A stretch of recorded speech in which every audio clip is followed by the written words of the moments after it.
Well, folks, welcome back to the BlunderSpeaker Show. Ladies, gentlemen, boys and girls, spirits of all ages, a pleasure, as always, to have you back on the show. So come on in, put your feet up. This one, like last time, may end up being a bit of a hefty one. We are, of course, here for a rematch. I presume if you've clicked on this video, you have seen the title of the video and probably the thumbnail, assuming that's what I do, is very much centered and marketed as a rematch, which should signal and suggest, if I may spoiler alert myself a little bit here, that the last time out we had this exact matchup on the table and we lost. So we are here to play the rematch again. Now, I'm not going to spoil anything for you just right this second, because if you have not seen that video, I really cannot in any more strong terms implore you to go and watch it. It was a long one, as the video you've just clicked on may well be a long one as well, but it was really an exceptional game. It was just fantastic. So please go and watch that if you haven't already, because not only do I spend a lot of time at the start talking through the matchup and the spirits and everything else, which I'm not going to do this time, but it was just amazing. And you'll see so much interesting gameplay and all sorts of crazy stuff happening. So please just go and watch that one. Yes, I lost, but the details and all the rest of it are super interesting. So that's your spoiler warning. If you didn't heed my warning, well, you're about to get spoiled here.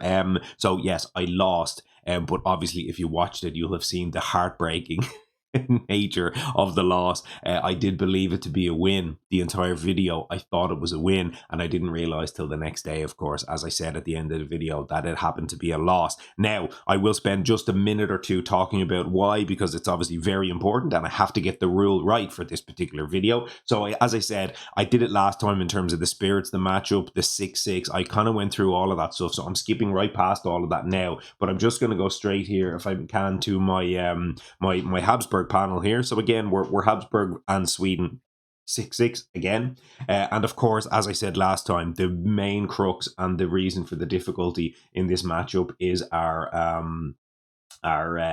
Habsburg loss condition there, top left. Take a look at that. That is our track how many blight come off the blight card during ravage actions that do 8+ damage to the land. Now, ravage actions that deal 8+ damage in this particular matchup are always going to add at least 2 blight, assuming we don't use a vitality. And I don't believe there's any vitality cards in the major or minor power deck, so we're not playing with vitality spirits, and therefore we cannot use vitality. So in this matchup, if it ravages for 8 or more, it will add 2 blight. And of course, if there's a blight there, it'll cascade, and that'll be at least 3. So basically, any of these ravages that get through automatically add 2 sort of blight, count 2 blight towards this loss condition. Now, the last line of text here is the really important one. If that number ever exceeds the number of players, the invaders win.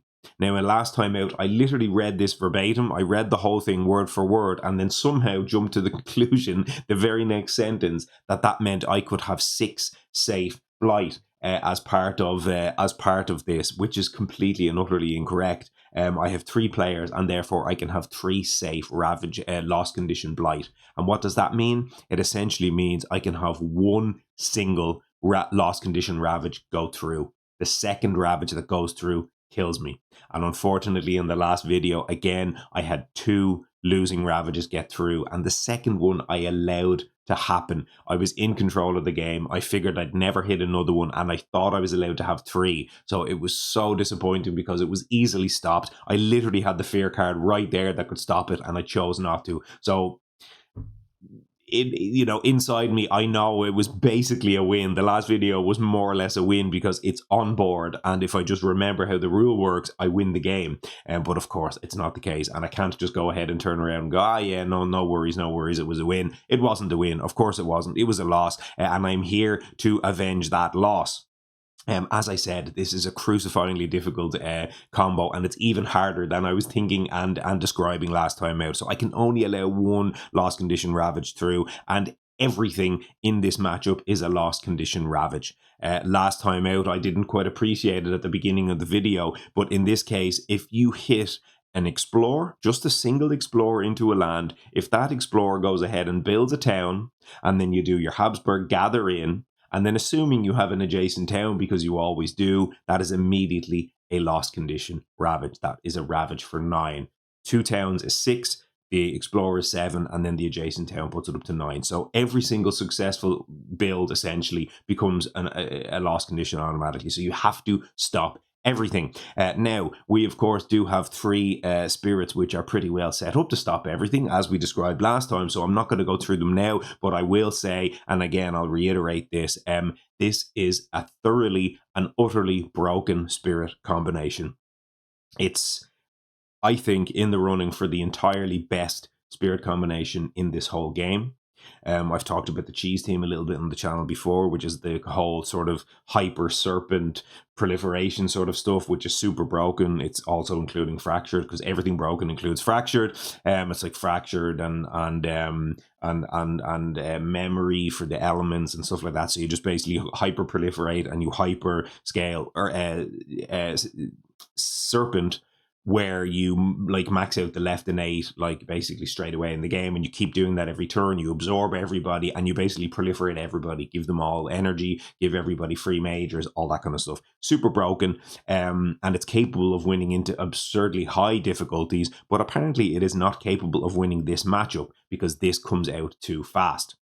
So I have a feeling that this particular spirit combination can give that cheese team a run for its money. We were talking on the Discord this week and asking if anybody had a better team than that. And so far, I haven't seen anybody come up with something better than these 3 here, because you can essentially beat anything with these 3 spirits. You've got skips. Obviously Fractured has one, and Starlight has one. Finder does absurd things. It just solves problems, and it solves problems in ways that basically no other spirit can.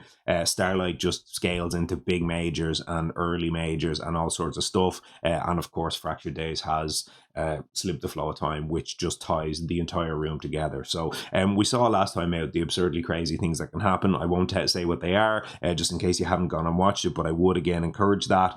And we shall see if any sort of crazy things happen here. There are plenty of majors in the deck that can do some crazy stuff for us. And on that note, we have not yet flipped over our days that never were pile. Now, one thing before I do that, I have been absolutely desperate to open this drink for the last hour or so, because it's been very warm today and I'm very thirsty. So let us take a little bit of a look at what I have there. It is an Erdinger, which is a beer. However, look at those big letters across the front, alcohol free. So it is non-alcoholic Erdinger.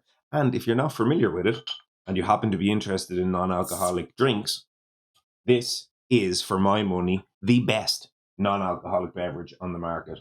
Now, when I say that, I mean something that's kind of pretending to be alcohol, non-alcohol variant. I'm not talking about Coca-Cola or whatever else, right?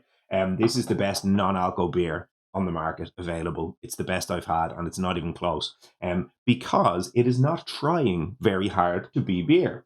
I would say that this drink is adjacent to beer somewhat, but it's kind of like a kombucha or something like that.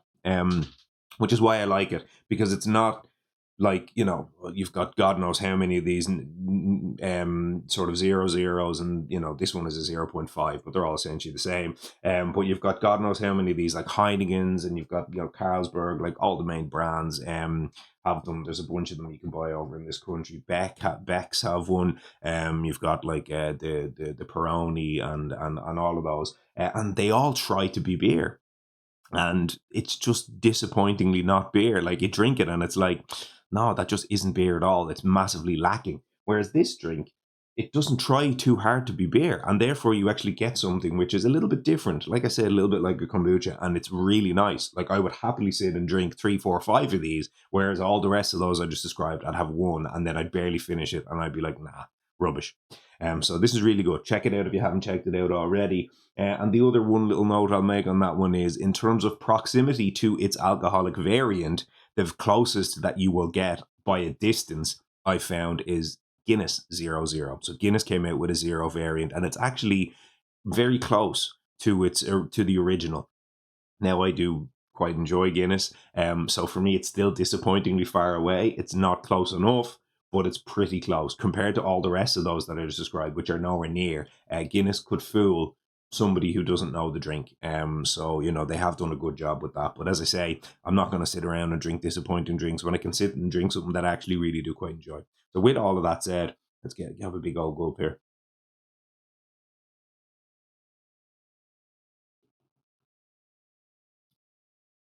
Yeah. As I say, very, very few non-alcoholic drinks I take and I go, that's actually satisfying. It's got its own flavor profile. It's nice. It's tasty. There's something to it. There's flavor in it. It's got a bit of body and a bit of depth, which most of them just don't have. So really, really enjoying that, and I hope I don't forget about it because obviously it's it's not sitting on ice or anything there. So I need to enjoy that while it's cool. Now, everything else is set up on the table. We're pretty much jumping straight in. I said I'm jumping straight in, and we're now 11 and a half minutes. So what date are we? I suppose I didn't cover that. We're Saturday, 5th of July. The actual the original version of this playthrough that I did has not actually yet gone live. So that's going to go live tomorrow evening in my real time right now. And then this video in itself, it's going to depend. I'll probably end up having to do maybe 2, maybe 3 different playthrough sessions again, assuming I make it to the end, wrap that whole thing up into another 7 or 8 hour video or something like that, and get that shipped off in the next week or two. I've got a bit of a busy week coming up this week, so I'm not sure whether I'll be able to get the playthroughs actually done. But with all of that said, I'm very happy to be back here and doing this again, albeit only in the short term. This is not going to be the return to previous glories. As I said last time, we're not in season 2 yet, but I am really enjoying getting back to the table, really enjoying playing the 6-6s on the table, and getting into that really meaty, complex puzzle that isn't quite there for the level 6s at kind of standard face value. Hopefully you enjoyed the last one, and hopefully this is something interesting to you. I imagine if you clicked on this video, that probably means you maybe did see the last one and enjoyed it. But for those of you who who saw the 7 or 8 hour runtime and were completely put off by it, I do totally understand. But look, it's not for everybody. But some of you might enjoy it. Some of you like maybe getting into your head a bit, or into my head, or whatever way you shall describe that. But anyway, look, I'm waffling. Let's get the days that never were done first. So we will go minors first. 1, 2, 3, 4 minors.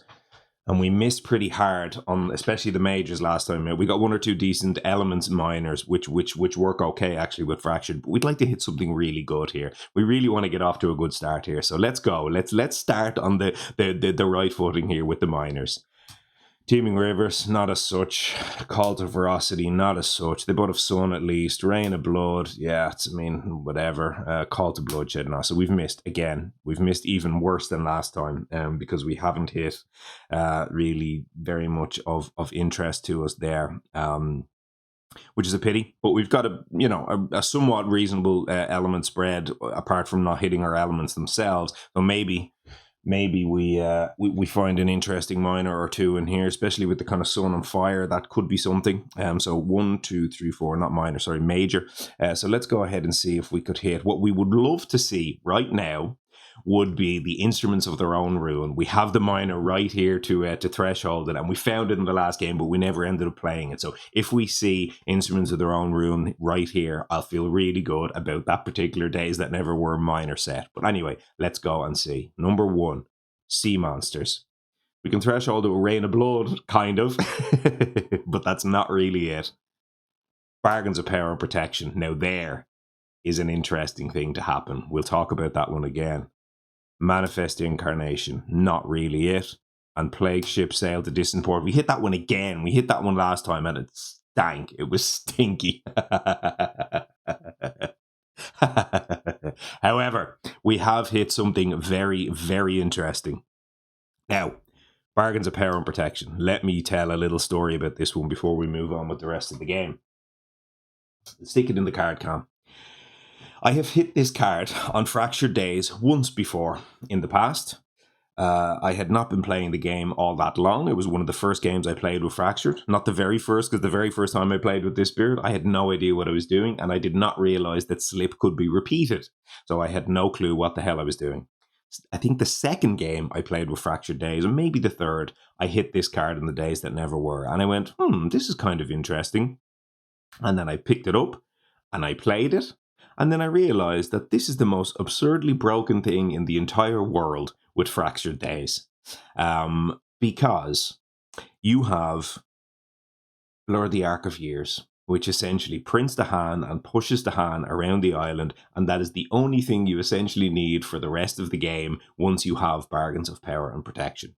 Now, what I just described came up in a game that I played against England 6, and essentially with those two cards and basically nothing else, I earned one fear too much for a terror level 1 victory against England 6. I wiped the board, I got a completely clean board, but I gained one too many fear and it pushed me into terror level 2.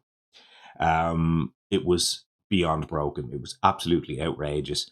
You get to do Blur the Arc of Years. You can even like trigger ravages with Blur the Arc of Years to force them to ravage, to wipe parts of your island out, as long as you've got the Dahan in the land, because it gets automatically defended. Completely and utterly broken. So that is a potentially very powerful thing that we could have access to.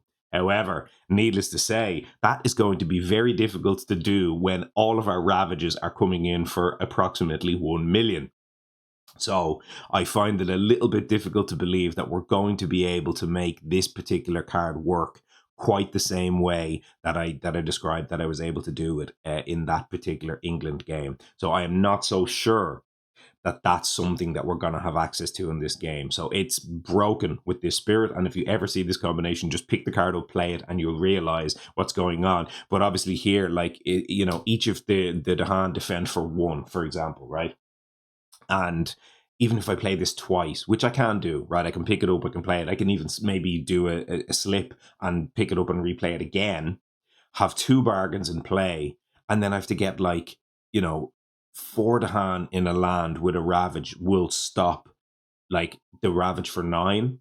So 4 to hand would essentially defend for 8, which is only stopping that single, as I described before, the pattern of explore, build a town, gather a town, adjacent town. That's 9. So I would need 4 full to hand to stop that one single ravage. So that in itself would be very, very challenging to be able to make it work. So it's something to keep an eye on. But unfortunately, apart from that, I feel like we've pretty heavily missed on the days that never were here. So as I said last time out, at the very minimum, I had a couple of minors which were pretty on element, and I don't even really have those here. So something to kind of keep an eye on here.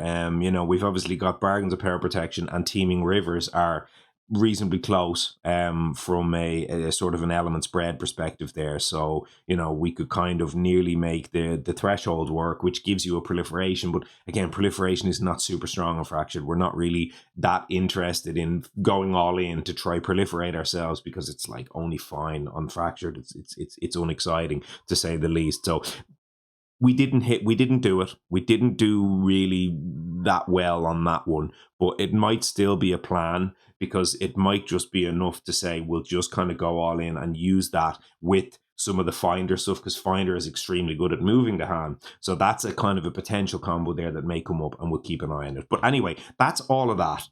We haven't done our opening explore, so let's go ahead and explore. We hit wetlands last time out, and I talked about how wetlands was particularly bad last time out. But in fact, on reflection, when I looked at it at the end, the fact that it hit 3 blighted lands helped us do damage powers to solve those lands. And I was actually quite hoping to hit wetlands again here, which we haven't hit. So that's a little bit of a pity. It was only a 1 and 4, so obviously it wasn't very likely to happen. But it makes it harder for us, I would say. But we do have in this case 1, 2, 3 empty sands, and 2 of which start with 2 to hand. So that could be already,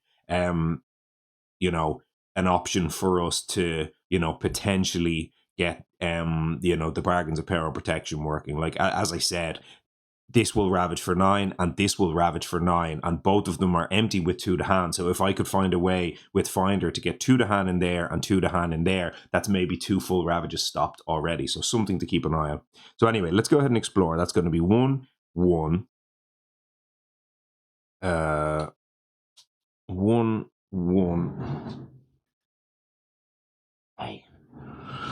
1 and 1. Now we do have to accelerate the deck. So we have, of course, already taken one of the level 1 cards out. We only have one left in the deck, and that now gets accelerated after we place all our explorers. So we're going to accelerate the deck, and it's going to accelerate into jungles, which is actually what we accelerated last time as well. So we'll probably end up with a board looking somewhat similar. So here we're forced to put that there because it's the land with the fewest buildings. Over here, I think we put it into there last time out. Actually, no, I don't think we did, but I think that's the better choice because it's got the blight, and that gives us options for well, in actual fact, if we're going to go with the bargains of power and protection play, I'd rather put that in there. And then over on this board, then we're forced to put that in there. So that's fine. Okay. And then we've got our Sands Explorers are all done, and then we're sitting pretty and we're looking and trying to figure out how on earth are we going to win this game. Now, cards back in hand. Another interesting conversation came up on the Discord this week where we were talking about openings for Finder, and I was challenging some of the very experienced guys on there around their opening for Finder, and they were saying that about 99% of the time it is correct to open on Finder with the opening that I had from the last game, which is Paths Tied by Nature and Circuitous with Wending Journey, which would be a G2 to give you, and G2 top to give you both of those two cards. So the chances are I'm likely going to play that this game, so that'll just kind of sit there tentatively for now. What I am going to do on the side of Starlight is I'm going to very much dig for a major power, as I did last time out. So the opening with Starlight is going to be the exact same. It's going to be add a presence, it's going to be gain a power card and move a presence, because that's going to go from there. So that's going to close up the reclaim half, and then it's going to be gain +1 energy. So this is a very standard opening for me, especially into 6/6s. I like to just gain a major on the first turn. So that'll be 1 and 1 from up here. The presence is going to go to there, and then I can gain a power and move a presence accordingly for up to 1 once I see what I actually find. So let's look for a major and really hope here. 1, 2, 3, 4. Okay. Terrifying Nightmares is not it. Talons of Lightning is not it. Pent-Up Calamity is a fine card, but it's hardly exciting in this particular situation. And then we've hit Unearth the Beast or Asphalt Stone. So again, we have not done it.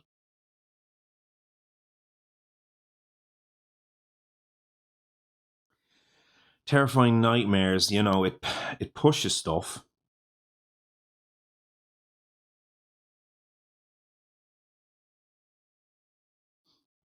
Like, it's fine, but it's unexciting. Unearth the Beast or Asphalt Stone, there's absolutely no chance in hell that we're going to be able to get to a situation in this game where that is going to be a thing, because we are under way too much pressure way too early in this game to ever hope to try wipe lands that are not active lands. We can forget all about it in Earth the Beast or Asphalt Stone. That's no chance. Talons of Lightning does not deal with any of these sands, so that's unlikely to be it. Pent-Up Calamity, what are you doing for me here?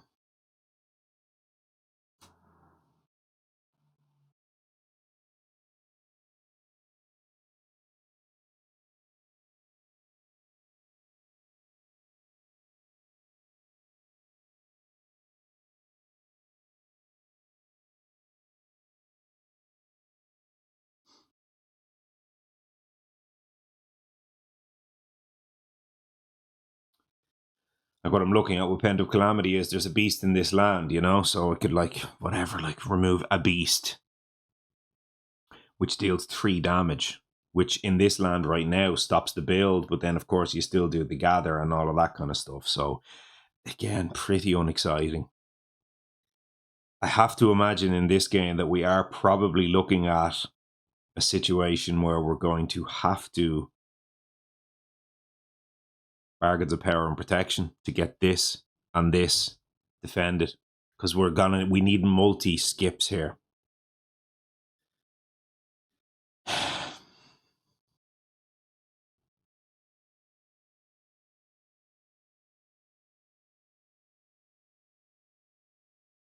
So what we have is we have a kind of a nice situation from a finder perspective, at least, because what finder can do, I've just noticed,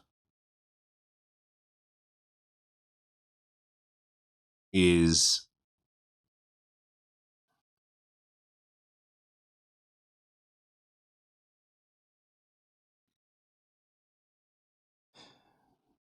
with this opening, I'll come back to the major draft of Starlight. With Finder's opening, we're already in a Sands, and we can range one with this, which could put us into that Sands. So we're right now, we have the potential to get into 2 active lands, which is really good with Finder, which is a good opening here. So if I do this, I obviously hit the left and 8. This gives you the left and 8, level 1 and level 2 on the first turn. So I can straight away push both of those invaders out of there.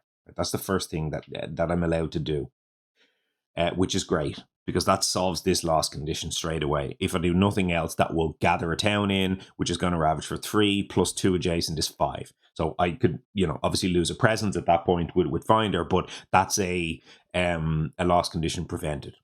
Over here, then, I can Circuitous and Wending Journey in the slow, which can push half round up of Invader. So at this point, this is 1 Explorer, it'll build a town, and then it will gather a town. So it'll have 3 invaders in the land, and I can then push essentially the 2 towns out of the land and leave behind a single Explorer, which,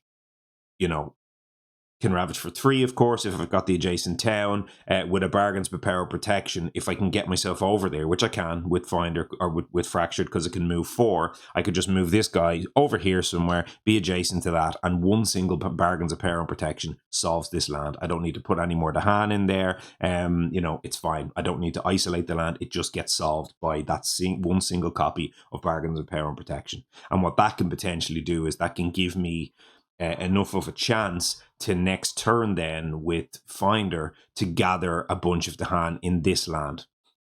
As I say, not even a bunch, 2, right? 1 single card play will get that done for me. So, I also have potentially on the Starlight side, I have a way to maybe gather a Dahan in here, which can help me solve this land with my Moonanate can potentially let me gather you in there. And then with Finder's Presence, if I've moved range 4, I started here. I go 1, 2, 3, 4 over into that land, and now I'm touching both of these lands from a bargains of power and protection standpoint. So again, that can, if I can get 2 Dahan in there and 2 Dahan in there, that's 1, 2, 3 lands, 4 lands solved. And then at that point, I've got this one and this one to deal with. So it sounds like bargains of power and protection, together with a couple of other little bits and pieces, can solve me a lot of what's happening here. Despite the fact that I said it's a bit of a challenge, it actually can potentially get some work done here. The other thing to bear in mind as well, of course, as I said, is I've got the Blur the Arc of Years, and this is an empty, no invaders situation in here. Well, actually, I was about to say there's no invaders, so I hope I don't explore the wetlands. But even if I do explore wetlands, I can Blur the Arc of Years if I have bargains first. So I bargains first, that sets up the defend. Then I do the blur, it ravages, the invaders die, and then I can push the invaders in those Dahan in there. So there's actually a really nice kind of setup going on this side of the board for next turn.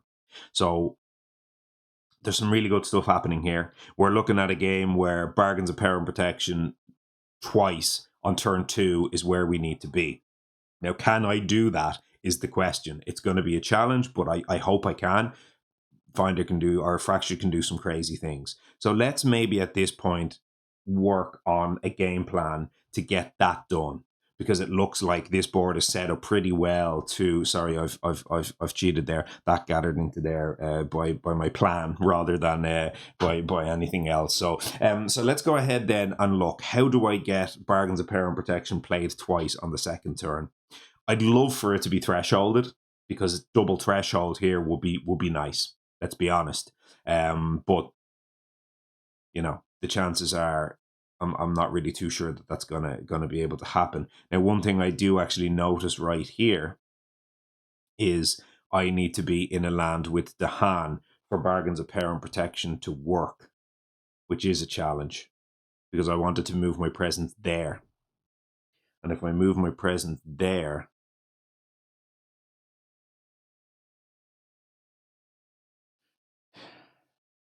I'm not in a land with the Han. And I don't want to be pushing the Han into lands right now that aren't sands. I don't want to be wasting actions doing that.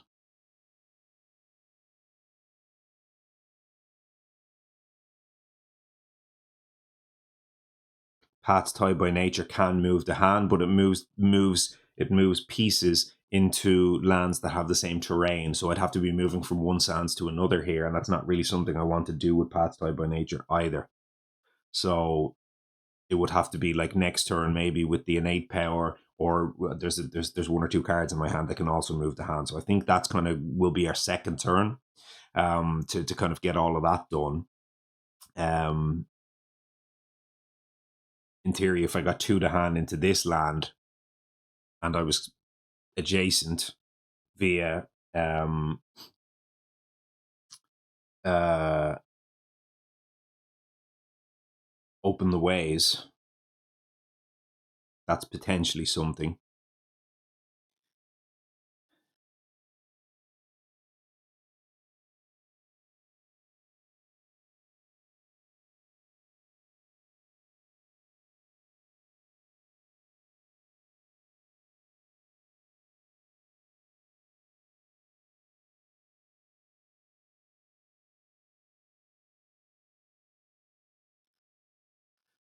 I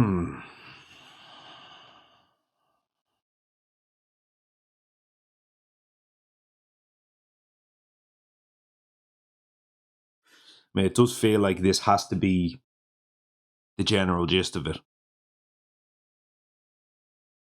I do believe. In theory, I might be able to take the terrifying chase to solve this land,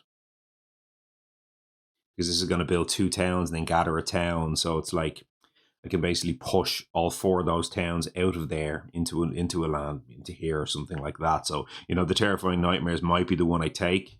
Not ideal, not in love with it by any means, but as I say, none of the rest of these are particularly exciting. So that might kind of have to be a path I think about going. But again, I think I'll make the plan around the other spirits first and then see if I work backwards on the Starlight situation. So I did say, folks, that last time out, there's a reason these videos are going to go 5, 6, 7, 10 hours or whatever it is. It's just very, very, very knife edge stuff. Everything has to be optimized. And if you make like a single mistake, it's lights out. So we do have a path here, but this is going to take a bit of figuring out. So let me see, as I say, on the fractured side, how do I make bargains work? So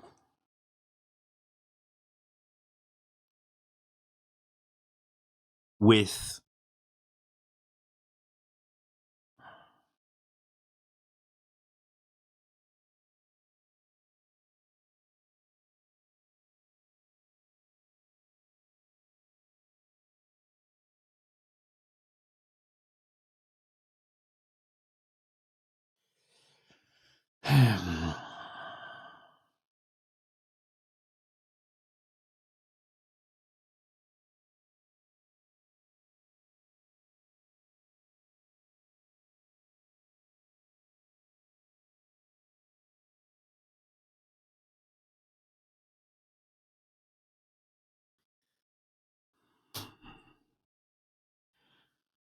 those 5 cards,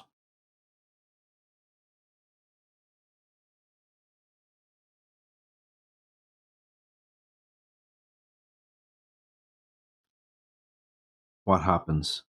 I hit all the levels of Slip the Flow of Time, don't I?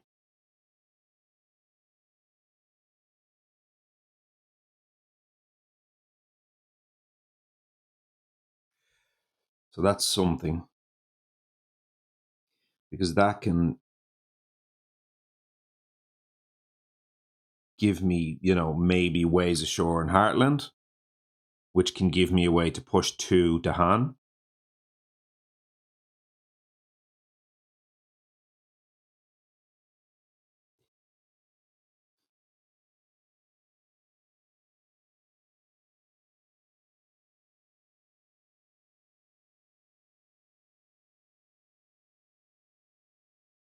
So that's one thing. Although I'm just looking and seeing where that actually lines up. It doesn't really line up anywhere, unfortunately, for me, because the lands I want to push from there to there, which I can't. I suppose actually I could go, assuming I had the range to this land, I could go push them to there.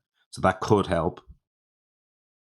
So that's potentially a slow to fast that I need next turn.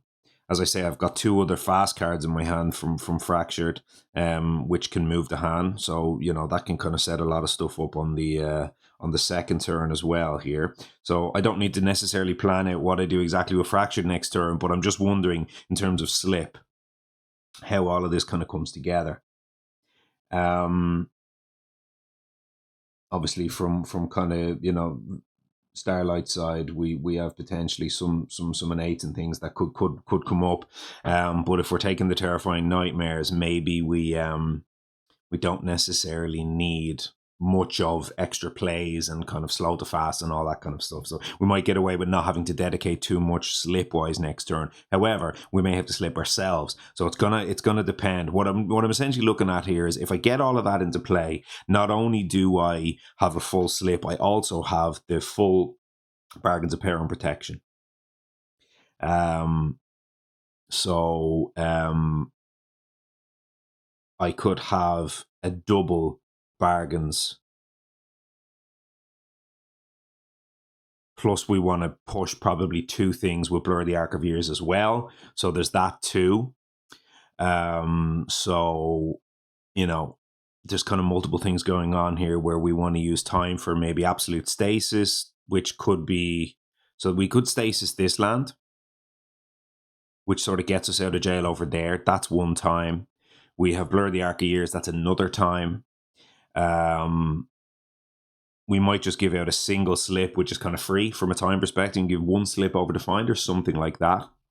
And then at that point, then it's like we're not too worried about amassing a huge amount of time. What we're worried at that point is 1, 2, 3, 4, 5, 6, 7. We need 7 energy to pull this off if we want to get that going next turn.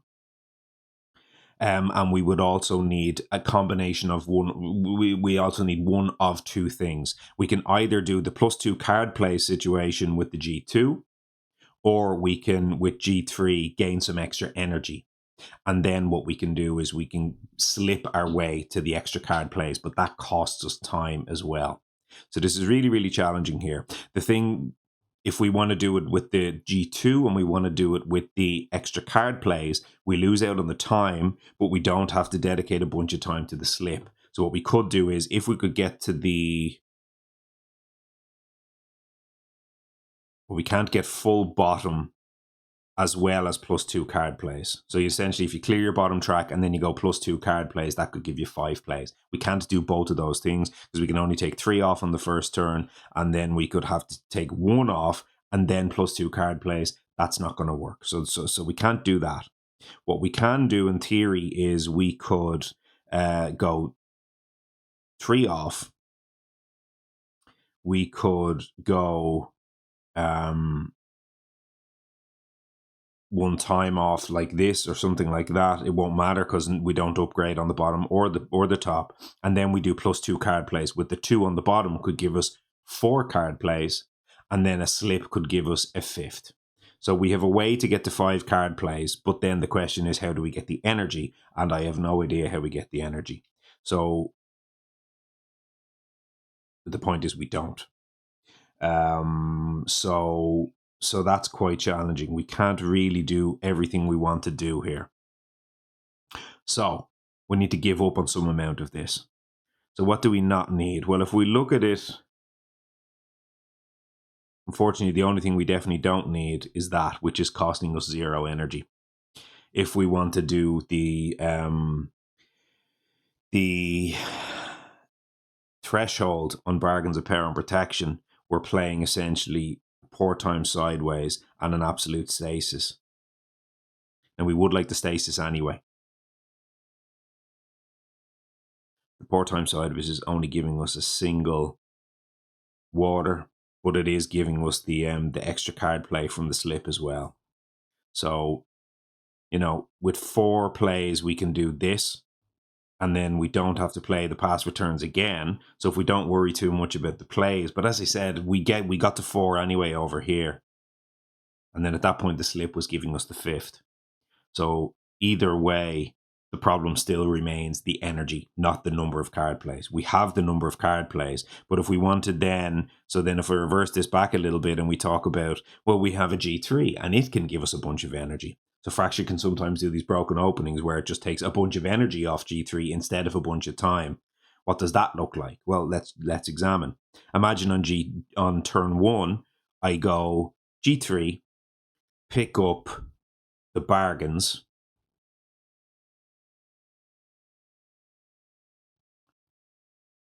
and I throw away Poor Time Sideways, which is our worst card, because it's a draft, so I have to get rid of a card.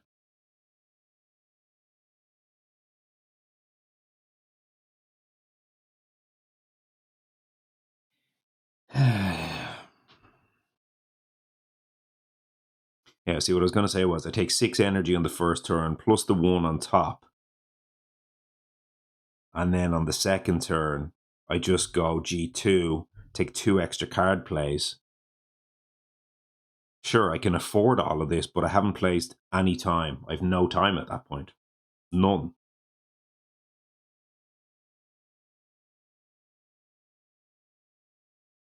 And then I can't stasis. I can't do the extra blur. So that's really bad. Can I do a combination thereof?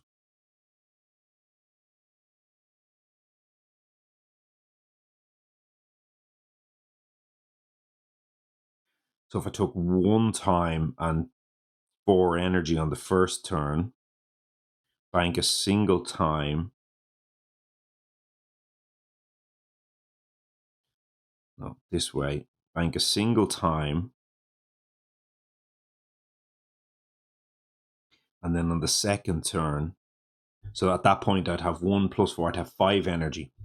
Then on the next turn, I go G2, take another single time, and then plus 2 card plays this time. That would put me up to 7 energy because I had a 5 plus 2. So there's our 7 energy. At this point in time now, however, I only have 3 card plays. What that allows me to do is it allows me to play these 3 card plays. Bear in mind the Poor Time Sideways is gone. This is gone. Play these 3 card plays. I have 2 time. Play the 3 card plays. Hit the max slip because I've got the moon off this.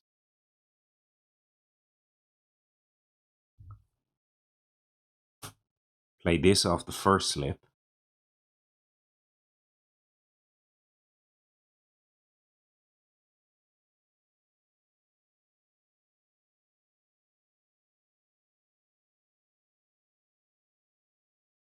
And then if I want to play it again, I have to spend a time to pick this card up and play it again.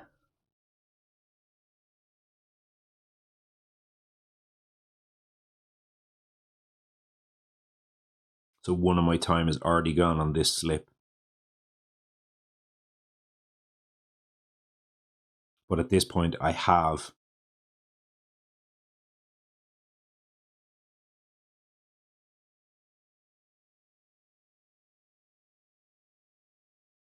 enabled, because I had 7 energy. I actually don't even need 7 anymore. I need 6. 1, 2, 4, 6.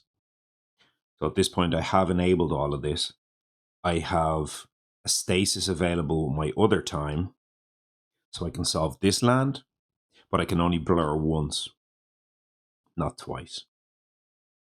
But I have two bargains done at this stage. The one thing I do not have at this point is I do not have the threshold of this card.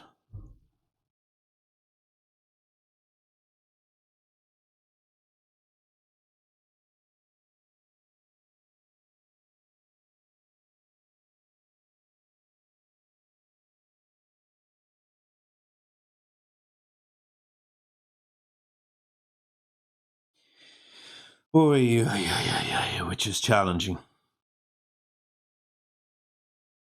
But it gives me double bargains, which is what I really need. The whole plan I've been talking about for the last 40 minutes is built around getting 2 bargains on the first turn. I've given up the threshold, because getting the double threshold would be lovely here. I'd be able to pull 2 presents off, and it kind of helps for when I'm starting to reclaim, because at this point now, when I'm reclaiming, I'm getting 2 less energy per turn, and I'm going to be in big trouble. I'm going to be well behind the essentially I'm locking in for the rest of the game at best, just messing around with zeros and ones for slip purposes. It's going to be a lot harder for me to make all of this work.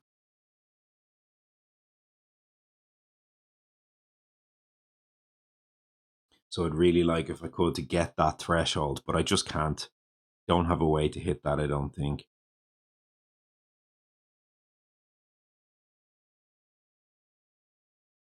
And I obviously can't reverse the order.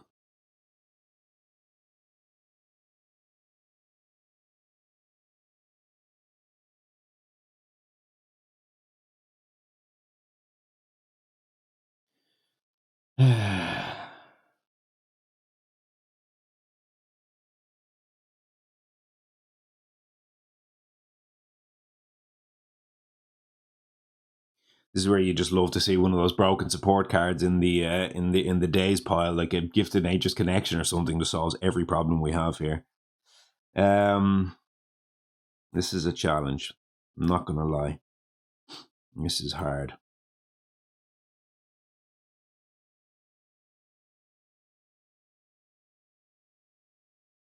The other thing I'm thinking is I'd really like to, if I G3 on turn 1, throw away the poor time sideways for the bargains. I'd really like to do Boon Reimagining from Starlight over to Fractured on turn 1, but now I don't have a card to throw away to that.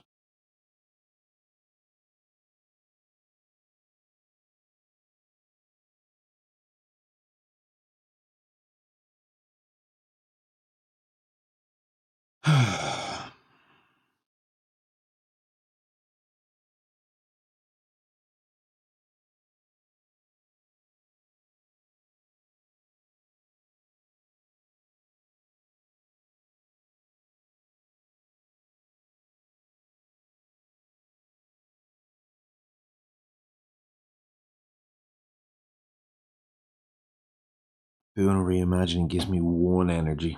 Unfortunately, I don't think 1 energy changes things for me here.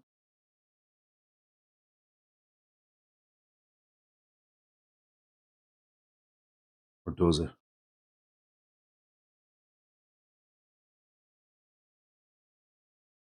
Nah.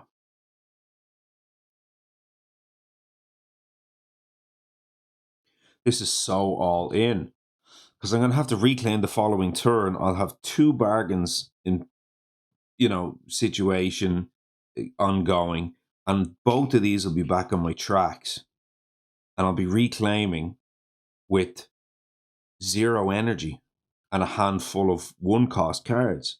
Like, how do I? Sure, I gain 2 time or whatever, I go up to 2, but I lose both of them, so I can't even do that.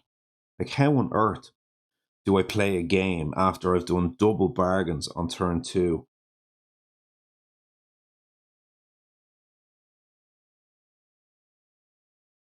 Spent all this time making the plan for this, but then I just don't know how I possibly play the game after that.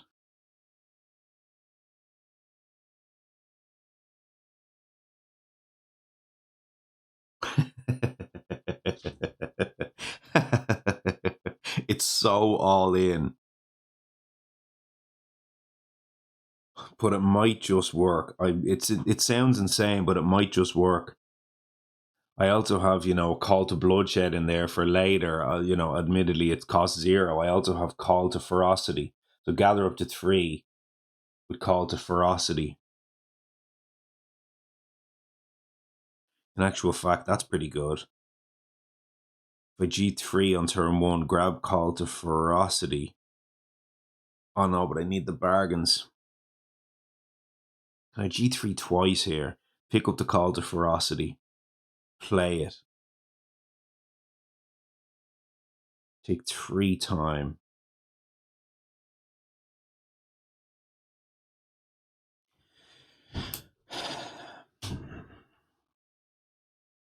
Try what it looks like if I call the ferocity. So again, G3, take 3 time.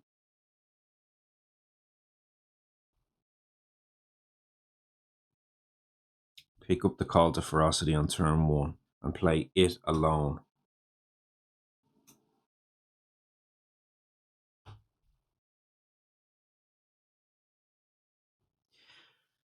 One energy, bank an energy. I'm gonna have to just play this out. This is super complicated here, folks. Give me a second because I really need to figure this out. So this banks 1 energy. I also Boon of Reimagining over to Fractured on the first turn, which allows me to throw a card away here from hand or discard, and I won't have anything in discard right now. So Call to Ferocity in play. What I can do with Call to Ferocity is I can gather the hand, free the hand into a land.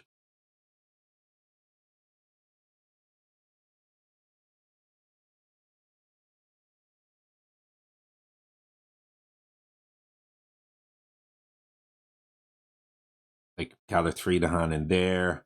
I don't know, 3 the hand maybe in there. Well, I can't actually gather 3 the hand in there. So I think we'll need to deal with this one separately. Maybe gather 3 the hand in there. You know, here I can gather, yeah. So multiple options for gathering 3 the hand. So that's great. And that sets up, that helps with the kind of bargains turn next turn. So that's that done. Then I go G3 again the following turn. Pick up the bargains, forget the call to ferocity. Let's put it back there for now. So if that's forgotten. Still have my hand. One of them is thrown away, but I then have a shot at a card to threshold bargains if I hit maybe if I hit a water earth card, I could potentially do it. Actually, I don't even think I need a water earth because I want to play absolute stasis. So bargains is in my hand. At this point, I've banked 1 energy. I'm G3ing again. So I have 3 time. I'm G3ing again to pick up the bargains. And at that point, so I've 1 banked. I'm going to get 1 more. I actually have 2 banked because of the Boon Reimagining gave me another one. I'm about to take 1 more off top track.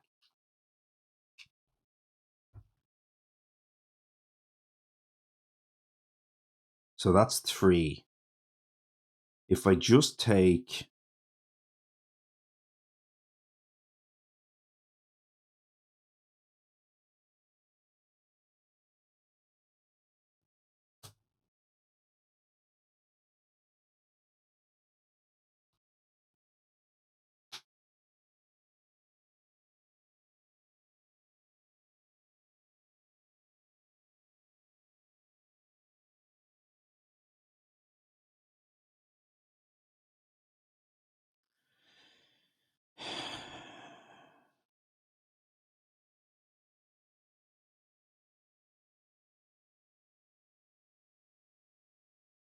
I think at this point I need to take the 4 energy.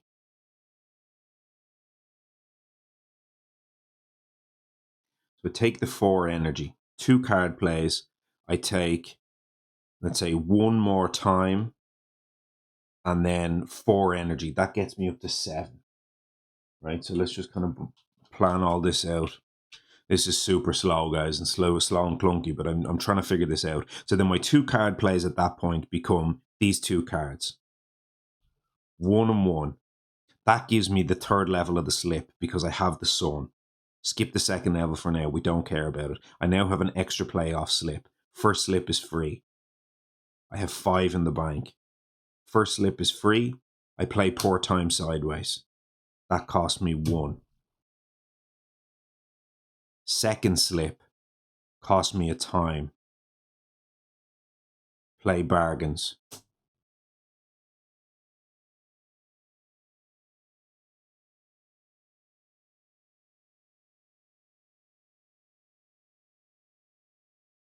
We have the 2nd level of the slip, but we don't care because we've nothing to reclaim. Repeat slip again a 3rd time.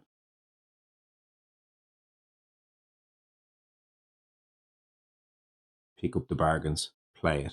However, both of these bargains both had a threshold. So I do actually get the threshold of bargains. So at this point, I'm spending 0, 1, 2 on this. I'm spending 1 on the stasis. So essentially, all 4 of this is going back on my tracks, but I do get 2 prolifs, which is 1, 2. And then when I reclaim and gain 2 time, I can go bottom, bottom. I'll be getting -2 energy, of course, but now I need to play a game which is essentially G3ing to get my energy, as opposed to trying to run down the top track. Something like that gives me, I don't know what it gives me, to be honest with you. I really don't know, but it gives me something. It maybe just gives me a chance to go back and just try to jam bargains twice again on another turn, and then give every hand defend 4, and then just play Finder, moving the hand all over this board, and that's the way we win the game. It seems insane, but I'm not sure that we have a better setup than this, because I can't start trying to make sea monsters a plan. And I certainly can't make either of the other 2 majors a plan like this. There's nothing else really here apart from ignore all of that. Like try to G2 and try to hit a major. And then if I miss on G2, the game's over, because then I've missed on my whole bargains play. And I've completely missed on Starlight over here, more or less. And it's like, what am I doing? You know, I just panic, Piece of the Nighttime Sky twice, and next turn. It's just not a thing. So this has to be what I do. I don't think my game really gives me anything other than this. Super interesting setup. And as I say, for the most part, this is broken, except for this game where everything ravages for 1,000,000. But I still think I have to do this. So that is the play. I think I got there.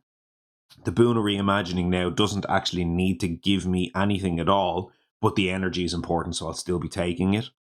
I need that I need every single point of energy, because at this point it's bargains twice for the final 4 energy, so I'm completely tapped out. But it is what it is. And I can't give any slips out next turn, because I've now slipped myself 3 times to make all of this work. I can, in theory, if I desperately need to, I can not give myself that slip with the port time sideways. But if I do that, I don't threshold the bargains twice, and I'm 2 less presence on the board and all that kind of stuff. Actually, it doesn't even put the presence on the board. I just remembered the thing goes on the card, not the board. So it just clears my tracks a bit and makes my life a little bit easier, which seems pretty important. But if I desperately need a slip, I'll give that up.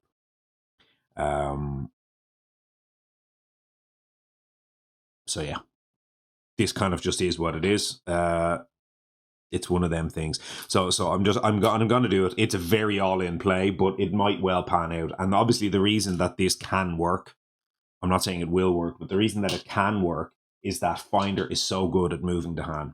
I've talked, I think, in a previous episode about how good Vigor the Breaking Dawn is with this particular setup here, with these spirits, because Finder can just put the hand anywhere it wants, all over the whole board. The aid from the Spirit Speakers is a broken card to do that. So we can do some really powerful things with the hand with Finder. And if we have this, the hand gives defend 2 or even 4. If we double up on it again, it could be interesting. So that's all of that. We're obviously looking for 0 cost cards off the Boona Reimagining as well, which is going to be super important here. So that's the other thing to keep in mind too. So we need to high roll a little bit on all of that. But anyway, that's all fine. We've got our fractured cards in our hand. The bargains is certainly not in our hand. We now have our plan. Ideally, the Call to Ferocity would not be the card we forget. With the Bargains of Power and Protection, ideally we would find like a junk card off the Boona Reimagining that we throw away instead, because obviously Call to Ferocity can help then from it's a 0 cost, all that kind of stuff. So we definitely do not want to be forgetting that card. So anyway, with all of that said, we know what we're doing. We're going G3 on the bottom with Finder, or with Fractured, should I say? Yeah, because we have to get to 2 plays. After that, this fourth time is kind of wasted, but going on the top track can't work because we have to at least hit 2. We're only taking a total of 4 off. So if we take 2 off there and then 2 off the bottom, that only gives us the 1 card play there. So that doesn't work, obviously. So 3 off the bottom. Pick up the Call to Ferocity and play it. That's the turn 1 with with fractured. We need to move our presence here, and again, this is really important. We'll just show the call to ferocity in the card cam there. So this is gather up to 3, or if the thing has the hand, we can push some stuff, which we won't be doing. Gather up to 3 essentially puts defense 6 into a land, which is obviously better. So gather up to 3. Now, as we said, next turn I need to be in a land with the hand in order to make the bargains work, which makes this slightly uncomfortable. And I do not get a G2. So actually, this is really awkward.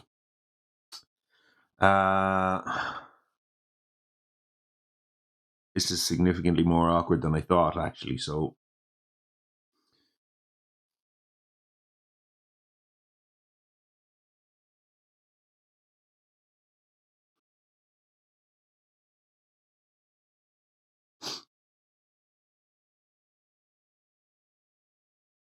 oh dear.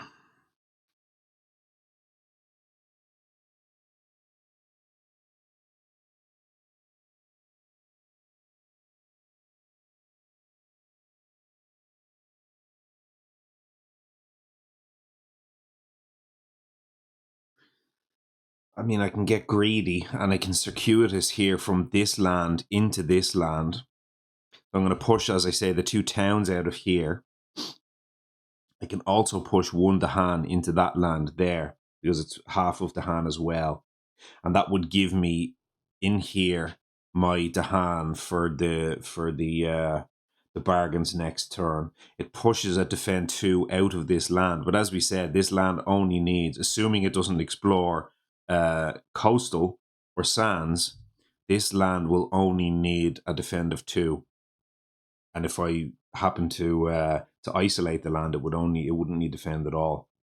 So I think that probably covers enough of my bases. So then I can be here to cover this land. That's covering that land, because remember, we have to be within range 1 of the lands to give them defend. So this covers this land, and this land.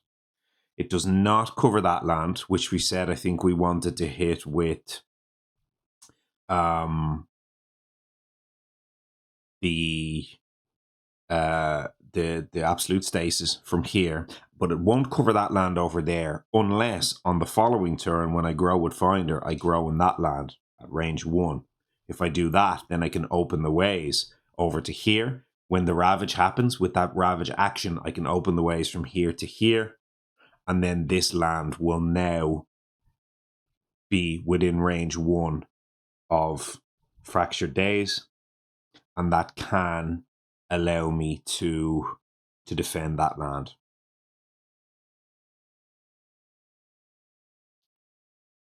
So that's the other thing as well, because you don't have much presence on the board with fractured. It's going to be hard for me to be adjacent to a lot of lands here for the bargains perspective. So we're going to have to do a lot of opening the ways to make this work, but I think we can. So we've got work to do here.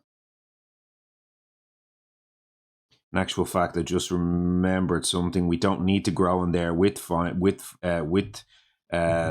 because the circuitous wending journey is half round up. So I can just push my presence in there with the wending journey, and that covers that. And then I can grow somewhere else. So that's pretty good news there. And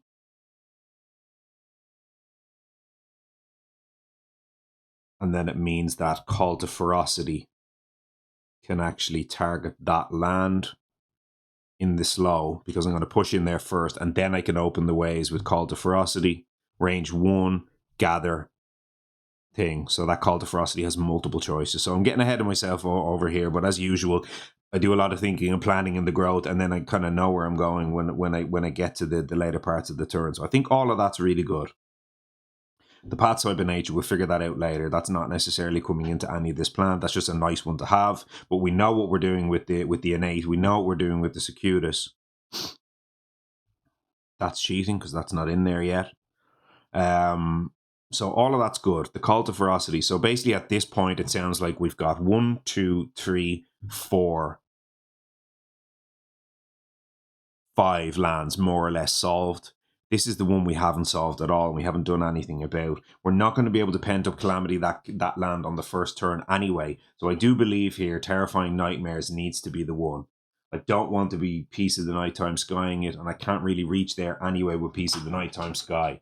So I can Terrifying Nightmares across there pretty easily, push all of that in there or something, and then just kind of make that a problem land for later on. So I think I do have to take Terrifying Nightmares here. Not in love with it, but, you know, a matchup with Habsburg is probably about as good as it's getting for that card, because obviously they've got loads of towns. So, yeah, the rest of these just aren't that exciting. So we'll dump all of them.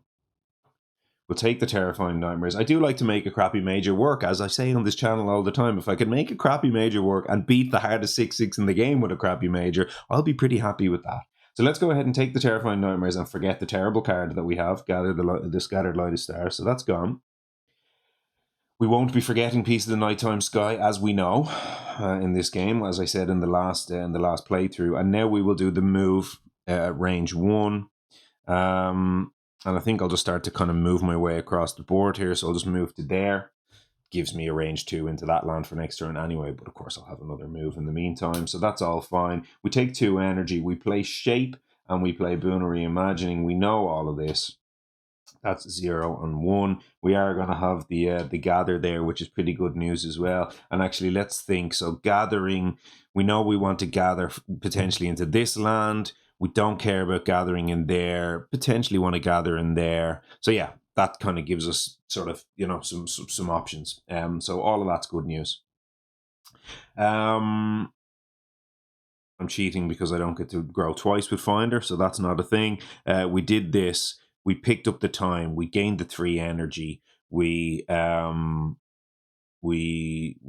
took the day cards from the days where we played Call to Ferocity. We moved our presence over to here. All of this is good news.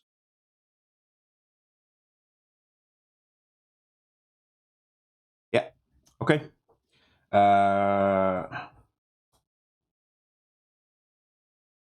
Right. Fast powers. None. Innate power over here. We have both levels 1 and 2 of the innate power, which push both of these out of here. I suspect they just go in there. Let's lump into 1 land for now. Keep as many other lands kind of as low as possible for the purposes of bargains. And then the big lands are the ones we skip. So I think all of that's okay. The other option I have here is push them both into there. And then when I push from this, I push them across, open the ways into there. But actually, I don't think I'll do that, because I think I'll just push from here into this land, because I'm already planning on pushing a load of stuff in that land anyway. So yeah, we'll just go in there for now. Those 2 invaders both end up in there. I don't, of course, have an isolate, which would be nice, but we don't have one. So that's all fine, and we have our plan for our circuitous, which is good. Over here, it's slow. So let's flip over an event. Sacred Site's under threat. It's one of them rubbish choice events that don't really matter. So it's not one that we're chuffed to throw away here. So that's all fine. So let's go ahead and Ravage. Nothing happens. Build. Finally, after an hour and 10 minutes, we're running an invader step here, but that's okay. As I say, that was a pretty tough opening gambit. So, build. No. Sorry, not no. I don't know why I said no. Build, no. Yes. Double town over here. And then no here. Then we're going to, obviously, after the build here, we're going to gather. And again, it's board land order. So here's board. A. First land is land number 4 here. And we'll gather out of there. I can gather... No, I can't open the ways up there, so that's not going to matter. So I'll gather in there. Now over here, I'll gather. And I have to gather out of a blighted land, so I guess I'll just gather out of that one. Now, board B, land here. I will gather out of...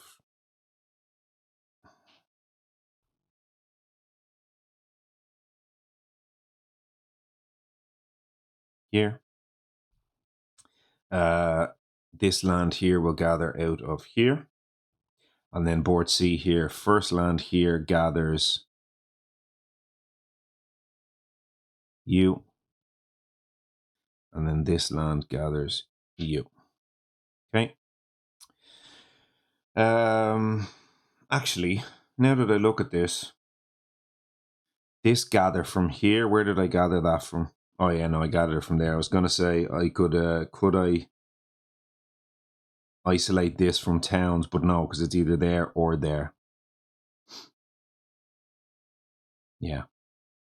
So I'd rather it in the land with blight for damage purposes. So okay, that's all fine. So we've done our things, we've done our gathers. And one thing I didn't point out, by the way, here it's worth mentioning in case anybody is wondering why I didn't say it. Obviously this play with the bargains of power and protection does has a few other implications for the game.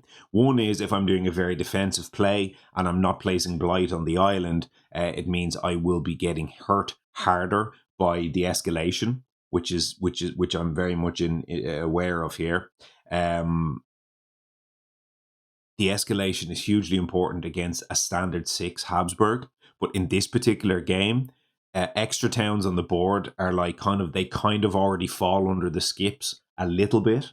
Of course, I don't want them, but as I said before, it's very hard to take blight against this adversary and not just lose the game. So it's sort of almost less important when you play at this level to kind of avoid the skips.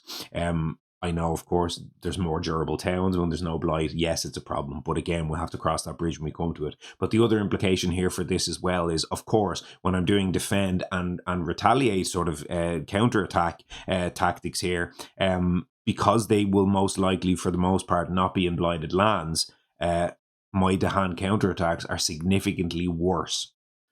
Each 2 Dahan only kill 1 town, which is awful, and I'm aware of this. So again, I'm doing this play because when I looked at everything available to me, this is like one of the only ways that I don't lose the game on the second turn. And once I do, the not losing the game, I'll find a way to win later, hopefully.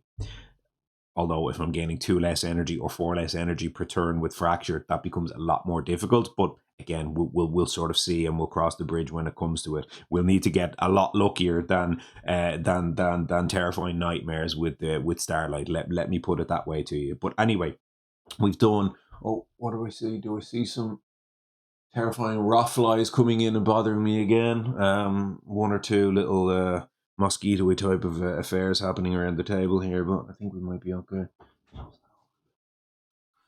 Now, I'm going to finish that before that gets too warm. Still okay, an hour and 15 into the video, and that was not a bad sip of a beer, which could not be true for a lot of other beers that would sit there, real beers. So yeah, again, big thumbs up for that drink. I wish I had another one in the fridge. Now, what else?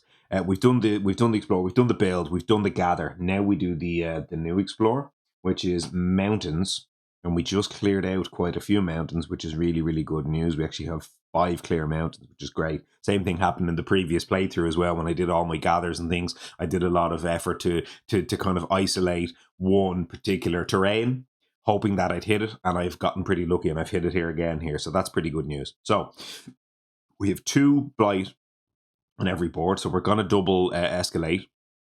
First thing, however, is we are going to go after explore. No, sorry, after explorers. We explore first. Where's my my thing? Here it is.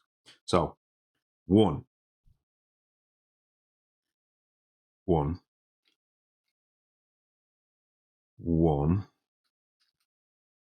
I just love placing a single explorer. It's just so beautiful. 1, 2, 3, 4, and then 5, 6 over on the other side. And of course, we don't have any pockets or any nice things like that in this particular game. We will not have anything nice like that in this particular game. We do the explore, and then we go add a town to a land without towns or blight. And in this case, on that board, that'll have to be 1 there.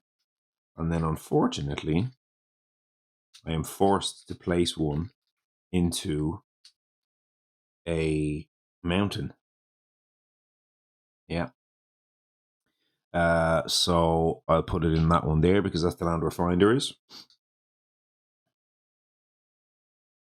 We'll try to push them out and maybe try to defend this with some Dahan.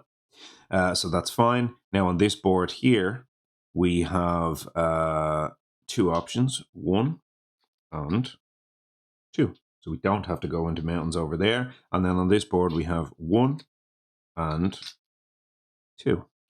So pretty good news. So that's fine. So we got to avoid mountains on 2 of the boards. All right. Now, that's escalation's done. That's explorer's done.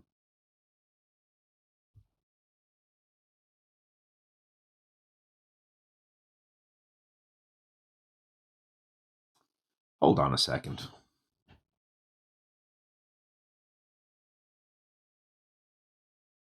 I'm going to check a rule here. I'm thinking about the placement of the Habsburg reminder card.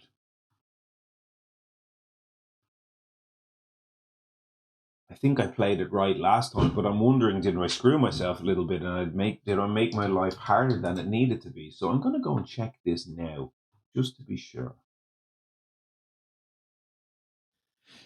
Well, I've been sitting here for a while waiting for somebody to answer that question, and unfortunately, this is the longest I've ever waited for an answer from the Discord server. So I will have to continue on. Now, thankfully, this is not a situation that actually matters right now, so I'm not sure why I've sat and waited for this long waiting for an answer. So, to be honest, that might not come up actually until the next playthrough. So I'll minimize that. I'll keep an eye on my screen over here, and I'll come back to the game. I've been thinking about this just a little bit anyway while I've been sitting silently waiting. So I've got a couple of things going on here, which are pretty nice. So I have Call to Ferocity first of all over here, which does something pretty straightforward, which is to say I can gather up to 3 Dahan into this land, which is very comfortably and easily 1, and then 2 more, 3, and that gives me my defend 4 in that, or my defend 8 in that land next turn because I'm adjacent to it. So that's all really, really good news. That's all of that. That's going to get forgotten. Let me move all of these majors up to here. Are they still on screen? Yes, they very much are. And then that Call to Ferocity will be forgotten there. So that's really good. It's not forgotten yet, of course, because we haven't ended our turn. So boon of reimagining, I won't be able to forget it to that. But as I said, I don't want to. So that's that land solved. We're done over there. Now, Circuitous and Wending Journey is over here, and we're pushing these 2 out, and we're pushing them into that land. So that's, as we said, half of invaders from target land, and you round up. So it's 3 rounded up is 2. So we push the 2 towns out of there. Now, I also push my presence out of there. That can go to different lands, because some of the stuff says push to a single land and stuff like that, but the Circuitous isn't one of them. So I can push that anywhere I want. So I'm pushing them out, and I'm pushing it back into that land. But I'm not pushing this Dahan with it, because I've a different way to get a Dahan in this land. That's going to be paths tied by nature. Move up to 2 invaders / Dahan at range 1 into this land. Move up to 2 invaders / Dahan to a land within 2 that has the same terrain. So this is within 2. I'm going to push both of these over into this land, and that clears that out and stops that build. Not ideal to put an extra invader into this mountain, but we'll deal with that later. That's that all done. So Finder is done and dusted. Now, next, on the side of Starlight, I had been talking about using the innate to gather a Dahan, but in this case, I may well use the innate to gather a Explorer. Because what I can do is I can gather you out of there, target this land, and then gather the Explorer in there, and that solves quite a lot of problems in that land. So then this would have the other pattern we talked about before, which is gather a town, and then adjacent town means it ravages for 5, and that now with that land there would defend for 4 automatically because it's that. So that kind of solves that land all on its own, which is pretty good. So we'll go ahead and put that there as well. That's that solved. So we've got kind of one of our mountains solved already. If we push 2 Dahan in there, again, that's kind of that solved. Over here, we're going to try to get them out with Finder, and then maybe we can get some Dahan in that land. So there's kind of, some pretty good things going on in there. So that's that innate power is used. After that, we're going to go shape the self anew on ourself. Of course, 1, 2, 3, 4. We're looking for a really good miner here to really kickstart our game. 1, 2, 3, 4. Ideally, we're really looking for the kind of gift and nature's connection type stuff that we talked about before, constancy, all that kind of thing. So let's look. Compassing Ward, no. Bat Scout, no. Gifted Twin Days, maybe, yeah. And then Unquenchable Flames. Gifted Twin Days, by far the best card here, but it is not elementally super interesting. But you know, Twin Days, like I might be able to use that to kind of repeat Piece of the Nighttime Sky, that kind of thing. You know, there can be some very very high impact cards repeated from either Finder or, as I say, Piece of the Nighttime Sky on the side of Fractured. No, you know, maybe Call to Frosty repeated, that might be fine. But it seems like Twin Days here can get some kind of combos going. And of course that works really well with the other broken support cards we talked about. So again, elementally not ideal. We would rather have something with kind of a bunch of our elements that can kind of threshold some majors that we're looking for here. And I do not count thresholding Terrifying Nightmares within the discussion at all here. But it's just such a better card than something like Unquenchable Flames or Encompassing Ward. You know, we've already got a defense sort of plan going. We don't need more of it. Bat Scout is okay. It gathers the hand. It's not bad. It's not a particularly great card. Yeah, I'll take the Twin Days.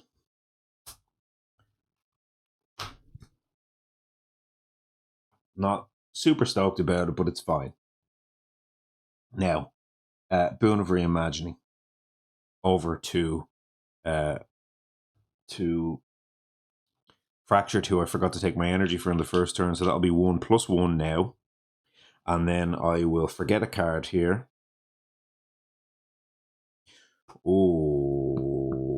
Oh, just remembered.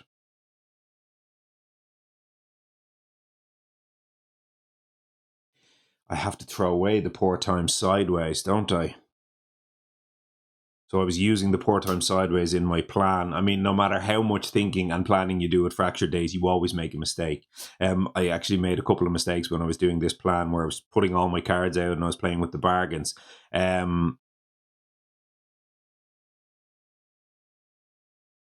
Well, I say I made a couple of mistakes.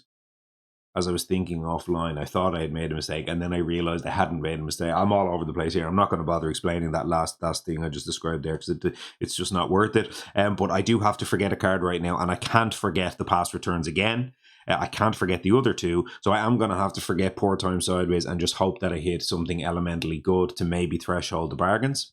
So I'll throw that away. The thing I was talking about there, I'll half explain it. When I talked about thresholding the bargains, I was dedicating 2 time to get an extra card into play to threshold the bargains, which felt like a big mistake on reflection because I'm using 2 time to threshold a card that gets me 2 things off my track. So that didn't make any sense. But then in hindsight, when I thought about it, it did make sense because I had to get another card in play which contained a moon. I'll explain all of that more if I get to it on the next turn. So anyway, that's gone. And I am now about to look at 6 minors. 1, 2, 3, 4, 5, 6, I believe. 1, 2, 3, 4, 5, 6. 6 minors. And really, let's hit the jackpot here. Let's hit Gift of Living Energy and Gift of Nature's Connection. Both of them. Freebies. 0 cost. That's what we're looking for. Voracious Growth's not it. Thriving Shock Fungus is equally not it. Gold's Allure, it's free at least. Gift of Power, okay, a little better, and actually that is the elements that we wanted for the thresholding the bargain. So I think that one's not bad. Steam Bents and Twilight Fog. Okay, well, Twilight Fog is the Stone Nuts elementally, and Gift of Power is the. Well, actually, I was about to say it's the Stone Nuts elementally, but we don't even care necessarily about that from a element perspective because we already have Twilight Fog, which kind of gives us everything. So I think anyway we take those 2 cards because they're the best cards and I need 0. So I'm certainly not considering any of the ones. Gold's Allure is a good card, but Gift of Power is just far better, and the other one is Perfect Element. So actually we didn't do too bad there. Get rid of all of that. Twilight Fog is whatever, it's an okay card. It's a fine card, but it's a 0 cost that have 4 elements, which is why this is really, really good. And the Gift of Power can just start throwing some minors back across to Starlight here, which could be really good as well. So we did okay there. Those two both go in our hand, and then the other 3 things are in our hand. We did all of our abilities, and we will be back to growth. Sorry, the shape, of course, gets forgotten, needless to say. That gives us 3 energy. And the shape is gone. Okay, now, all fine. And we took the Terrifying Nightmares, obviously, to solve this land. So that's solved by the Nightmares. This is solved by the whatever you call it, the skip. And then the other lands are all solved by the defend. Because we need to get, well, actually, we haven't solved that yet. We need to get to the hand in that land to solve that. And this one, we also have to get to the hand in. So right now, this is solved and this is solved. And we know these are both solved by the 2 powers, but we have to find ways to get our hand into those lands. So that's the kind of next thing. Blur the Arc of Years can probably help here.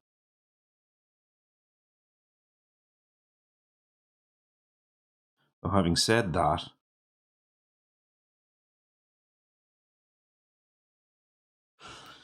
yeah, I mean, it can help from here. I can blur in here and push 2 in there, but then I'll only have 1 to hand in there for the following turn with that kind of defend gambit that I talked about. So I didn't necessarily want to do that from that land, but if I have to, I will. And it does look like I'll have to, so that's probably okay.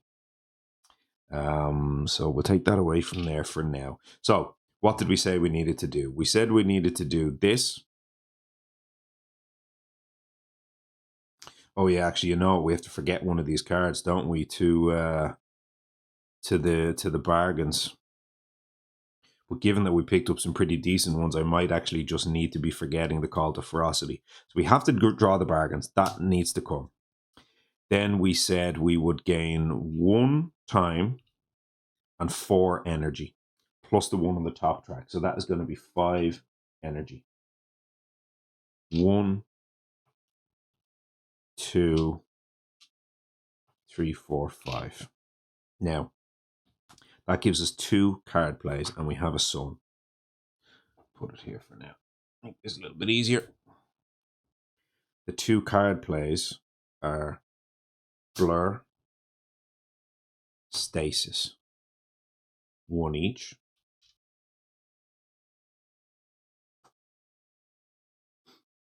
And that gives us, to begin with, the bottom level only of Slip.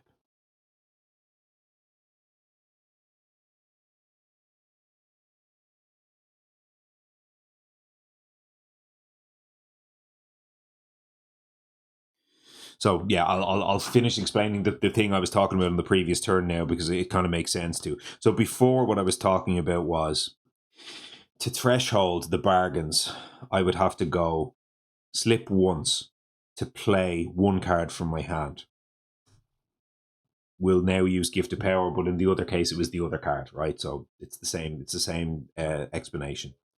But I'm saving 1 energy now, which is pretty good. But anyway, so the previous card was going to cost me, let's say it was going to cost 1, if you remember the description that I had, right? And then I said, okay, now I slip again a second time to play the bargains, which costs 2.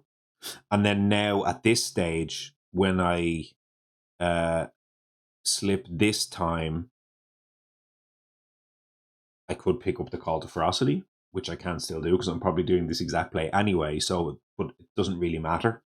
But then, finally, when I slip the 3rd time to replay bargains, now I have the moon. And it's really important, of course, that I get the moon in play, because otherwise I cannot pick this card back up. So I actually have to play another moon card first before I kind of go ahead and do the bargain stuff. So what I was getting at then, when I was saying was I thought I made a mistake, was in my mind I was thinking, okay, right now we're talking about 3 slips to myself. 0 plus 1 0 plus 1 time plus 2 more time, 3 total time. We've already figured out that I can afford that. However, I'm now spending the third slip is 2 time. It's like I'm essentially spending 2 time to do the third slip. In my mind, what I was thinking was that doesn't make any sense. Why not just skip playing the gift of power and only bargains? And then I only have to slip twice instead. Bargains once and then bargains a second time. However, as I've just described to you, this does not have a second moon, and therefore I cannot pick up the bargains to replay it. I hope that all made sense. Again, I'm kind of doing this almost for the laugh, because it's like that just shows you the level of complexity of this bloody spirit. That may have just been a whole bunch of waffle that unfortunately you couldn't follow. But if you did follow, hopefully you've had a little bit of a chuckle at my madness. But anyway, so the situation being, I will reverse the situation and go back. So at this point now, again, I have played these 2 cards for the turn. This one got thrown away. That is actually in my pool. Right now, as of this moment, I only have the bottom level of the slip.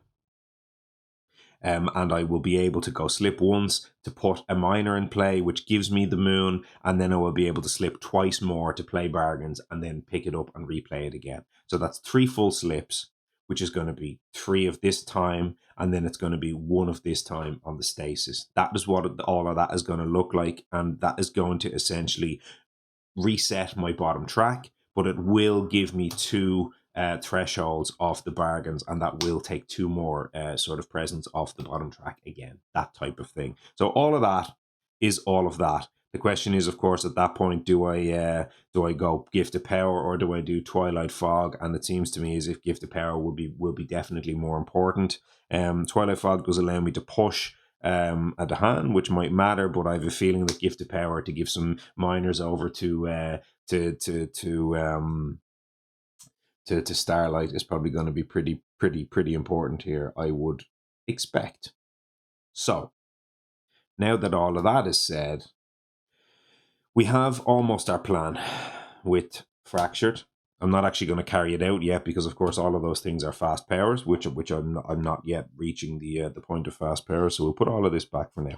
But we do know we're stasising here, range 2 from a Sacred Side. We know we have Blur, which is going in here and then pushing into that land. We only have a single Blur. We don't have a repeat, so I can only do that. I can print it a hand and then push 2 in there, which will solve this land as well. So I have that solved, because that is now ravaging for 3, 6, 7, 8, 9. Okay. Now, Finder, you need to do some hand movement. We need you to solve this land. Otherwise, we're good to go. Ideally, do I have Blur anywhere else?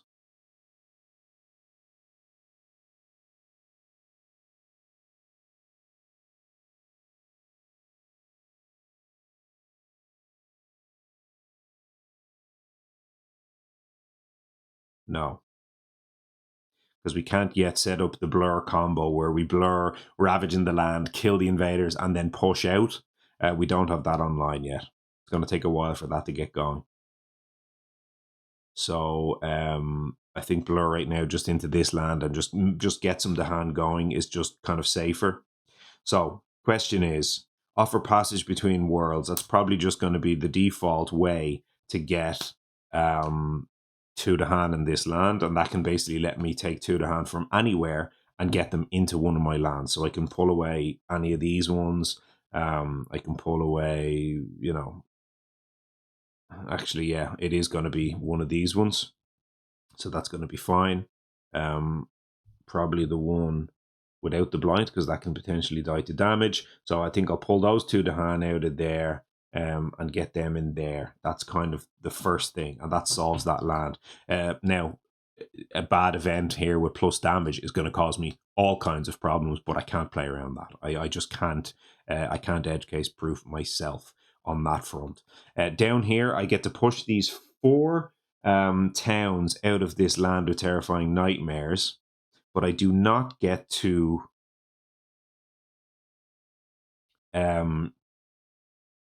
solve the ravage unless I can isolate the land. So I need to try think about, how do I isolate that land?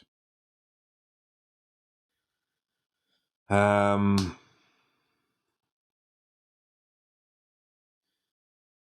other thing I'd like to be able to do,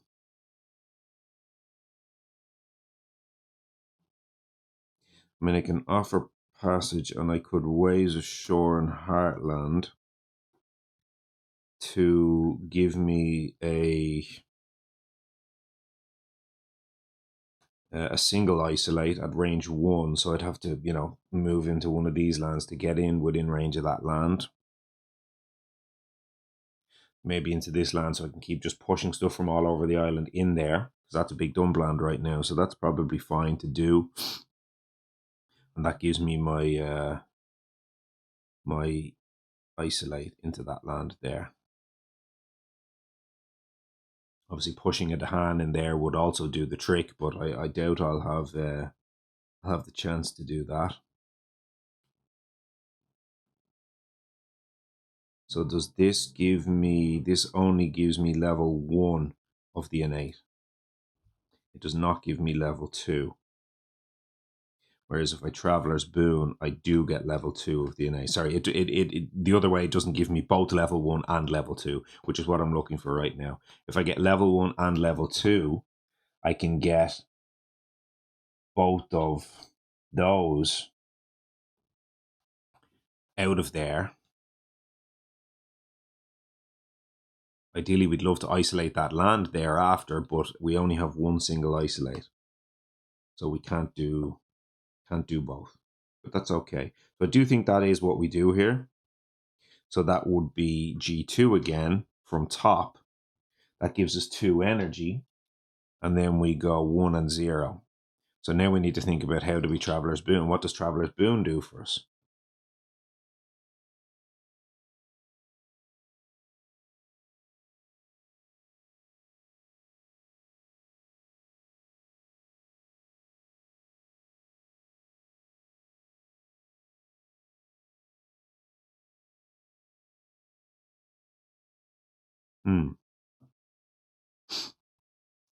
Anyway, that's 1 and 0.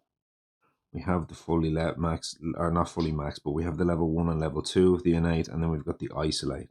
We'd love to isolate this if we can, so that solves that next turn. But then we'd have to get a Dahan or do something in that land over there, and I don't really see how we do that.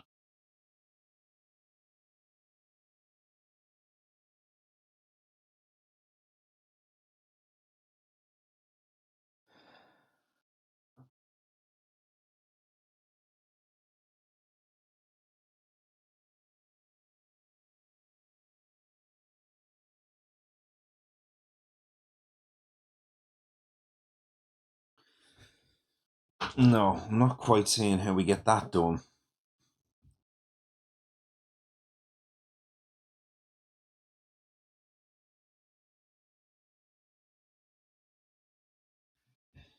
We can do something like on Starlight's side, like move a presence range 3 can get us across into this land, and then we Traveler's Boon the Explorer out. That's one way to go about doing that.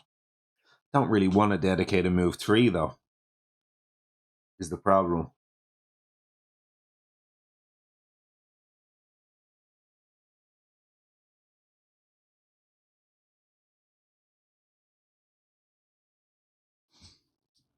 Uh, so let's think about that. They're the card plays we're playing anyway, so we kind of need to figure out then what we're doing with Starlight to make this work.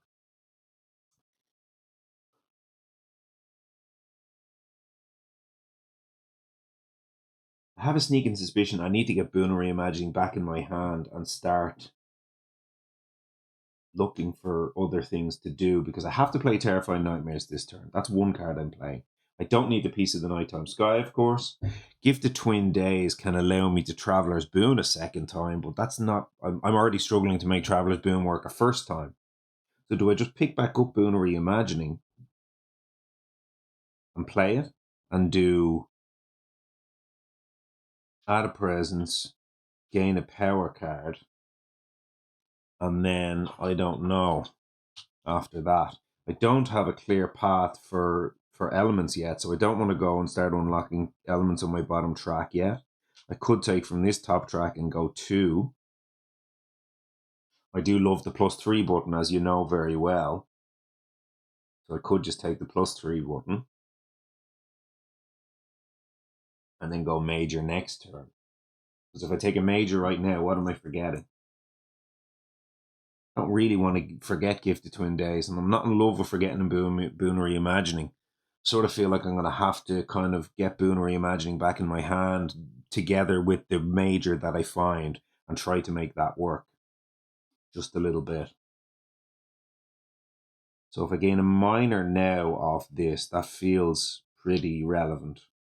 I don't think I can be dedicating Reclaim 1 right now, because Reclaim 1 to get Boon back in my hand, and it's like, okay, play these 2 cards, and then I've no energy left. Then what do I do? Then I'm like stuck in the game. So I'm not in love with that. I think I probably do want to take the +3 button here. I do love it. I love it a lot. And I'm going to need to make majors work here because, as I say, the Bargains of Power and Protection is only going to get me so far in this game. That is not going to clear the island for me. This is not a game-winning play. This is a defend myself for several turns until I can find my game-winning play. Against other adversaries, maybe, but not here. We just are not going to get enough damage done with the durable towns to be able to use this to win the game. So that's absolutely not a win condition. So I am going to need to find a win condition, and that means I'm also going to need energy to be able to pay for it. So I think I go gain a power card.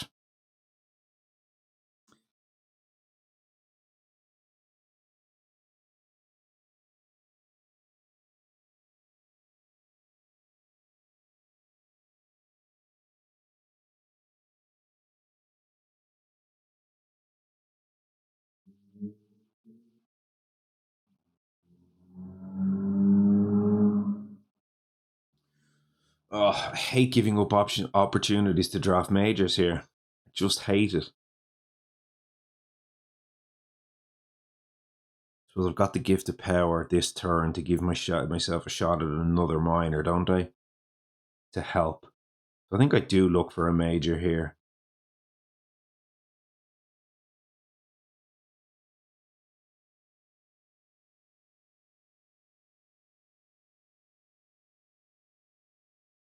It just gives me a plan for next turn. It gives me a direction for the gift of power. So if I don't major now, then I don't know what I'm looking for with gift of power. And then next turn, I'm like digging for a major and I've no backup. I've no cards with me to kind of threshold or whatever. And the off chance I find something better than Terrifying Nightmares now and I just play that instead, that can solve this land. Pretty unlikely, but it could happen. So I do think I'm looking to major here. Even though I have very few cards in hand, I think I look to major.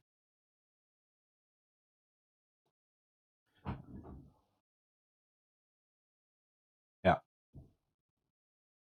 Because we're going to need the big hitter, and I'm not going to have infinite time to find it. 1, 2, 3, 4.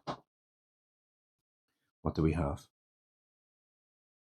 Tickets Erupt. That's not the big hitter we're looking for.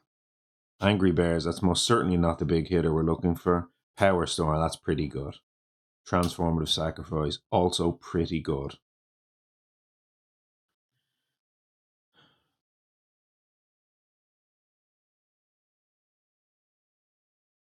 Power Storm is rather excellent, as we know. Transformative Sacrifice is a good one. It's a very good one. But I dare say I can't possibly pass Power Storm here.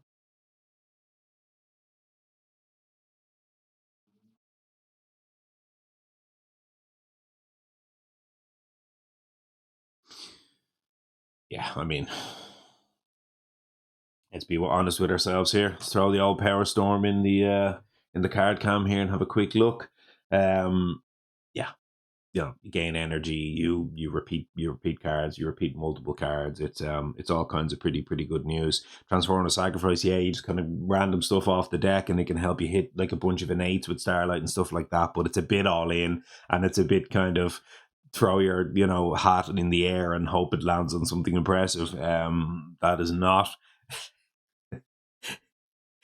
That is not a famous saying. Throw your hat in the air and hope it lands on something impressive. I've just picked that old proverb out of my backside. So don't quote me on that one. I'm pretty sure that's not a real proverb, but it's one of them where it's just a bit of ill wisdom, really. So I'll take the power storm. Okay. It started pretty poorly there with tickets and Angry Bears, but we got there with Power Storm, so that's gone. Now I have to forget a card, of course, to that Power Storm. Power Storm, of course, as well, will not solve this land this turn. So I won't be forgetting the Terrifying Nightmares because I have to play that. It's either Gifted Twin Days or it's Boon Reimagining. And I don't love the idea of throwing away a Gifted Twin Days because Fractured or Finder has so many good zeros and ones. And I can just make something really nice work with all of that.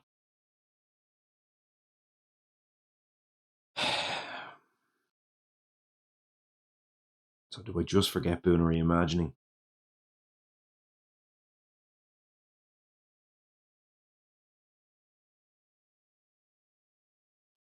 Gift of Power gives me a look with Power Storm. And then next turn I can look again, Minor Power. Find a way to threshold. But then it's like, okay, I've got Twin Days, I've got Power Storm, I'm thresholding all sorts of repeaty stuff. But what am I repeating? I mean, I guess I'm repeating next turn Aid from the Spirit Speakers twice. Well, no, I'm not repeating it twice. I'm repeating it once. I'm repeating Ways Ashore and Heartland twice. That's going to be slow, though, because I won't have...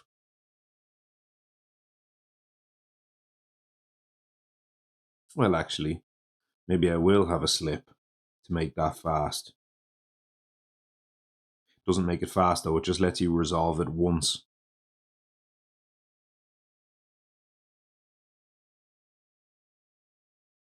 Anyway, it's okay. So I'd essentially be letting Fractured repeat something free next turn, like Twilight Frog or something like that. Again, it's unimpressive. It's unimpressive. I might have to throw Gifted Twin Days away here.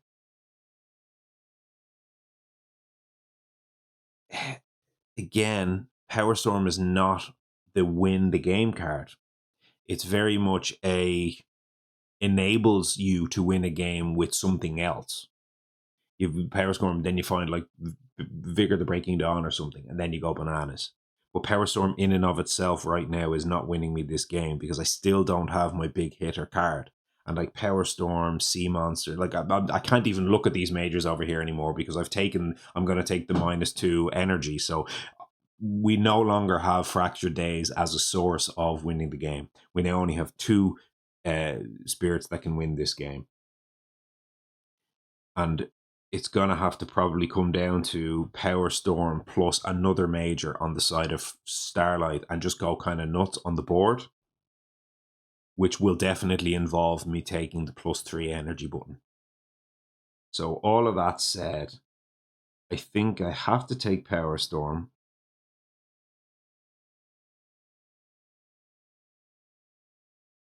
And given that I have a way to repeat cards already, I think I have to throw away Gifted Twin Days because I feel like the Boona Reimagining will be an important card to get it back in my hand to enable the next major.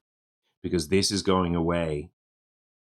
The Power Storm will start to come online, but I'm still having to dig for majors here. So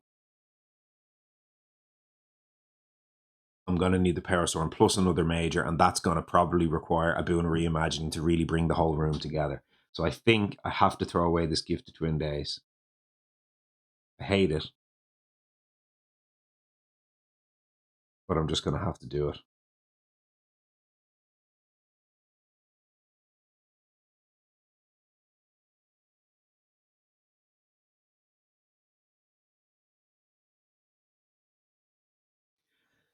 Okay, and what that means then is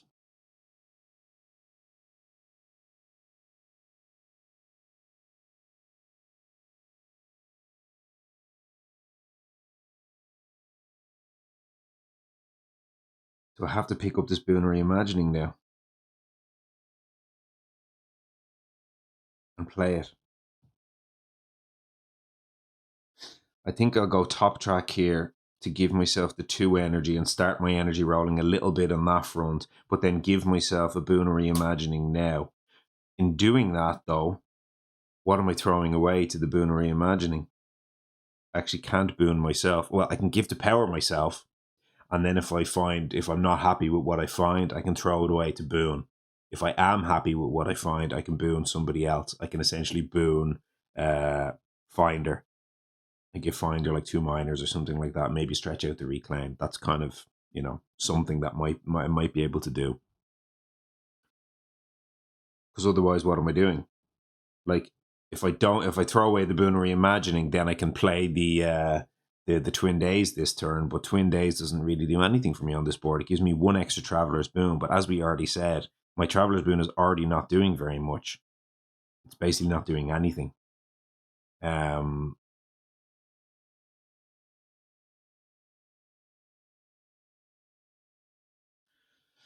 So yeah, that's what I'm doing. So I'm going Add a Presence, and I'm going from top track here. Slightly unorthodox, but it's okay. We'll take the 2 energy from there for now. Then we will play also the Reclaim 1, and then the Gain a Power card, the Move a Presence, I still have to decide on. So we're moving before we're placing most likely. Well, actually, no. The move is the first thing that's happened. So I chose to move first. So I still have to resolve the move. The boon's going to be going back in my hand and being played this turn. We're going to pay for all of that using the energy that we had. And then I think I'll +3 button next turn. So all of that's fine. Now, Traveler's Boon. What can Traveler's Boon enable me to do?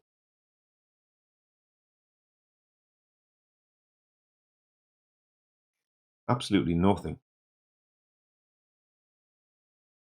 is the answer.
Pity I don't have that fast gather, but it's okay.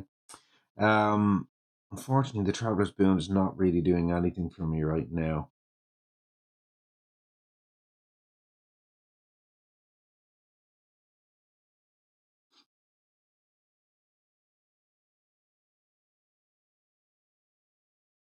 I mean, it's like it gets an Explorer out of there or something. It's like basically nothing. It can get an extra Dahan into like that land, which is also okay, but it's like so far from exciting. I feel like I have to. I'm gonna have to isolate this land in here because I can't get rid of that Explorer, which is a real pity.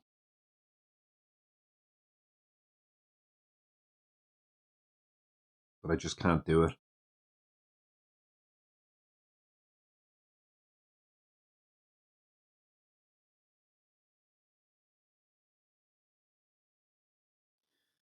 And there's like nowhere even that I can interestingly move a Dahan with a Traveler's Boon, really. I mean, I can, move that in there and then pull that other Dahan out of there, but we need a Dahan in there for the following turn, so that doesn't help. pull this to Han out of there, but that doesn't help. I can, like, move in there and randomly pull like single, invaders out of lands, but again, that's not really doing anything.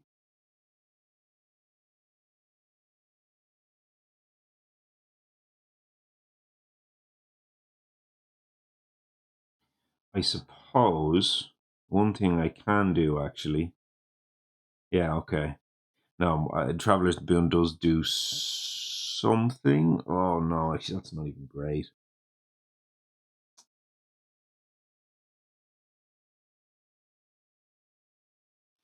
I was about to say one thing it can do is if I move my presence in the G3 from fractured from here to here, what I can do is I can then Traveler's Boon, move myself over, pull this away, and bring all of that there.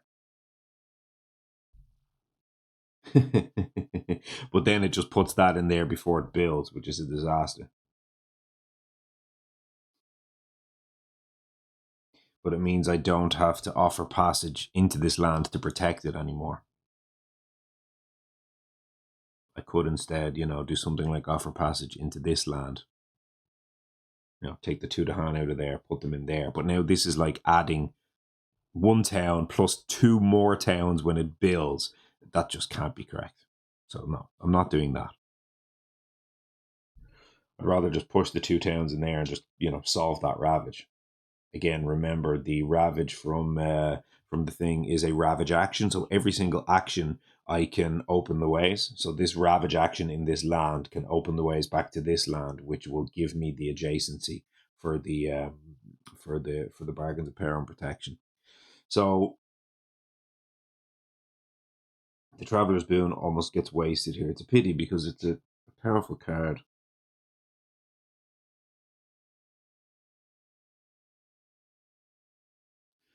And it can give me, get my sacred site away from that corner into somewhere more central, which maybe slightly helps, but again, that's not solving lands. Right now, we may need that position, that hand position up in that corner for kind of all of that. So it doesn't really feel all that exciting.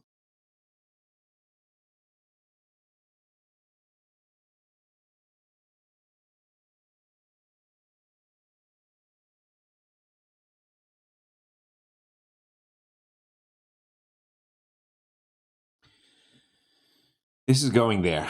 We know that. Which gives us pushing those invaders in there.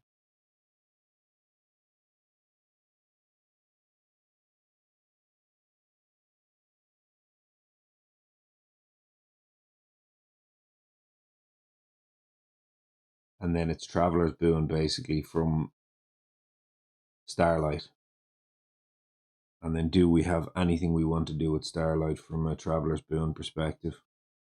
I can't see one single thing. Apart from push in there and pull 1 explorer out of that land. It's like the only thing I can see. Which is highly unimpressive. Yeah, like there's move in there and then pull a town out of that land or whatever. But again, that land is already solved, so that's not doing anything. And like, I pull a city out of there into there. Again, it's just not solving anything. Nothing being solved. Such a pity I just can't get anything into that land. What would be nice, of course, is if I moved that in there. That would be nice. But then that does not give me... Oh, I lied. I was about to say that does not give me a sacred site, but it does. Because I Traveler's Boon from there into there, and then now I have my sacred site again back in there. We got there. Okay, that's what we're doing. So when we G3 on this side of the board, we move you into there. I was afraid to break up that sacred site, but of course I can reinstate the sacred site now, and that solves that build, which is huge. Okay, way better. Beautiful. Now, so we don't care about the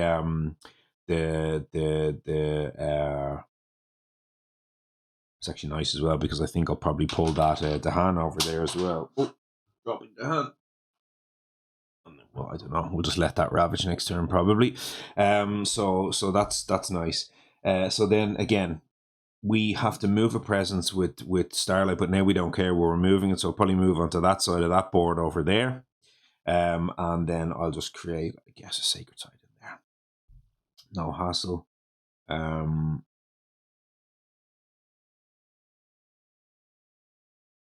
Maybe I'll create a sacred site there. Yeah, okay. Now, all moved. So, first, Traveler's Boon. Target spirit moves up to 3 of their presence to one of your lands, over to here. Yeah, and they take, I can take a Dahan, a Beast, and an Invader. So I'll carry both a Dahan and an Invader with me over to here. That's Traveler's Boon. Now, offer passage between worlds. Move up to 2. Range 1. Move up to 4 between target land and one of your lands. So target land and one of my lands. That's offer passage. Now, left and 8 have the first level and the second level. So we're taking 2 invaders from there and putting them over in here. Open the ways.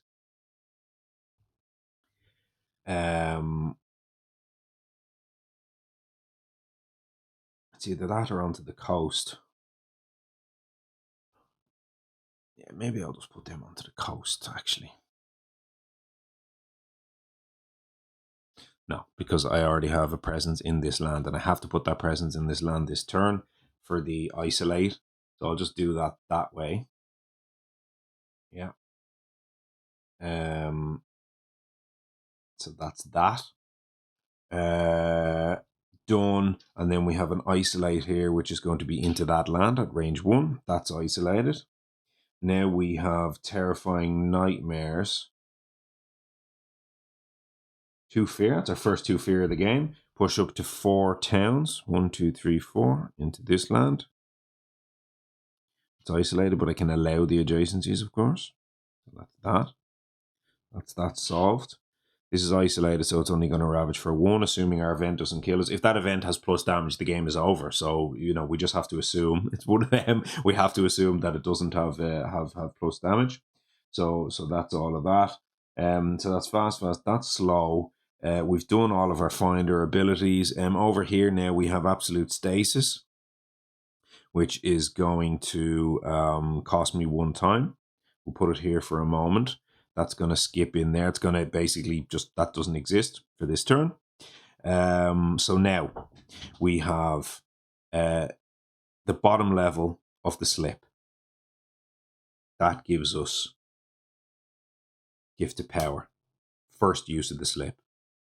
We're now going to go back and we're going to use the slip again, which costs 1 time. Now, we still don't have the top level, but we have the second level. So the second level will give us the Call to Ferocity back in our hand. This won't matter, but whatever. That goes back in our hand. And now we get to play a card from our hand, which is the Bargains of Power and Protection. That's going to cost us 2. That was our second use of the slip. Now we use slip 1 more time, which is going to cost us 2 more time. We don't have the first level. Sorry, well, before we use the slip, apologies. Sorry, before we use the third time, what we do here is, of course, we go Bargains of Power and Protection, and I have the reminder card somewhere behind me. Used this card a bunch of times in recent times. Where is it? Here it is. So, yeah, before we do the third slip, we obviously use the bargains before we put it back in our hand. So here, this is going to be, it's going to cost us our energy every turn. So I'm going to cover our energy track with this reminder. And I'm going to, of course, use the presence from here on this card because I have the threshold. And this is giving us, as we saw before, the defend everywhere, so that's fine. Now we do the third level of the slip, which picks up the bargains, and we'll play it again. So I'm essentially going to pay 3 and take 1 change, and then I'll use the bargains another time, which is going to give me 1 more of these over there. And that's all kosher. So we've done bargains twice, so we know what we're doing with the defend on bargains. That's all good news. The 3 time from here and the 1 time from here are all going to go back on my tracks now, so that's all spent. So technically it does go back on the tracks now, so that's all good. And then we have Blur the Arc of Years. We have no time available, so we can only do this once at range 1 into this land. So we will do if the hand are present, place of the hand, and then push up to 2. So we'll place, and then we'll push. So this does need this does need the defend of 8. So we'll push 2 of them in there and leave 1 behind. So that is all pretty good news. So solved. Should be solved because it's isolated. This is now solved, and then this is skip. So I presume, assuming there's no event that does plus damage here, we're in pretty decent condition, I would say, for this Ravage. So that's all good. And then we've got the Gifted Power and the Slow. We've kind of tanked our whole game now with Fractured. So we need to get pretty lucky to kind of, I would say, bounce back. And maybe not pretty lucky, but it's just going to take us a while. But we've got something-ish going.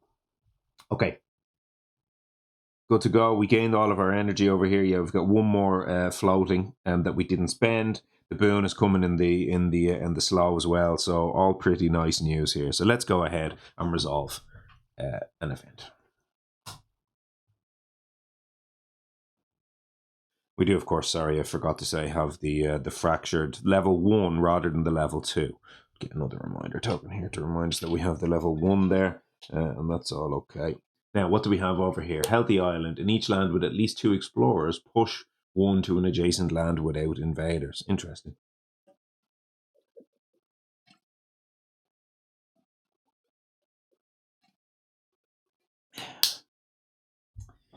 It does almost nothing,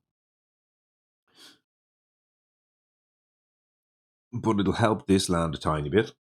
So in each land with at least 2 explorers, push 1 explorer to an adjacent land without invaders. So from here, this is the only land that has at least 2 explorers. It's going to check this before I resolve the ability. So there is only 1 land here. Now I have to push this to an adjacent land without invaders. So adjacency wise, I can push it in here. I can also open the ways and try to push that, well, over there, but I'm not going to do that, obviously. So I'll push that in there. That's fine. It'll just be 1 less damage for Ravage next turn. And now on each board, push 1 beast to an adjacent land with no blight. It deals 1 damage there. That's a pity that has blight. I couldn't just push that in and wipe that.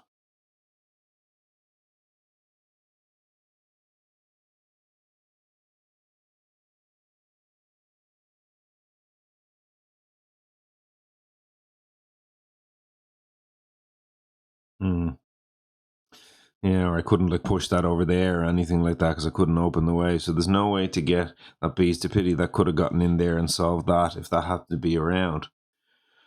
On each board, do that.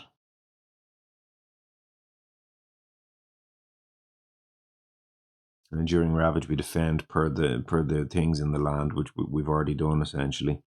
So there are no explorers I can pick off in any reasonable way here, which is fine. So, I mean, 1 damage is just push you in there, kill you. Over here, it's push you in there, kill you. And then over here, it's push you in there and then kill you. That's really all that's happening with all of those. Just 3 explorer kills, whatever, no big thing. And then we get defend from Ravage. So that's all pretty good news as well. So let's go ahead and Ravage then. So we got it away with not placing any blight on the first turn. So that just doesn't exist. Over here again, we've got defend 8. So this is 3 plus 3 is 6. Plus 1 is 7, 8, 9, and it's ravaging or it's defended for 8. So no blight comes through, and then we have a counterattack of 8, which kills 2 2 towns because they are durable, and this is a hard way to go about doing this if we're going to have to durable our way to victory here, as I said before. But anyway, we got 2 town kills, so that's something. Over here we kill the explorer. That's defender for 4. The explorer dies. Over here, that's no adjacency, so that's safe. It's isolated as well, just in case it tries to explore or anything like that. Over here then, similarly, safe from a ravage, and it kills 2 towns. It's adjacent to Fractured's presence. And then over here, again, this is Open the Ways, so it's adjacent to Fractured's presence, which kills that town as well. So we actually got rid of a whole bunch of durable towns on the first turn, which was pretty nice, I have to say. Not bad. We didn't place a single blight, so we do not have to do any of the mining rush from Sweden. Obviously, we've got no loss condition stuff going on there. So all of that is pretty nice news. Now we'll go ahead and build. So no, remove, and then yes. And then we'll gather. So board land order. So here we have to gather from here. Here we have to gather from... Actually, hang on a second. Here we can gather from... I was going to say Open the Ways, but we don't want to open to there. So no, we'll gather out of there. That's fine. Here we gather from there.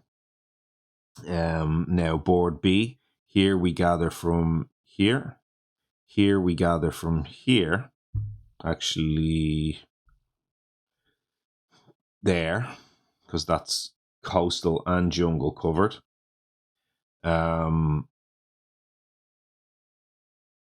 Whereas here it's only wetlands covered.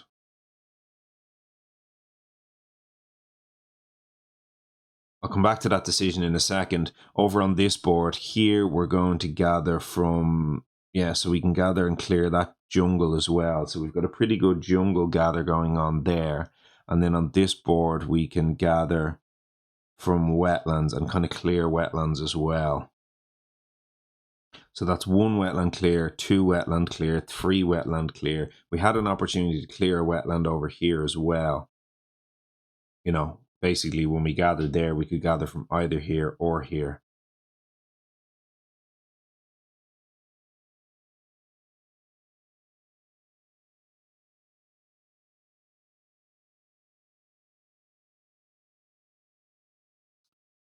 I'll go with my gut and I'll say I'll get rid of the coastal land, because it hits 2 of the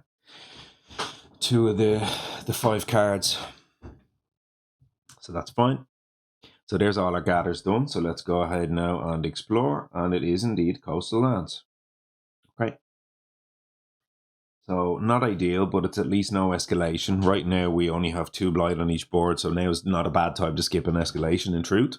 So that's pretty good news. So let's go ahead and explore. And we're not playing Scotland, so these are only single explorers. These are explorers, not towns. 1, that doesn't exist. 2, 1, 2. We've got some back-to-backs here. We've got 3 back-to-back mountains here, which isn't ideal, but you know. 1, 2, 3, and at the very least, getting that out of there was something. So, okay, and then we'll find our next turn. Pushing those 2 out of there solves the ravage as well as the build, so that's kind of not the worst. Around.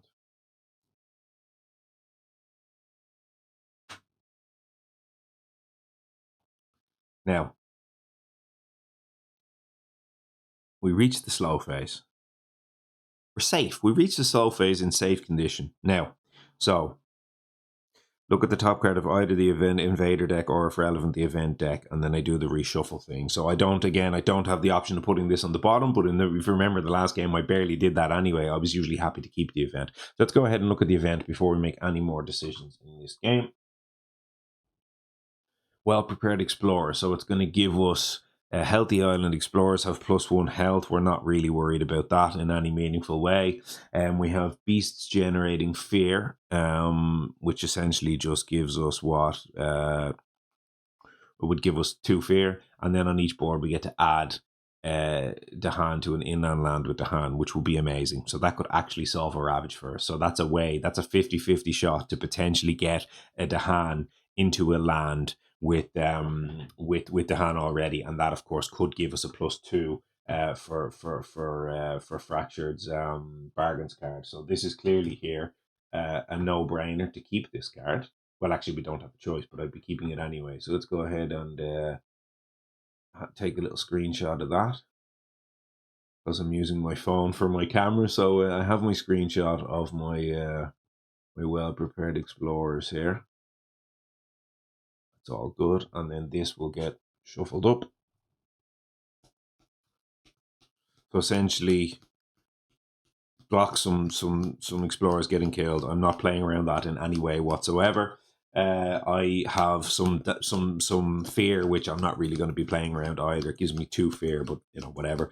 But the other thing is, it might come up where I absolutely desperately need an extra to hand. For example, in there on an inland, was it inland land? I have to check what it said now. 1 second, or is it just any land with the hand? I think it said inland land, didn't it?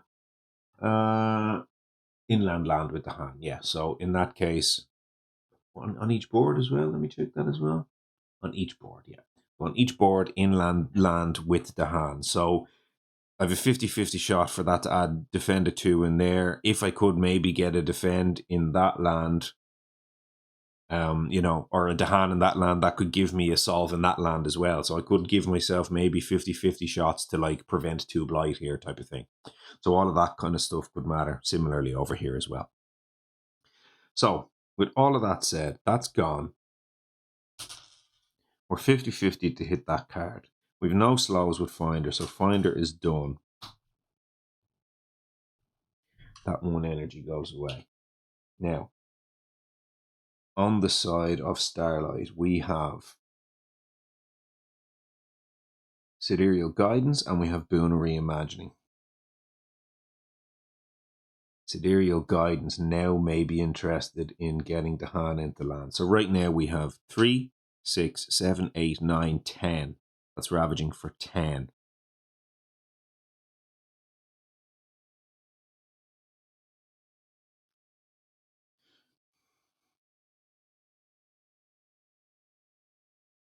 Next turn we're probably playing Power Storm, which on the Finder side can give us double aid from the Spirit Speakers. And that could do something like get like 2 Dahan in here, or even 3 Dahan into that land because it already contains Dahan. So that could kind of solve that a little bit. Over here we're 3, 4, 5, 6. So we want to get like 2 Dahan in that land. So like 2 aid from the Spirit Speakers right now can give us like a solve in there and a solve in there type of thing. That can be those two lands solved by 1 aid from the Spirit Speakers. So that could be pretty good. This land over here is a lost condition by 1,000,000 miles. We do have 1 energy left in our pool here. So on the reclaim, we could, because we're obviously not getting any energy, but on the reclaim, we could stasis 1 more time and stop that lost condition, which might not be bad.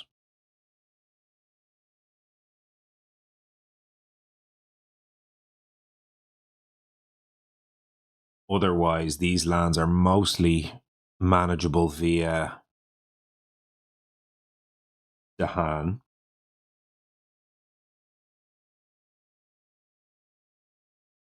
It sort of feels to me like a Sidereal Guidance, put a Dahan in that land right now and then hope for a 50-50 to save my bacon.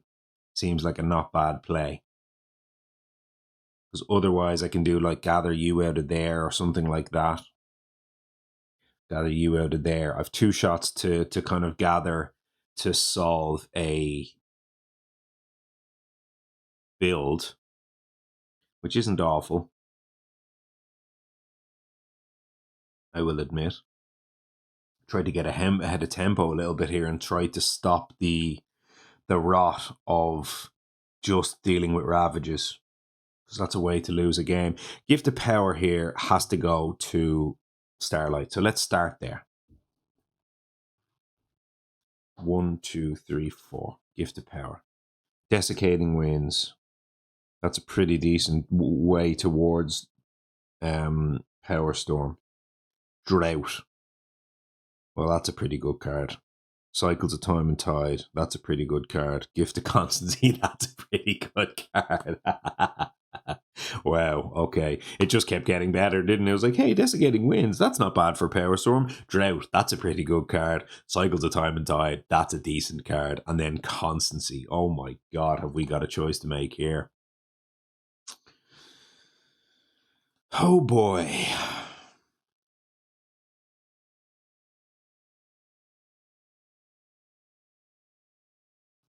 Oh boy. Have we got a choice to make here? I mean, as much as I like Thresholding Power Storm, I will not be taking Desiccating Winds over any of the other three cards here. Drought is a beautiful card. If I just take Drought and I go next turn power, go bottom track, take a Sun element, I have Drought Threshold online. And that can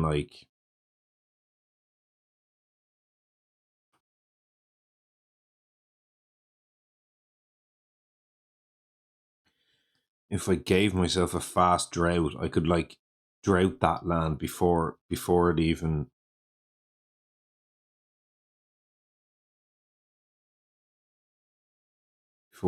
ravages.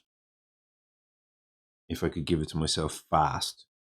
Can I fast that? So I've Gift of Power, I have Twilight Fog, and I have the Past Returns again, all costing 0. But I do not have 3 plays next turn. I only have 2. When I pull them off, I've only got 2 plays next turn. So I do not have a way to hit that, which is a pity. So I actually cannot give myself fast Drought next turn. What I can, of course, do is stasis the land. Oh, no, sure, I can't. If I stasis the land, I can't drought it. Hmm.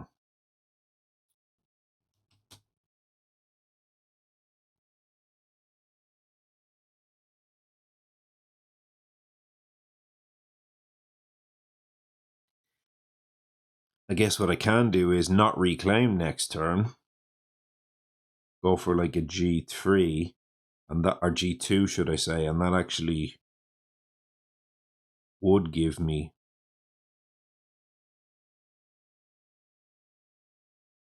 the slow to fast. Droughting in here, it does, of course, only kill the city and the 2 towns. It does not obviously deal with those explorers.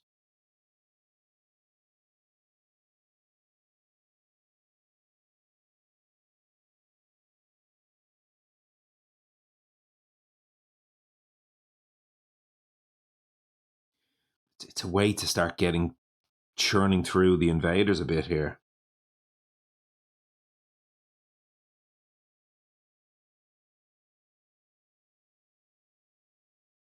Also give me 2 of the relevant elements for Power Storm as well, albeit not 3. Oh boy, this is so tough because obviously Constancy is insane. Constancy is bananas.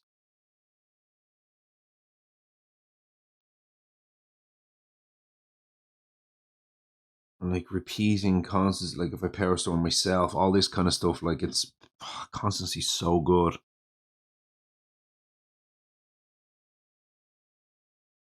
It's so hard to pass Drought here. I love this card so much.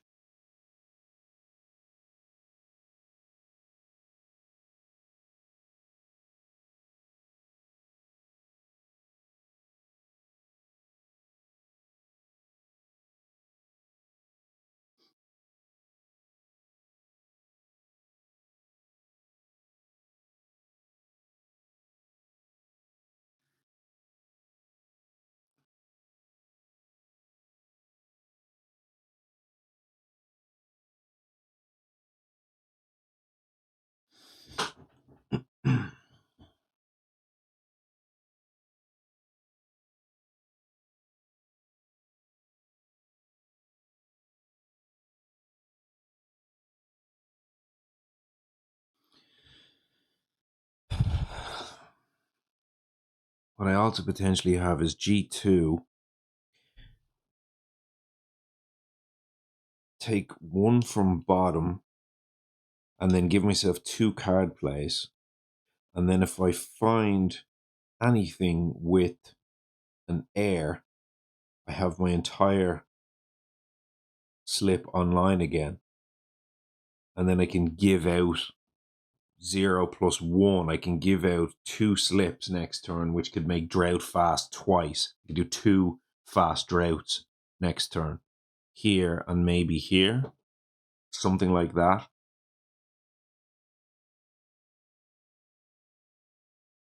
That's pretty good, like 2 droughts, wipe 2 lands.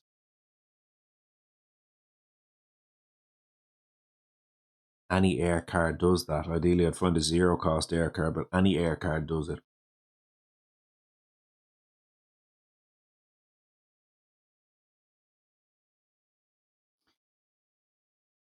Oh, I just can't pass drought here. I love it so much. It's just the best card ever.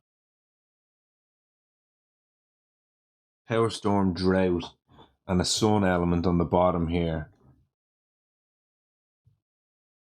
And we're really cooking. God, passing constancy is insane. But again, same point I made before. Constancy right now, it's like giving energy, giving, cards back in hand. It doesn't really do anything for Fractured. Not really. It kind of does. Like, obviously they want energy. But the problem here is that I'm going -1 energy when I get to growth. But then excuse me, the the -2 energy stays for the whole turn. So if I try to gain the energy later in the turn, I still won't gain it because it still remembers. So I've only done -1. So if I then constancy fractured, it'll only gain 1 instead of 2. However, I have said already in this game that it feels like I need to probably bargain at least one more time in this game.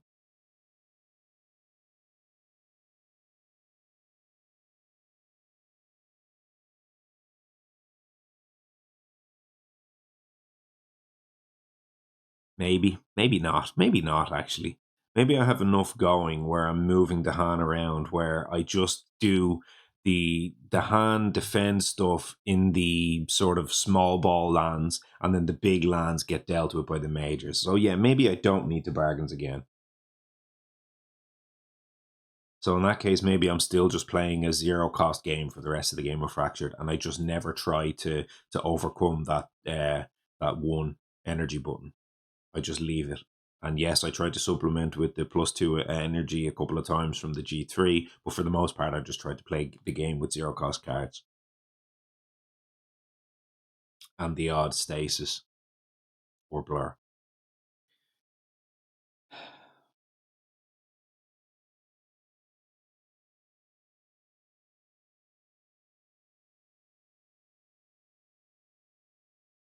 And then in that case, I'm just constancying myself to give myself energy to try do something with a major. But I kind of have a major. Drought kind of is a major. It's a major in the minor power deck. I can't pass this card here. It's too good. It's too good. I can't pass it. Cycles of Time and Tide I haven't even talked about. It's fantastic. It's so good. Cycles of Time and Tide will be amazing here. But I just can't pass Drought. I'm taking Drought. I can't pass it. I just can't pass it. Giving up on constancy here is crippling. Like, it's hurting my soul to give up on constancy right now. But it's a way to deal lots of damage and get rid of lots of buildings. And right now, I have next to nothing that does that. So I have to take this. Take the Drought. Obviously now I'm not Boona reimagining myself, so I will Boona reimagining Finder. Question mark. Do I bin a reimagining finder? Maybe I don't, because this play that I talked about next turn with fractured. If I boon a reimagining fractured, oh no, because these cards are in my hand, so no, I can't do that. So yeah, boon a reimagining finder. So finder will gain 1 energy, and it will forget a card, which will of course be the Circuitous and Wedding Journey. It's the easy one. And then it'll do the whole minor power thing. 1, 2, 3, 4, 5, 6. 1, 2, 3, 4, 5, 6. Yeah. Nature's Resilience. And a 6 might be helpful. Dire Metamorphosis. Hazard Spread is a good card. Not quite doing anything for me at the moment. Dark and Tangle Woods, okay. Drifting, Gift of Nature's Connection. So we've at least one Windmill Slam. We hit Nature's Connection. After that, we have Hazard Spread, which is a great card. Elementally, it's only fine for Fractured, but it's pretty good from a searching for majors next turn perspective. Or sorry, whenever we look for a major. Dark and Tangle Woods isn't going to do it. Good card, but it's not it here. Drift Down into Slumber. Again, it's a good card, but I'd probably rather take the Hazard Spread at that point here and see if we can combo it with like some beasts to try and do something with a beast major or something like that. Dire Metamorphosis, it's only okay. And then Nature's Resilience, obviously the defend is 6 is not bad, but elementally it's not exciting for us. I think I'd probably just take the Hazard Spread here and just hope that that's just a little bit more interesting for element purposes. Nature's Resilience is good, but I don't even want to be creating Sacred Sides, although Hazard Spread is also a Sacred Side card. I forgot about that.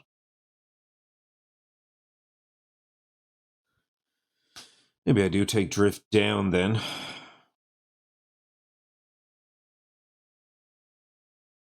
So what's happening next turn, I guess? Next turn is 2 more card plays. Definitely aid from the Spirit Speakers, and that's getting Power Stormed.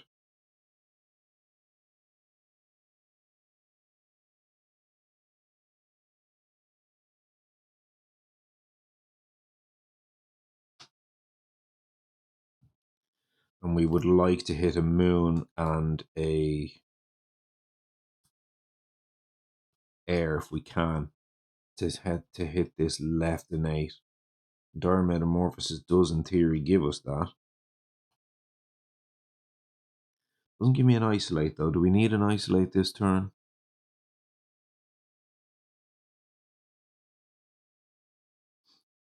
Not as such.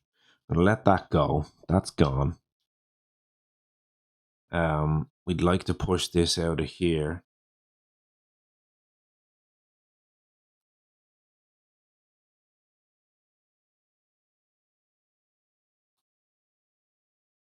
If the Nature's Connection could let us Power Storm Threshold next turn, yeah.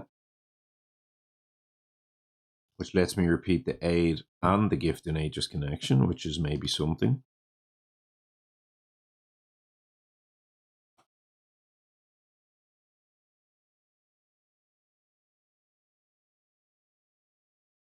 It's kind of cool.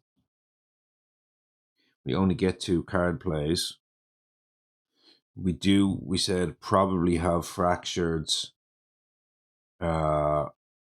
slip ability next turn. We could give ourselves 1 Fast Drought. So we could go Fast Drought on Starlight, then pick the card up and replay it, and then we'd only need it slow in this land.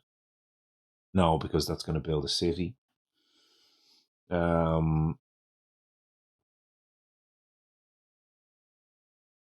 We now have the Air innate, which can solve one of these lands, probably solve that land there. So that's pretty good. Solves that in the middle of the board. That's great news. Could also let it go by moving our presence out of there as well, which might just be better.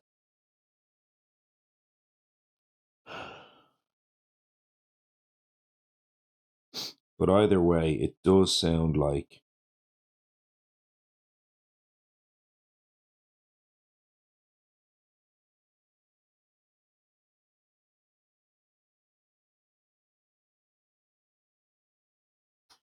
Mountain Jungles defend 3.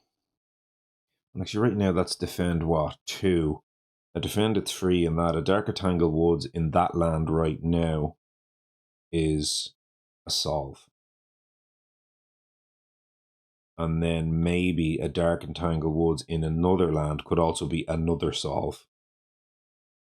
So yeah, actually maybe it is Dark and Tangle Woods, and then we give with Fractured Days an extra card play. So next turn we have Dark and Tangle Woods, Aid from the Spirit Speakers, the Gift and Aegis Connection, which gives us the 1 air that we need. So yeah, this looks better. Okay.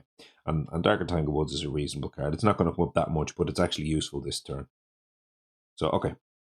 Done. We got there. We took the 1 energy from that. They're the 2 cards that go into our hand. We'll slip one of them out, hopefully, assuming we find the 1 air that we need on the side of Fractured. That's a bit of a dig deep and hope, but should be doable. So now we have the Gather with this. So what did we say? We said we might move out of there and let that go. Get an extra blight on the board. That might be fine. We have this solved by Finder, assuming we can get there, but presence at range 1 into there will get us there, so that can be doable. A defend of 3, so they're going to be gone, so that's solved. Defend of 3 in there we don't care about. Technically, a defend of 3 in there does actually solve that land because there'd be no adjacent town, but we don't actually care. We'd be happy to take 1 more blight in there and turn off the double escalation. It's a safe blight, so we're fine with a safe blight over there. So then it's just the air moves, earth endures, as well as the sidereal guidance right now. So I think I'll let this go. I'll just move my presence out of there. So that's let go. We need to do something about this land, but we said we can put 3 Dahan in there with aid from the Spirit Speakers. Assuming we have a land somewhere with 3 Dahan, we do, just that land right there. We can just push 3 of them in there. So that's already solved by Finder, so we don't need to do anything with that land. So then the other thing that we need to think about is the Dark and Tangle Woods repeat.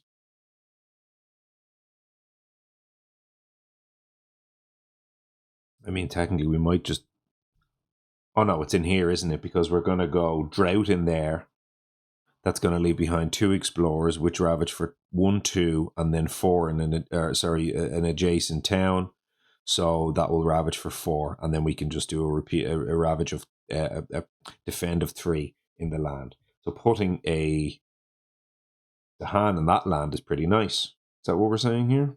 I think it is. Although we can't reach it because it's range 1. So sidereal guidance does not help us right now into there, unfortunately. So let's just solve a build.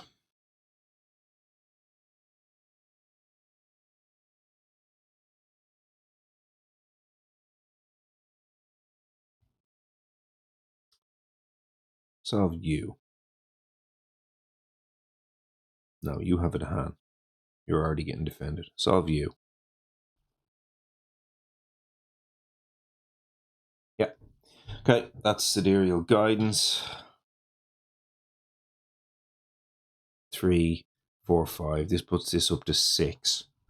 Yeah, let's not do that. Let's gather in there just in case. Okay.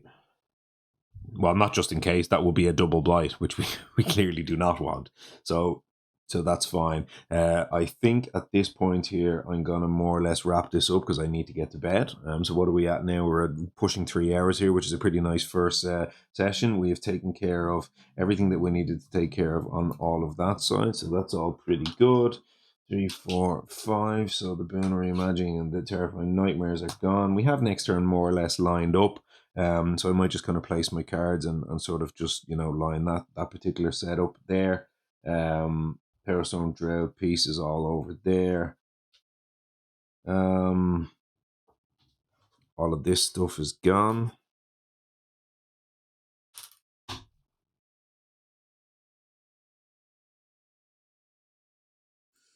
Oh, just noticed something.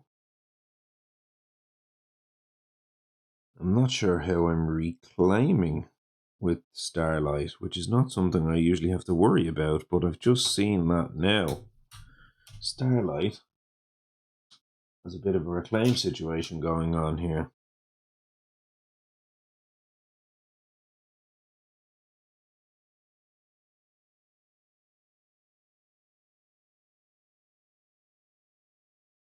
Yeah, that obviously wasn't there from before.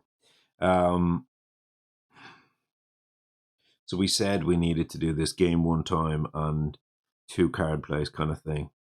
So we'll do it. So we'll do this before we go off. We'll do the game. Have a look. Give me something to ponder over the next day or two while I'm away. 1, 2, 3, 4. So let's see. Did we hit the air that we need? So it's going to be gain a power card.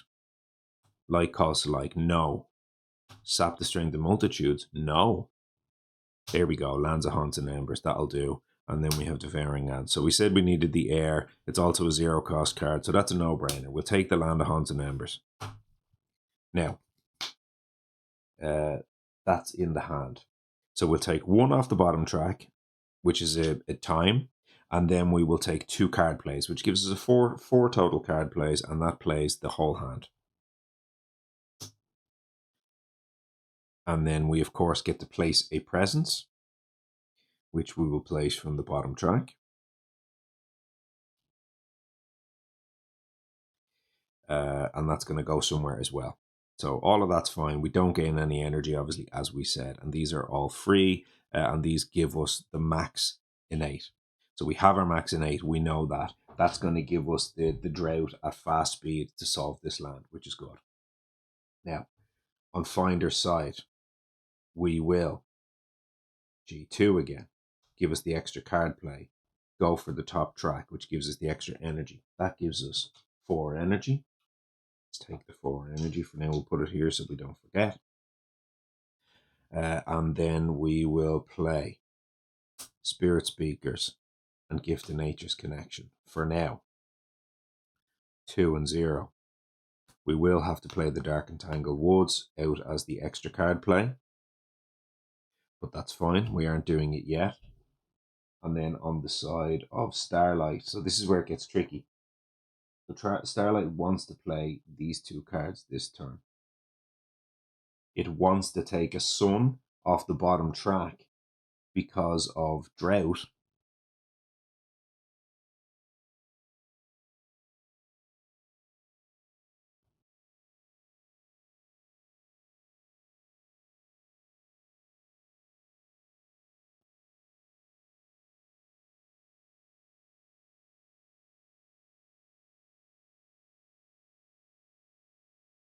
It wants to take 3 energy.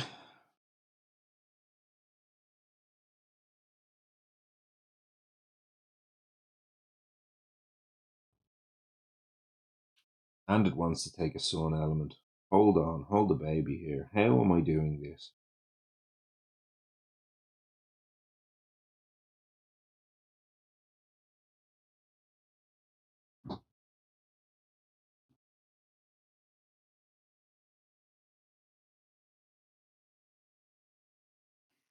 Well,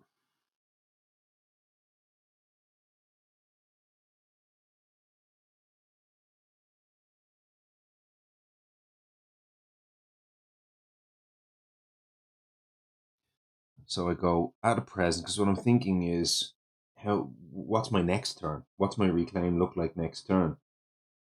And I think what I may end up doing here is go add a present because I can get the Sun and 8 this turn, which gives me a reclaim 1. Gives me 1 card back.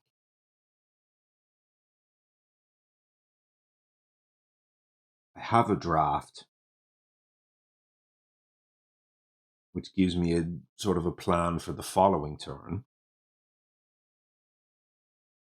I've got the Piece of the Nighttime Sky in my hand, which is probably just going to skip 2 Coastal Ravages on the next turn as well.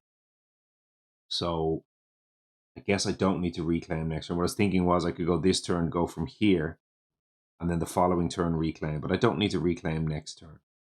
So next turn I can take from here, and the following turn I can reclaim, but I don't need to panic yet. So this turn, what I can do is, because I was thinking I can actually avoid the sun element and go for the +3 energy this turn. So if I go 0, gain a power, and +3 button this turn, that gives me a bunch of energy, and that might help me with a major the following turn.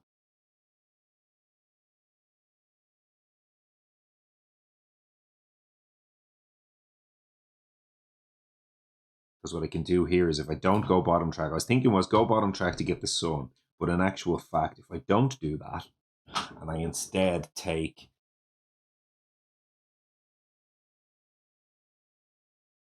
the +3 button, do it like this, that gets me a bunch of energy. I draft a major and throw away the terrifying nightmares.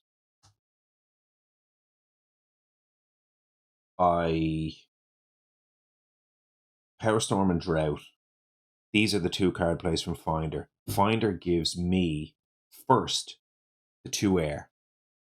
Then when I Power Storm Finder back, Finder can give me the 2 sun, which gives me the sun and 8. So I think all of that sounds really, really, really good.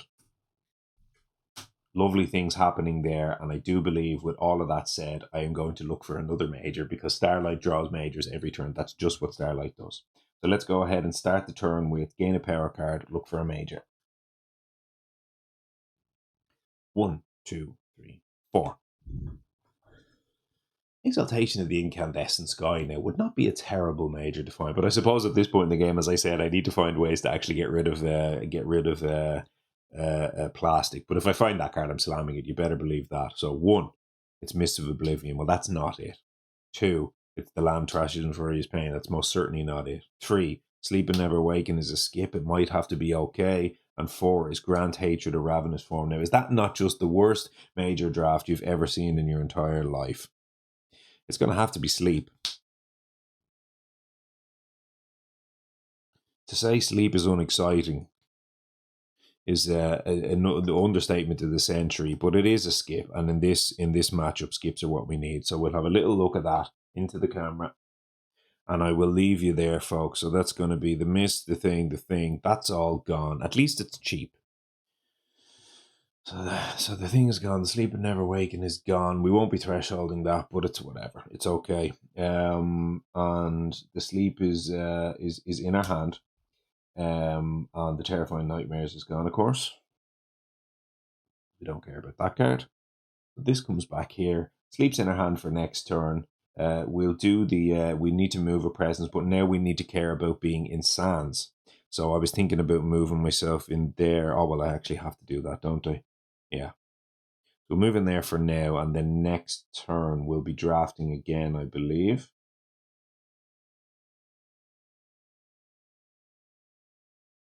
I think.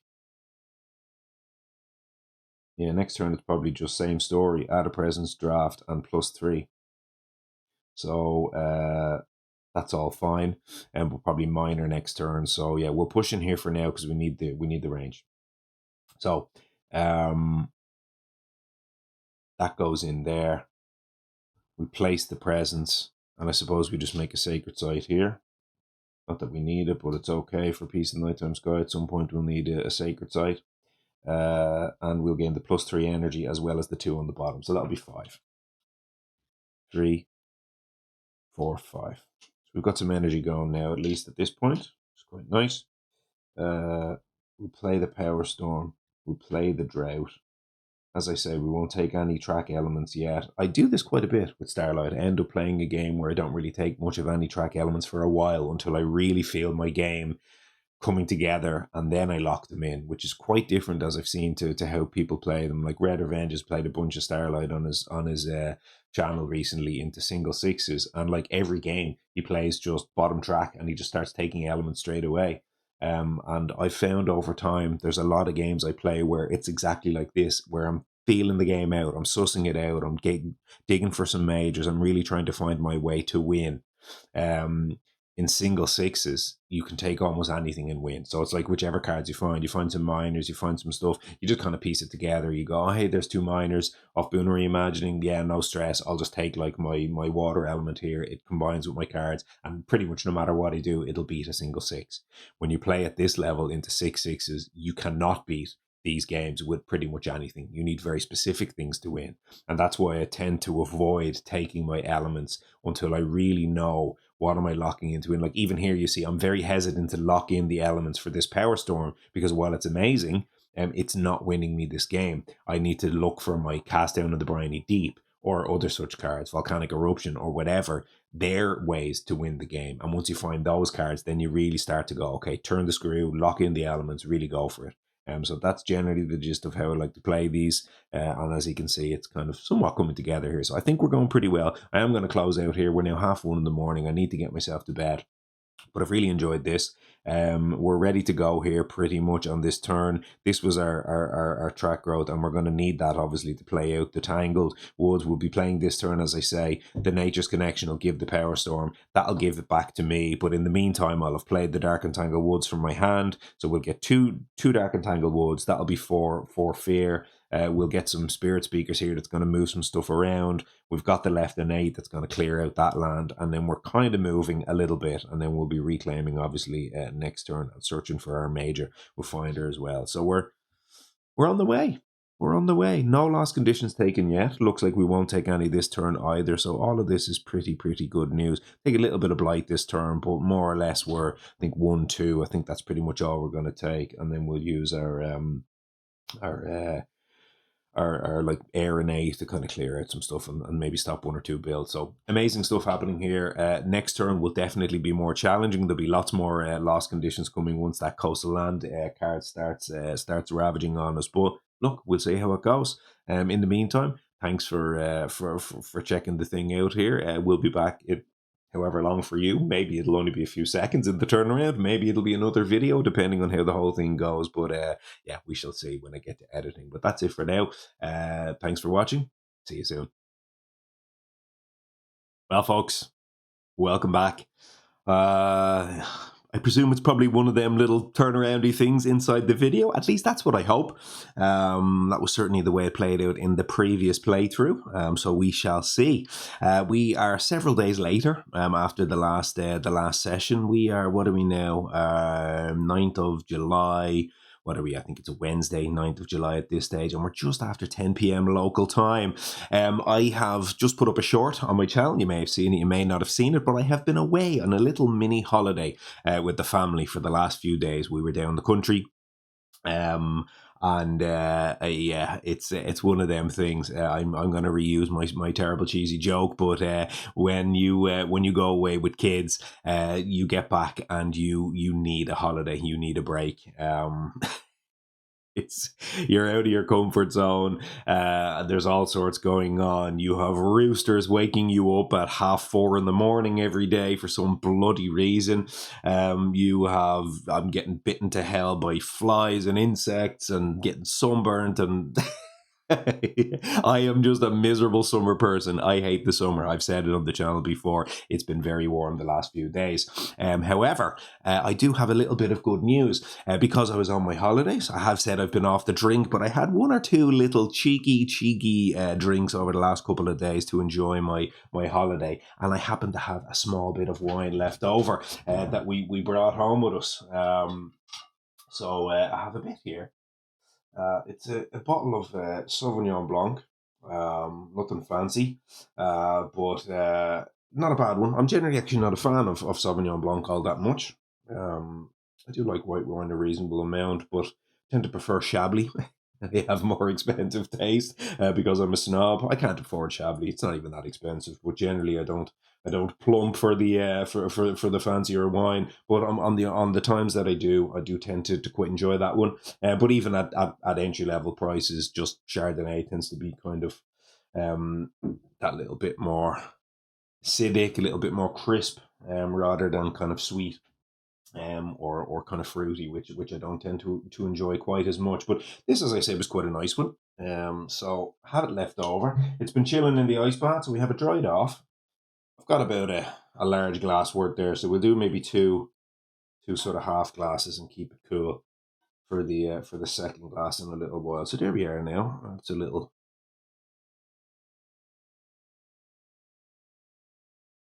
yeah, not bad at all.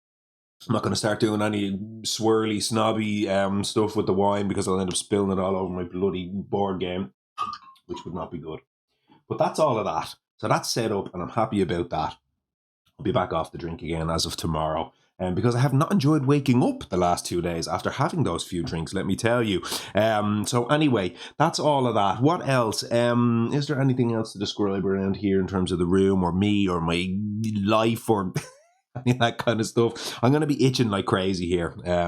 Probably see on the camera there, I scraped the hell out of my arm earlier on. You probably can't really see that all that well. They had to get down into brambles because one of the kids broke. We were down at my dad's place. He tipped off for a couple of days and let us kind of use his place down the country. One of the kids smashed one of the things in the garden. It had fallen into the ditch behind. Scraped the hell out of myself. So that was itchy and uncomfortable all day, and I was just bitten to hell by these bloody annoying bitey flies. And I've got one on my hand here that's been coming up over the last hour or so. I have a feeling that one's going to annoy me. But anyway, after maybe a little bit of wine, maybe when I get lost in concentration in this particularly challenging game, all of that may get forgotten about. That's my hope. Now, coming back to this game, it's not quite the same as the previous playthrough. When I did the break in between the two sessions, I had plenty of time to sort of think and plan, and that has not been the case with this game at all. So you'll probably remember, because it probably only happened for you about 5 minutes ago, at the end of the last video, I had sort of played out a little bit at the start of the turn here, and I think we're only on turn 3, 3.5 odd hours, or however long it's been into the video, 3 hours, I guess. We only really got about 2.5 turns done here, so we've got quite a bit of turn 3 done because we've done basically all of our planning for it.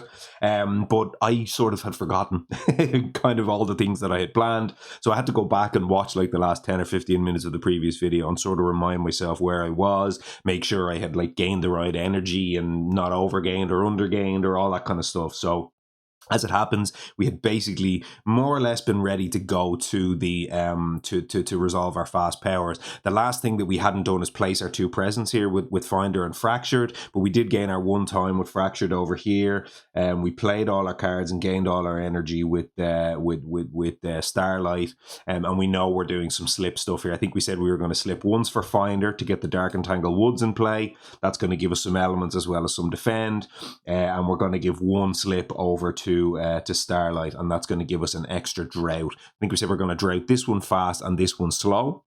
So there's work to do on this board quite at the moment. Now, I had some of these markers placed out here, and I'm not really 100% sure why. I think some of that was on the previous turn. No, so we know we're going to solve that from the aid from the Spirit Speakers this turn, and we know we're solving that from the aid as well. I think that one probably was on the previous turn, so we can take that one back.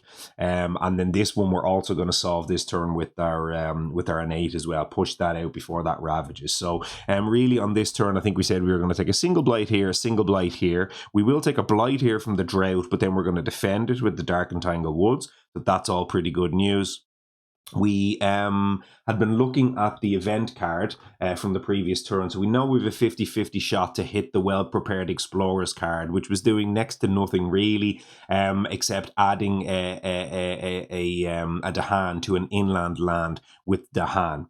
Now, there's nothing really that sort of jumps out at me this turn where I particularly care about that effect. There is one land, there's this land over here. Am I still showing it? Yeah. So on this land here, I could maybe push the hand into the land in the hopes that the 50-50 puts the last one in there. That's probably a terrible idea. I don't want to be losing presence and the hand and all sorts of stuff when I don't have to, because I can get the requisite number in there to get my defend off of the bargains of power and protection. So I don't need to go crazy and start doing silly things over there with that. So I won't. So really the event card, we'd be quite happy to see a different event card maybe this turn so that we have perfect knowledge of that next turn. And then that's a type of situation where I maybe could put one less to hand into a land in the knowledge that it will definitely go in and get populated. Having said that, Coastal Lands is ravaging next turn, so actually that's not going to make any difference at all. Anyway, we are going to have our visions of a shifting future online this turn. We have a fully maxed out innate, so that's going to give us kind of all of everything on both innates here. We obviously did, as I said before, we got ourselves up to 4-card play, so we got all this in play without having to use any slips on ourselves, which is pretty good news.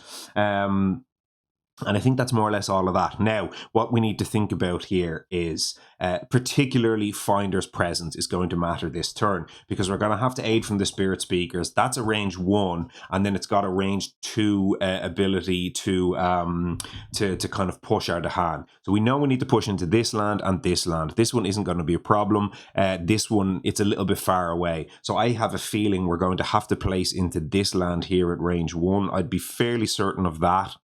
From here, because I think that's going to give us what we need there. So I think that's going to be pretty good news, and that will allow us to essentially, so over here we're ravaging for 3, 4, 5, 6. So what we need in that land is essentially 3 total to hand.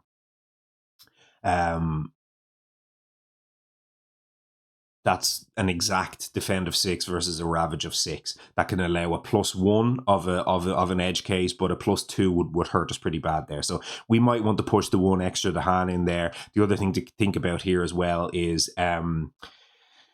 we want to kind of keep our Dahan grouped. We've got another couple stage 2s here, and then we're going to start hitting stage 3s. And I really want to preemptively try to plan and avoid losing Dahan to the Sweden escalations on our stage 3s, because we obviously have a game that's pretty heavily reliant on Dahan right now, with the bargains of power and protection. Now that is not going to be enough to win me this game. I know that already. I've said it already on the in the playthrough on the first session, and I'll repeat that again. I need more than that to win this game. The drought is a start, but that's going to start putting blight everywhere, and I won't be able to spam that indefinitely because I have no water alignment with Starlight here, so it's going to be pretty tricky to make all that work, as well as also somehow hit my water innate to keep taking blight off the board. So something to just bear in mind there is kind of, we probably still need a big hitter somewhere along the way, but we do have a Finder draft coming up next, so hopefully that can help us. Anyway, I'm getting ahead of myself here. So we need to basically get at least 2 to hand in this land. Probably exactly 2, given that we have clumps of 2 around here. And then we know we need to get, in this land, it was 3, 6, 7, 8, and then adjacency is 9, 10. So that means we essentially need to defend of 10 in this land. And that is, of course, going to mean that we need to get 3 Dahan in there. Now, that is a little bit more of a tricky one, because here we've got pockets of 4 Dahan around, but we don't anywhere have a pocket of 3. So there's no obvious case to just kind of go take 3 out of there and put them in there. If we would take 3 from either of these lands, that would leave 1 behind, and it would start leaving a problem that we need to think about in the future for escalation purposes. So we might just push all 4 in there. That's probably more of a candidate for that. And then in one of these other lands, we probably just push 2 out. That's kind of what I've been thinking about that one. So my guess here is we either take this land or this land, push the 4 in there, and then we probably take those 2 and then push them in there. That leaves these on our coast for defending the coastal. This on our coast for defending coastal. It also puts something back in there which auto defends coastal next time, because we're adjacent to it with fractured. So we're in a pretty decent spot with most of all of that, albeit with some kind of inland Dahan still available here. We also don't want to miss on our Dahan trigger, so I don't think I'd push them out and them out, because our event adds a Dahan to an inland land. So if I push both of these out, that I would have no inland Dahan on that board, and I would also have very few Dahan on that board, which is bad for other events. So I won't be pushing these onto this board. I think I'll just keep these ones on this board, and that'll be fine. We'll still have inland Dahan here, and here, so that if we hit that 50-50 event I talked about, we'll get 3 extra Dahan on the board. So all of that should be good. So I think that's fine. I think we have to place our Finder Presence in there to be able to give us some open the way stuff to kind of push them 2 over to that land. So that's okay. That kind of range is qualified. And then the other one obviously is just from here to here. So that's easy as well. That'll all kind of take care of itself. We're going on to reclaim the following turn. We may well reclaim, try to, pick up aid from the speed. We might try to kind of run this turn back next turn with some slips from fractured again, because we can, at the end of this turn, we're going to have our sun innate that's going to pick back up the power storm. we're going to go into a reclaim loop with Finder. Now, we'll only have one card play next turn, but we could probably play Aid again, maybe slip Gift and Nature's Connection into play again. That could maybe give us the kind of Power Storm, all that sort of stuff could work pretty well. Again, formulating plans to kind of start to move a whole bunch of the hand around the board. But do bear in mind here, in order for Aid from the Spirit Speakers to work, you need to push the hand from a land into a land with the hand. So let's just have a quick look at that card. That's an important caveat here with all of my plans that I'm making. We need to remember with this card, if I show it, for each Dahan, you may move one Invader, Dahan, blah, blah, blah, to a single land within 2 that already has Dahan. So this card is super powerful because you can just like push 8 Dahan across the board or something. It works really well with, I talked before about Vigor the Breaking Dawn. You can do super combos with this, and it's going to hopefully work really well with this Bargains defending stuff as well. But the land we're pushing to has to already have a Dahan. So we need to bear that in mind here. This one already does, which is good, and this one already does. So we're fine for this turn. But if we're thinking about the following turn, right now, we would have these 2 lands don't, this one doesn't, so there's a whole bunch that don't here. So we need to kind of think about all of that as well. Anyway, again, I'm slightly getting ahead of myself. So let us kind of go ahead. We've already resolved the presence placement from Finder. The presence placement from Fractured, I think we probably want to be considering getting over somewhere on this board, I think, because we want to have our presence around the place for the bargains kind of stuff. So if I go range 2, 1, 2 into here, we still keep a Sacred Side over here. We're in a land with Finder here, so that gives us some kind of open the ways adjacencies for my Absolute Stasis as well. And then that kind of puts us adjacent to like all of this coast, as well as some inland lands. But like I can then do some Finder stuff where next turn I just throw like 8 to hand in this land or whatever. And it's like, I can kind of do that kind of trick that I talked about with Aid from the Spirit Seekers, and that might solve that big horrible problem land next turn. So all of that would be pretty good here. So let's go ahead then and I think place our presence there. Now we'll start to resolve our cards and our powers, should I say. So past returns again, we're not doing that. Twilight Fog, it's slow. Call to Ferocity, it's slow. Lands of Haunts and Embers. I never thought about this card. Do I actually want to use it? There's a solid chance that I do. I don't love adding Blight here, but we're short on Fear. And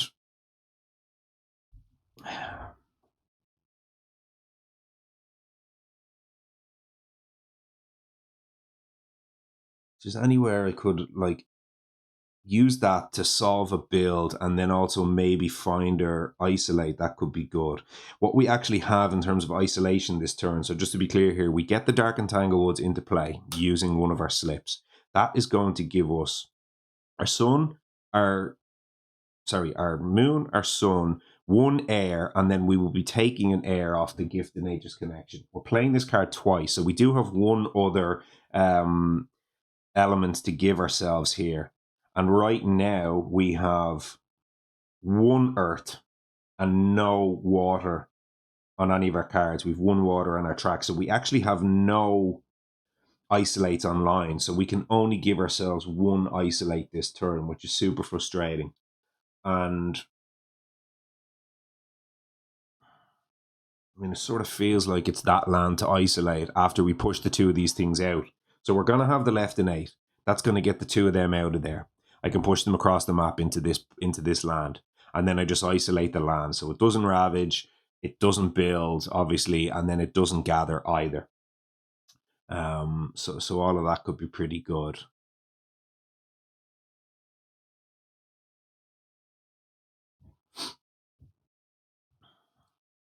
Like a reasonable candidate for Land of Haunts and Embers here is pushing this out of this land.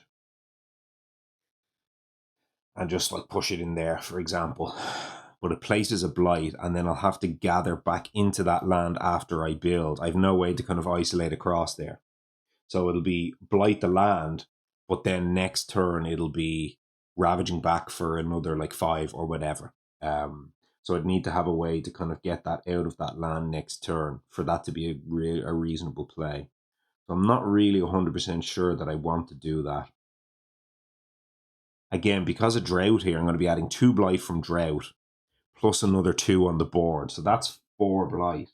That only leaves me with 3 left on the card. And I'd really rather not flip this card, because we're kind of in a reasonable amount of control here. Haven't taken any lost condition blight. Next turn may start to be a problem, but we'll get there when we get there.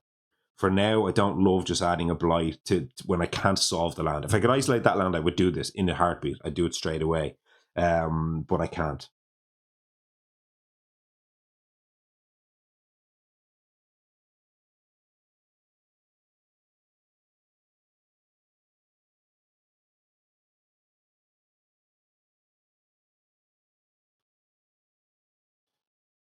So if I can't,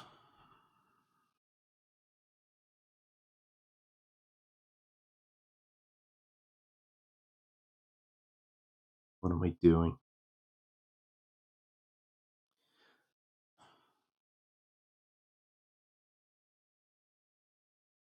Just notice something. My call to ferocity actually isn't really looking pretty strong here. I'd like to really gather 3 Dahan into a coastal land this turn with that card. And I don't really see basically anywhere where I can do that. Well, actually, I lied. I can do it here, can't I? Because that's going to have 1,000,000 Dahan in it.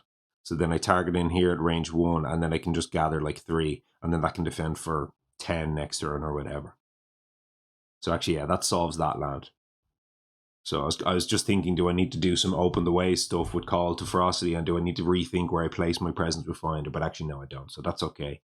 So that'll kind of solve that land. Next turn, with the aid from the Spirit Speakers, I can solve maybe this land and that land by pushing loads of Dahan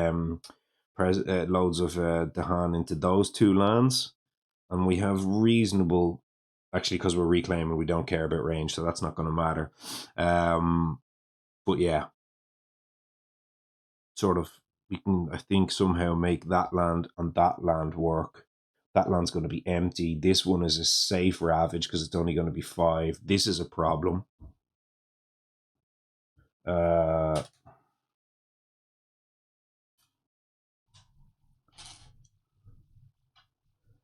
These are the kind of lost condition. So we only really have 2 major problems for next turn, I think. This is probably a problem as well, especially after I place blight in it this turn. But anyway, again, what can we do? Yeah. Anyway, again, I'm trying to plan too far ahead here. Let's actually just play out the turn. So we've placed the presence. We've kind of done what we need to do there. I think that was just a reminder from a previous iteration of something, so I think we're fine on that as well. So let's go ahead and start resolving. As we say, we're not resolving the Land of Haunts and Embers. That's what I said. Okay. Now, we'll slip once. We'll give Finder Dark and Tangle Woods, pay 1. Now,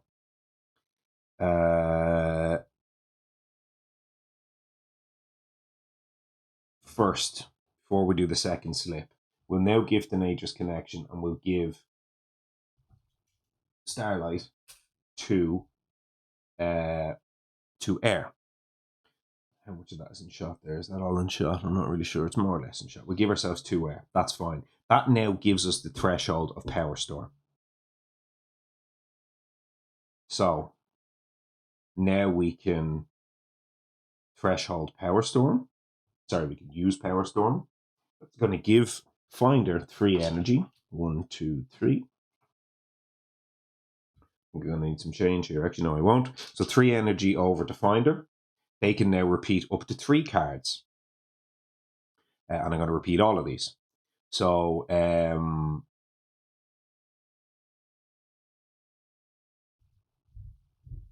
repeat Gift and Aegis Connection. Give Starlight to Sun. That gives them the threshold and drought, and it also gives them the innate. We have the air innate here, and that's all of our innates this turn. So we're going to remember to use our air innate here. It's obviously important. Now, 8 from the Spirit Speakers, we're going to play this twice. And then Dark and Tangle Woods, we're going to play this twice. So that's our 3 that we just gained. We also owe ourselves one more element. And because we can only get 1 isolate here, and obviously we can't do anything like level up our innate here, I will take, so I can take either a water or an earth. In this case here, clearly we would be wanting to hit Years a Little Rain as our kind of thing. It would be unfortunate actually if we hit Years a Little Rain here. I won't have a Dahan in a land for Starlight. I would not get to proliferate, I've just noticed, but the other 2 spirits would. But anyway, I think I'll still take the water here because that's a more important one to hit if we do hit it. The earth one, I can't remember what it's called. It's the defend one. And it would force us to reduce defend this turn, which is not going to happen. So we won't be doing that. So I'll take the water, and that will give me a single isolate, which we already chose the land that we'd be putting it in. So that's all okay as well. So Power Storm's resolved. Drought's not resolved. Now I can slip. Oh, by the way, I've had this sitting in front of me, and I forgot to mention this. In this game, earlier on, I did a G2 with Fractured, and I forgot to take the card into my Days That Never Were pile, and I'm not going back. I did that in the early turns, but this turn I've G2'd, and I will take it because I remembered before things been sitting there the whole time. So I'm going to take the sap into my Days That Never Were pile, and that actually might come up in this game. So I had remembered that this turn. I won't, as I say, reverse and take the other one from earlier in the game, and I just keep forgetting to do that. I always seem to forget that with this Bloody Spirit, that particular rule. From Days That Never Were. So that's going to go over there for maybe another day, a rainy day, so to speak. Now, so slip. Let's go ahead and slip then the second time. That is going to cost us one time, which we will go ahead and put back on our track over here. And that is going to give Starlight fast drought. So let's go ahead and drought in this land. So we'll place a light. That's going to destroy 3 towns. And it's also going to destroy a city. And it deals damage to other towns as well, but that's not going to matter. So let's go ahead and destroy. It'll be basically these 3 things here. And we already added the blight. So that's going to be 2, 3, 4 fear. We still haven't hit a fear card in this game yet, but that's okay because we're going to win this turn, so that's fine. So they're dead. And of course here we destroy the town and then we add the blight, which actually destroys it. It would be, of course, durable until the blight gets added, so that's fine. So that's drought. Now the rest of the slip is going to happen. I'm going to pick up the drought and then I am going to pay 1 to replay it. So I had it fast, and now I'm also going to have it slow in the slow phase as well. So I'll just leave that energy on there to remind myself that I've done that. So that's okay. Now, what else? So slip is done. We've done that twice. Now, Dark and Tangle Woods, we have 2 copies of this. So I will... Oh.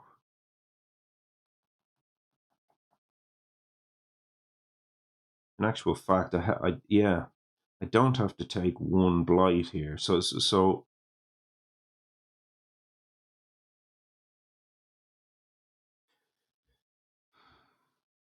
So before we do that, let's aid from the Spirit Speaker. So we talked about it already. Let's take these 2, push them across there into there.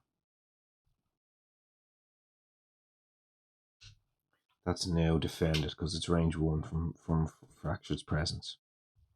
Now, that's 1 copy of aid. We'll then repeat it to do range 1, move these 4 into here.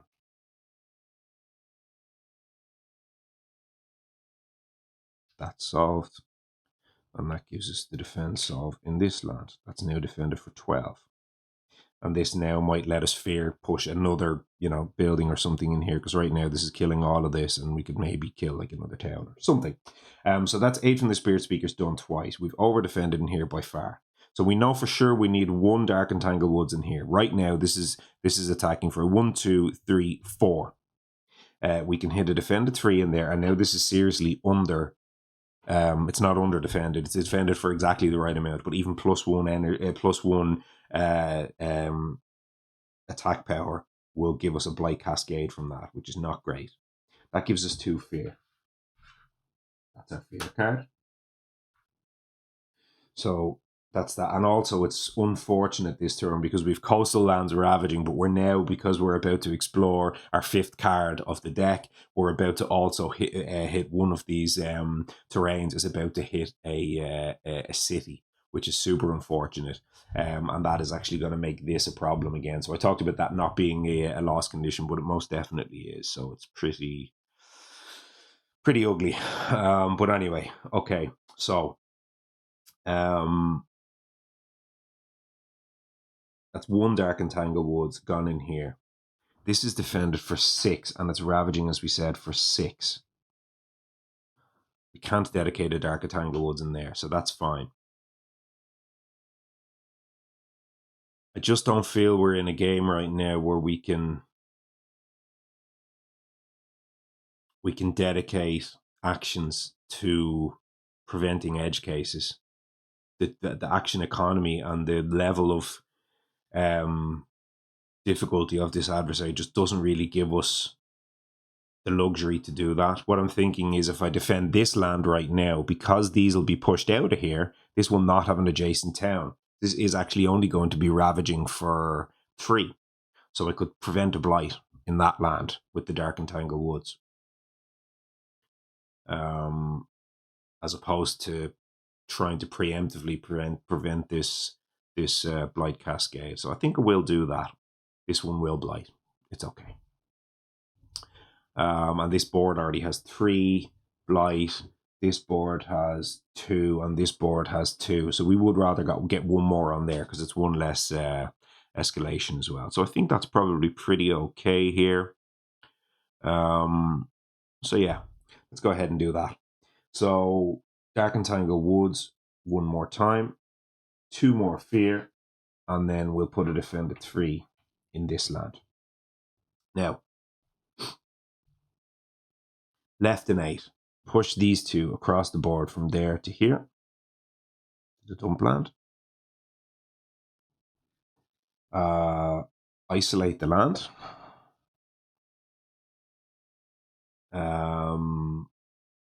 So that's all the finder stuff done. Drought is going to be slow, so that's okay. We're not Lands of Haunts and Emberings, as we said. And then finally we have the Aeronate from Starlight.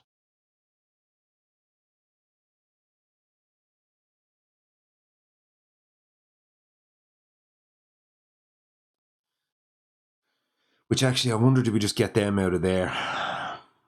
Now that I look at it.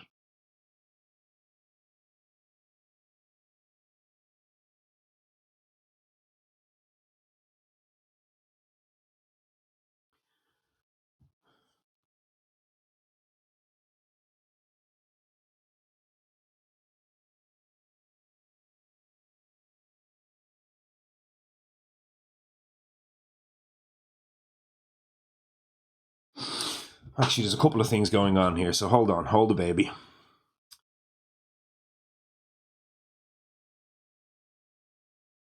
No, I think we can do a bit better here. Now that I look at it, this land up here, I'm defending that land, but why am I defending that land? If I land a Hunts and Neighbours and push you out of there, that solves that land. It also solves this land. Yeah, this is better. Okay, so let's reverse. So I've done two Dark and Tangled Woods here, but I'm actually going to reverse both of them, and I'm going to do them both in this land. So I'm going to give myself a defender 6 in that land instead. This is going to be better. So this is going to solve kind of a bunch of blight and a bunch of edge cases as well. So I'll take both of them back. So I'm Dark and Tangled Woodsing twice in here. We've already done the fear, so that's fine. Now, Land of Haunts and Embers. In here, range 1, add a blight. Push you here. 2 fear. talked on the channel about this card before. It's actually a good card. This is not like a brilliant card, but this is a solid card. If you don't play with this card, draft it more. Every time I pick it up, I look at it and I go, yeah, I might use it. It's, you know, it's a bit of a get out of jail card if I feel like I have a problem, and I always use it. I always find a land where this is useful. It's a good card. So that's out of there, right? That's now, this can now not gather a town.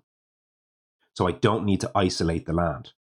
So my isolate is now going to go down in this land instead. It's still range 1, but now my air moves, earth endures, pushes those 2 explorers out of that land and into this land.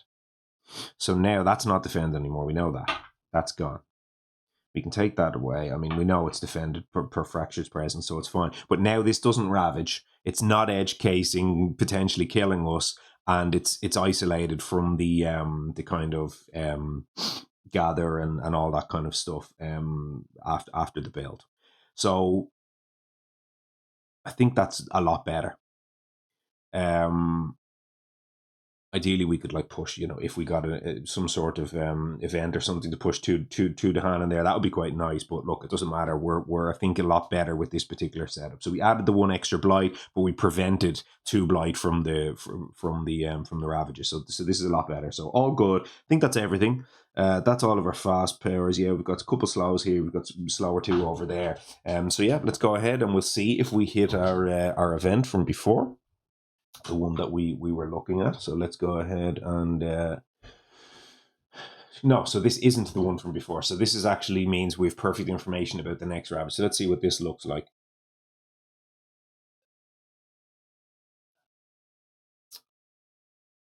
This does almost nothing, I think.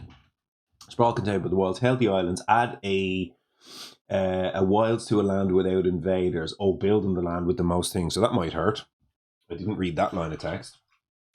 We've got 3 wilds to a land without invaders. Okay, well that's pretty okay.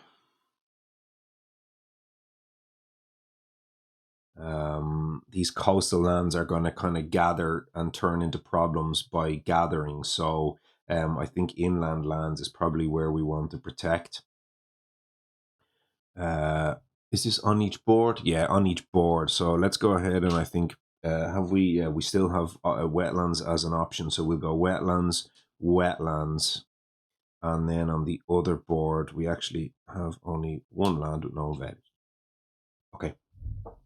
Now, building the land with the most buildings. Well, here, clearly on this board, it's easy. And by easy, I mean we're running out of space. But the choice is easy. So by building, of course, it's inland. So we have to go ahead and build 2 towns. So we're almost out of space there. But we can come up with our, we can use our little token things to represent like 3x invaders or whatever if we need to. So that's okay. So that's that land. Now, with the most buildings, 1, 2, 3, 1, 2, 1, 2. It's a pity. We're forced to build over here. And that is going to actually doesn't change all that much, I don't think. Could be wrong. Because we were already going to have to build anyway. This adds 1 more building, but that town, oh no, because we're going to have to gather in there. Yeah, I think it will matter. But anyway, so we'll build there. That's a city because it's coastal. Now over here, we only have 1 land and we'll just prevent that from building. So that's kind of okay. Now, that's our healthy island effect. Now, explorers blunder on each board, destroy 2 explorers among lands with beasts. Where's our beast on this board? We not have one. Why don't we have a beast on that board? Oh, we must have pushed it. Okay, on this board we destroy 2 explorers. On this board we destroy 1, and that's all that can be done with that. So those explorers are gone. It's basically nothing. And then during Ravage, the hand deal damage at the same time as invaders, which also does nothing. Okay, so that's fine. That gives us, as I say, perfect information for next turn. Now, fear card. On each board, in a land matching a Ravage card, 1 damage. That does nothing at all.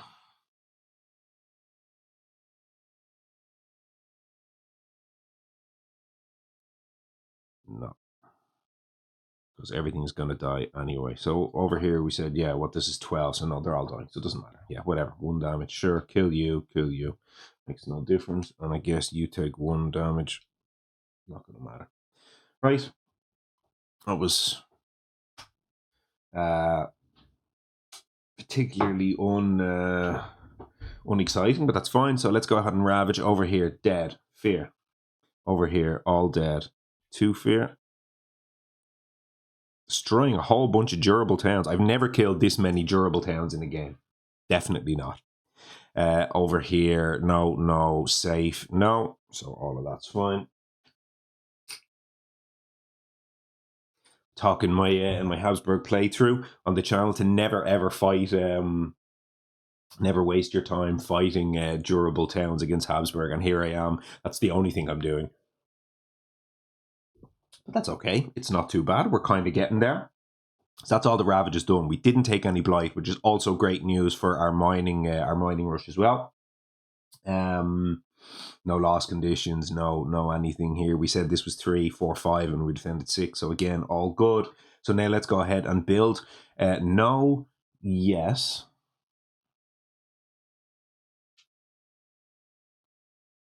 Yes. Which means our city will have to go in there from the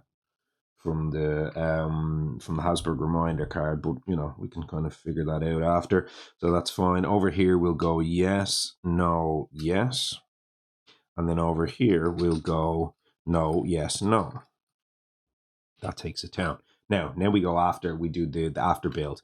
Board land order. So over here, this land can't gather from another coastal land, so that doesn't do that. And clearly I'm not opening the ways from there anywhere else. So this has no town to gather. This one has no town to gather. This one does have a town to gather. And we know we can't hit this terrain on that stage 2 card, so I'll gather out of there because we can hit jungles. That's okay. And then we will come over to this board, so board land order, starting with this one here. So this is coastal. I can gather from anything. Oh, I was talking about that land before. It's not even coastal. What am I talking about? Nonsense, goose. But we can hit wetlands, so of course we'll gather you in there. Here, that's isolated, so we can't gather. And here, this can gather, and it can only gather from 1 land. Unfortunately, our dump land has to give up 1 building. And then finally, over on this board, board land order, here we can't gather. Here we can, and we have to take from there. And then finally, here we can, and we have to take from there. So that is all of that. That's our things. Now we do the explore. Flip over, and it will be jungles. So that was the terrain we talked about over here. So let's go ahead and explore jungles. Over here, explore. Over here, now it will take an escalation as well, but that's after exploring. So let's go ahead and explore first. 1, 2, 1, and there's the dump land. 2, yeah, that can thing because it has some adjacent stuff. And then over here we have 1 and 2. Now, it's a pity that was almost isolated, but not quite. Now, do the escalation. So it's after exploring. And then how was the wave of immigration worded? No, not wave of immigration. Where's the...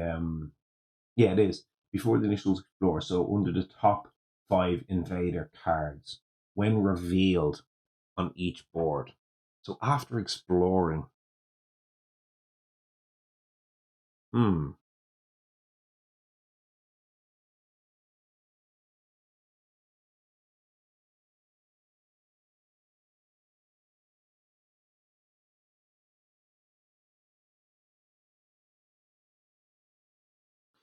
going to have to go to the rules committee here. How do I not know the answer to this? So after exploring, let me. Sorry, I'm reading the thing, but I'm not bringing it up on screen. Here it is. After the explore step. Okay, have a look at this. This is different wording to the card I have written in front of me. After the explore step, on each board with 4 or fewer blight, add 1 to blah blah blah, and then down here, wave of immigration. you put it under the top 5 Invader cards, and then when revealed on each board, add blah, blah, blah.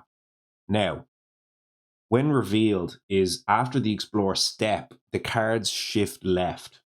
But the question is, do these trigger at the same time, or do you trigger the after Explore step before you shift the cards to the side?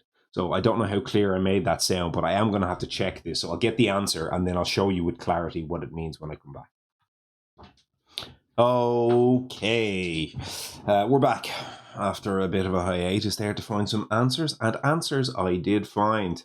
We have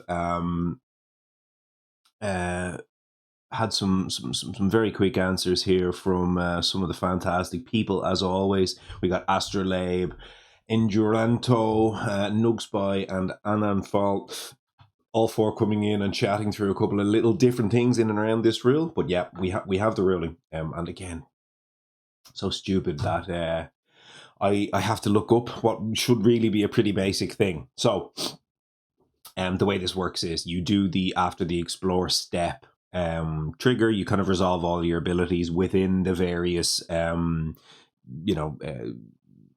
do you call them, phases, steps?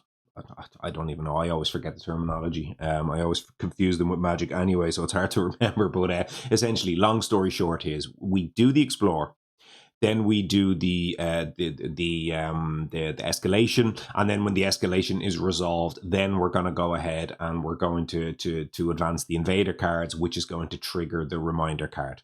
This is not the answer that I was hoping for, because in this case, I would have loved it to have been reversed. If it was reversed, I would have probably been able to do some stuff like hit the reminder card, place some buildings on the board, and then kind of avoid the escalation. So yeah, not ideal. But anyway, what we've done here is we've done all our build gathers. We've done our actual exploration. So now we're going to go ahead and do the escalation itself. So as we said, on this board we've got 1, 2, 3 blight. On this board it's 1, 2, 3, and on this board it's 1, 2. So we'll escalate twice on this board and once each on the other two. And again, if we remind ourselves, we might as well go back and check this one. The escalation actually reads, add a town to a land without towns slash blight.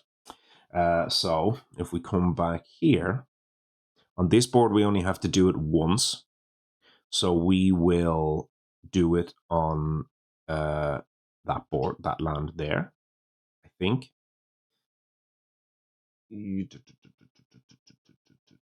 I suppose that's giving us an extra land to gather into there. So maybe not.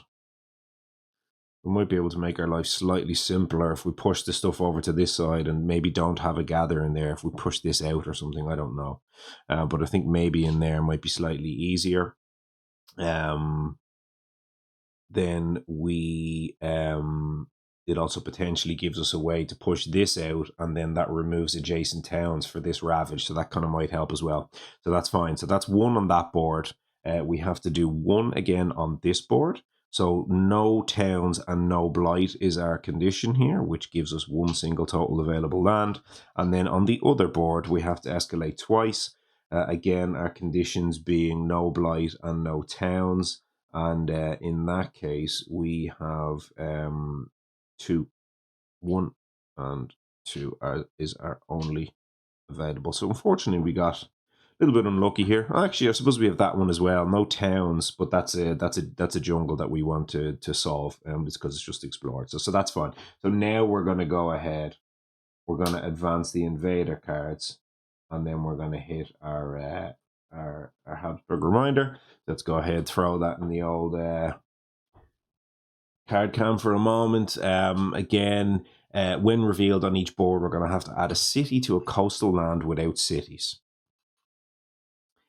And then we'll do some inland stuff as well. So over now on this board, we have no choice. This has to go in that land. The other board, we have an empty land here, so I don't want to make that a problem. So we'll drop that in there. And then on this board, again, we don't want to go in the middle land. So we will go in this one, I think, because we're going to put 3 to hand in that land. And that already is going to defend us for 10. Now this is 5 plus 6, 11 plus 1, 12. So it's not great news, but we're already kind of loading up on this land. So it probably makes sense to just make this our biggest problem. And then maybe we can do something over here. I'm not 100% sure. But like putting it in there doesn't feel like a good idea. So that's that. So that's our coastal city. So now we have to do 3 towns inland to the lands with the fewest blight. And this is often kind of forced. And again, it's going to be forced with some of our stuff here. So on this board, we have 1, 2, 3. That's forced. They're the inland lands with the fewest blight. So that's 1, 2, 3. The other board, it's not quite forced. So we have 2 of the lands are forced. And unfortunately, that is just going to give us back our adjacent town there. So that's 1, 2. And then we have a choice. And then at this point, we definitely don't want to put it in the jungle. So we'll put it, I think, in there. Although next turn we can actually hit that that wetland, but we can't hit the mountain. So probably put it in the mountain. It's probably going to end up gathered out of there anyway, one way or another, but we'll try with that.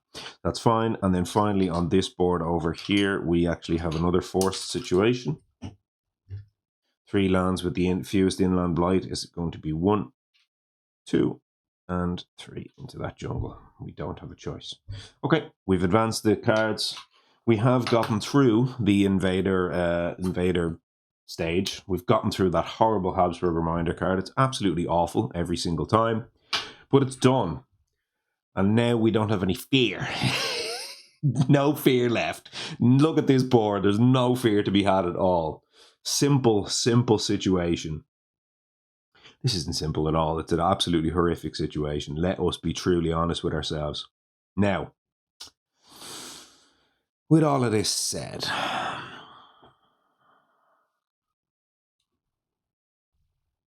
this is no longer an option for our drought because it just doesn't even remotely solve the land. It leaves behind a city, a town, and an explorer, which is already a lost condition in and of itself.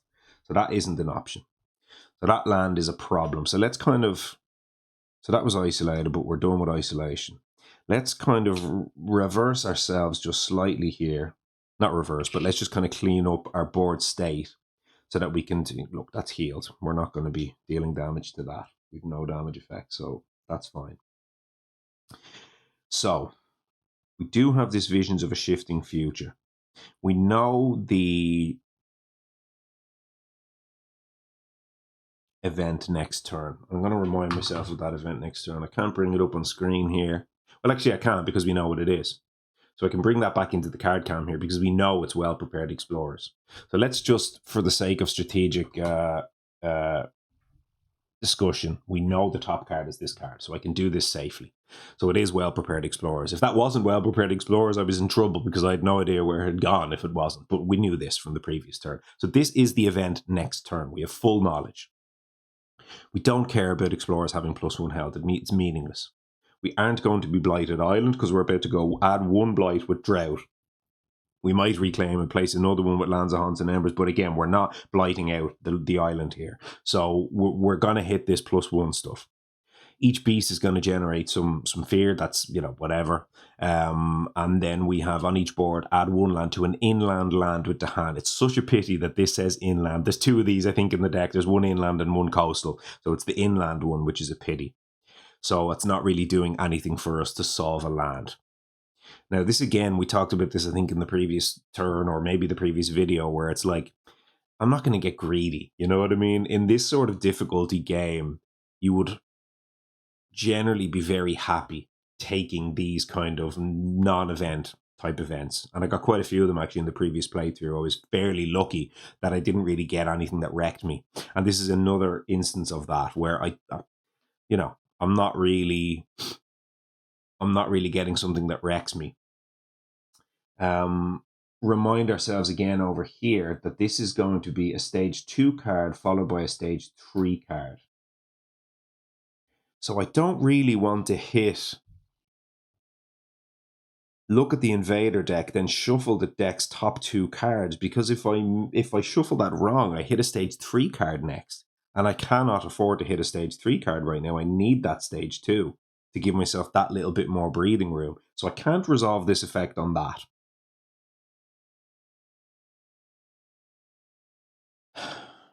I suppose I could resolve it on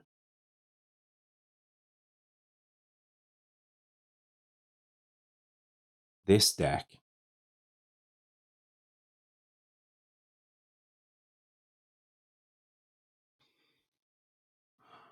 Because we have full knowledge of the deck, but with nothing to help us and nothing to hurt us. So we're obviously not going to put it on the bottom, but if I use the Visions of a Shifting Future on the event deck right now and I shuffle that away to the second place, that gives me obviously a chance to get wrecked on this turn.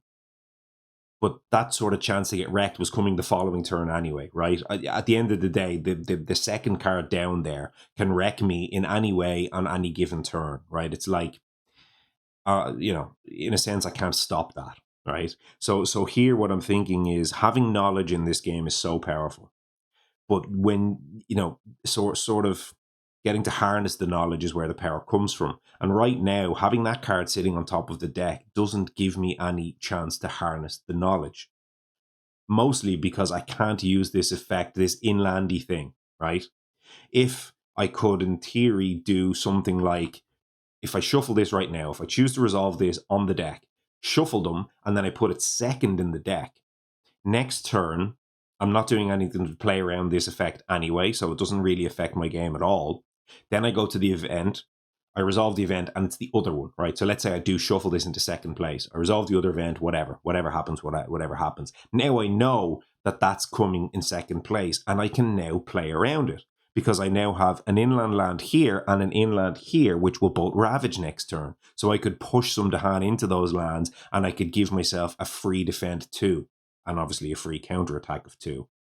So I have a way to actually harness that knowledge next turn, which I do not have this turn. Actually, sorry, over here as well. So I have 3 viable lands to harness that ability next turn. So I actually think I've talked myself into this. I kind of have to do this now, even though, yes, like I said, I could shuffle that up to that into second place. That card could wreck me, and it's kind of like shit happens or whatever. But it's just one of them things where giving myself that chance to gain the power is an edge that I think I need to take here. So I will resolve this. I'm looking at the top card. We know what it is. That's fine. So now I'm going to go ahead. I'm not putting it on the bottom, as we said. I'm going to shuffle these around. And then we'll go ahead and put them back. And that might hit next turn, and it might not.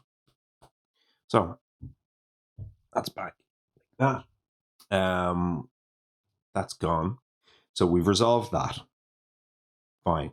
Call to Ferocity. We talked about this already. Range 1. Target land has invaders. Gather up to 3 to hand. 1, 2, 3. Straight in there. That's that. That's going to help for next turn. Now, Twilight Frog brings madness at a strife. And I can push a Dahan, and each remaining Dahan takes 1 damage. Where might that matter? I think that solves this land, if I'm not mistaken.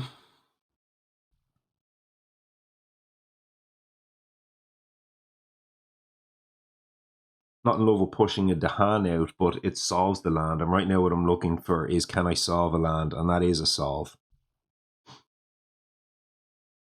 It's also the only... Yeah, it's kind of the only land where that is a solve. It could be a solve down here as well, right? If I strife this city and then push 1 Dahan out, it's also a solve. But I kind of just want to just make that a big load up Dahan land. Whereas in here, if I strife this city... and then I push the Dahan out. Let's say I push the Dahan into that land.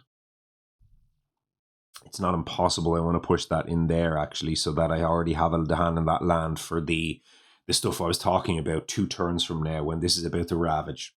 So I think that's probably where I'd want to push that, so that's fine. Actually, do I have a... No, I thought for some reason I had Call to trade. That was the previous game, wasn't it? Yeah, I was going to say if I've called to trade, I'll just push that in there, but no, I don't. So that's fine. So if I push that out there and I strife the city, this town is ravaging for 3, 4, 5, and the land is defended for 4 automatically. So yes, it's a very tentative position, and if I get a +1 on that, we're in trouble.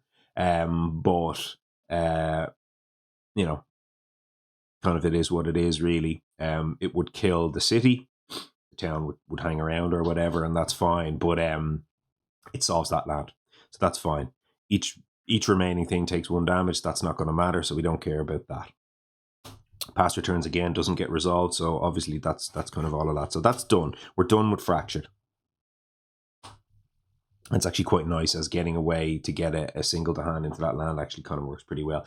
We're not going to be able to defend this. We'd need, like, we're 5, 10, 22, 23. That's ravaging for 25 next turn. We might have to let that go as our single thing. We also do have that 1 energy hanging around here, so actually we can probably just skip that with absolute stasis. So yeah, I think that's better. I don't really want to take a loss condition if I have a way around it, so that's fine. We don't have any slow powers for Finder, so Finder is done, and we get to draft our major with Finder now, which is going to be quite fun and exciting and nice and all those nice things. Oh, hey, you know what we forgot to do? Can't believe I forgot to do this. And it's in May, so I've had far too much information now for this to be a thing. So what I should have done, I'm not gonna go back and do it because it's cheating. This is a May ability on the slip.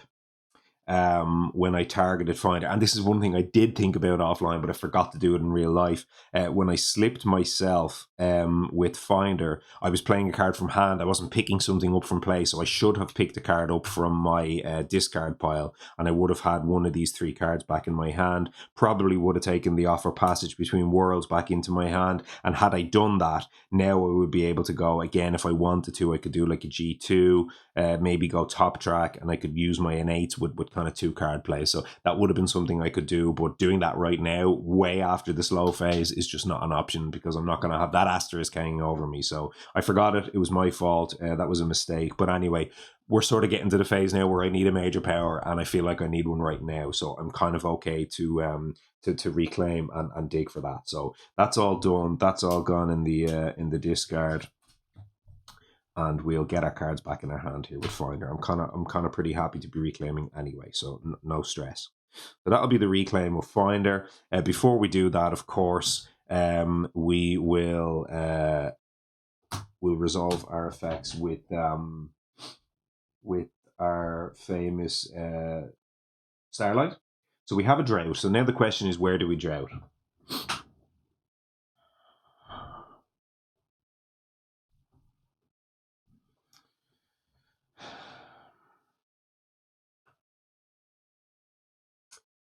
Well, now that I look at this, let me undo this Call to Ferocity. We're still on the same phase here and we haven't gained any information, so I might actually have a better play with Call to Ferocity. Because drought in this land solves it. And what we're looking for again is 1 card solves here if we can. Drought in there right now will kill 1, 2, 3 buildings, and it'll leave behind a single explorer which ravages for 3, and we have a defend of 4 on the land. So we have to do nothing else for that to be a solve. So with that, what can we do with Call to Ferocity?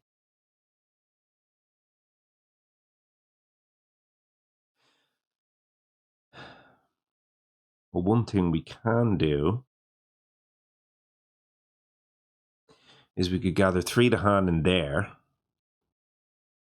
which goes a long way to solving that.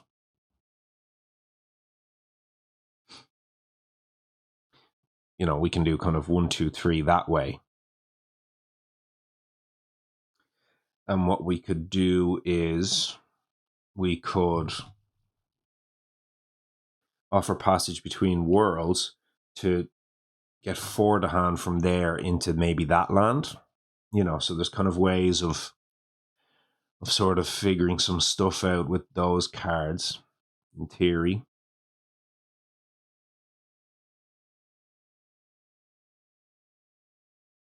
Neither of those two things I just said was good enough, though. This is what? 5 plus 3 is 8, 9, 11. So it needs 5 to hand. So awful. It's just so awful.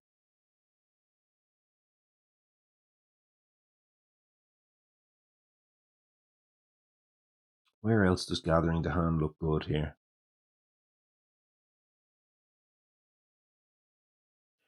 Like, technically, before I did the Twilight Fog and that other land up there, technically I could have gathered 3 to hand into that land and solved that land with the Call to Ferocity. But then what do I do with the Twilight Fog?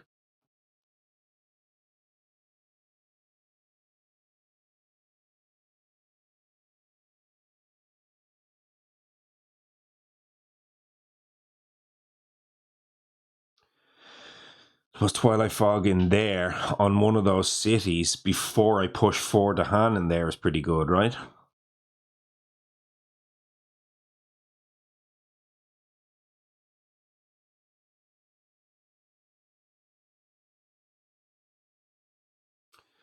Twilight Fog in there, push that out of there, strife the city. Now this ravages for 5 plus 3 is 8 plus 2 is 10.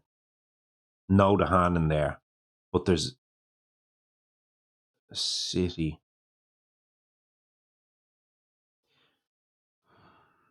If we get rid of this in the fast phase next turn, that removes an adjacency for only that land. It doesn't remove that one. I was about to say that might prevent 4 additional ravage for the thing, but it doesn't actually, because that one still has one.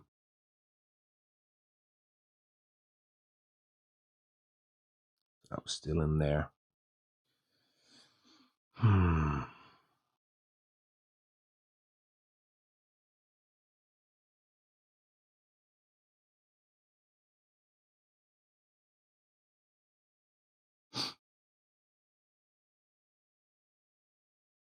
It does feel like I have to drought this land.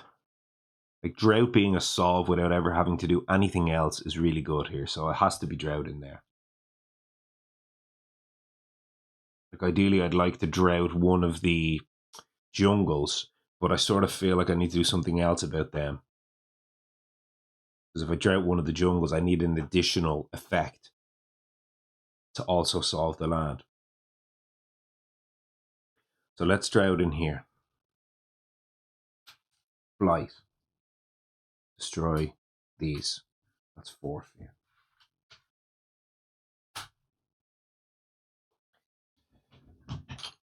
Okay.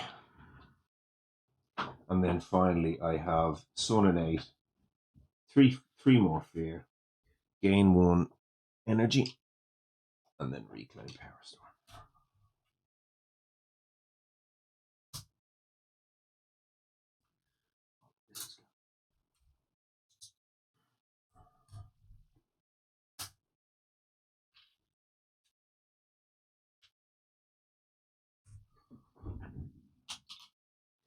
Okay, and then now we've still Twilight Fogged over there, because that solved that land. We still haven't called to Ferocity. That what we said. I suppose what we said was we could reverse those, didn't we? So we could call to Ferocity in there to just solve that land without strifing, and then strife over here instead.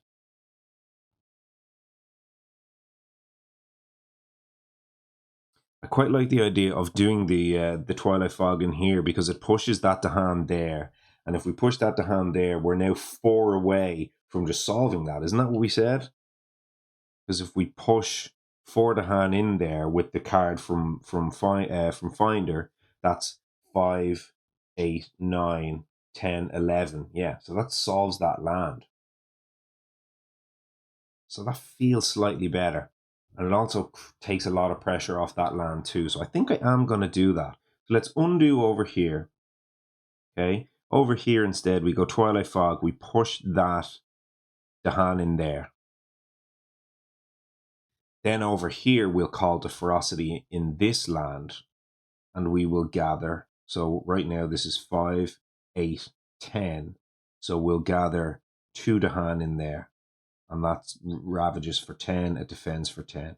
And then it leaves 2 to hand here. So it sort of feels like that's got to be pretty okay. And then here we have 3, 6 to hand. We can push like 4 across the board in here, and then we can maybe push some more in there. Something like that. Still have all sorts of problems here, needless to say. We've got this that we have to skip with the skip from Fractured. We've got the horror show over here, which I have no idea that what we're going to do. Have to have some kind of major to solve this land, I think.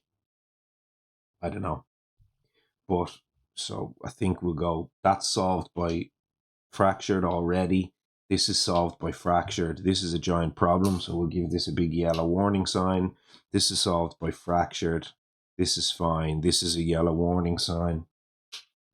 And then this one is going to be solved by Finder. And then this is a yellow warning sign. So we've got some pretty big yellow warning signs coming up here, folks. But let's see. So we're done, we're done, we're done. Everything is done. What are we at? We're at 1 hour and 17. Let's pour a glass of wine.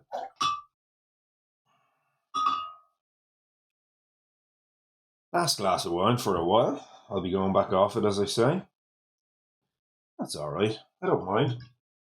I don't feel too bad about it. I'm happy to report. Yeah, that's a better glass than I figured I had left. Not too bad. A medium glass. And it's still reasonably cold. From the ice bucket, which is more of a water bucket now than an ice bucket, but that's okay. Get some water here as well so I don't dehydrate myself entirely. Okay. We need to make some slip stuff happen this turn, and we have no time to make it happen. I can give out 2 extra card plays this turn, and that is it. So we're in a little bit of trouble here. We're kind of running out of steam on the side of Fractured, which is not ideal, but it's okay. Fractured. We've got our 3 card plays, and we've got our 2 time. And we've got our cards back in our hand. We don't have any energy, as we know. Well, we've won in the pool, but we're not gaining any. Finder. Pick up your cards and look for a major, son. Do me proud. It feels like this one needs to be good. If we swing and a miss on this, I have a feeling we might start to run into some trouble here.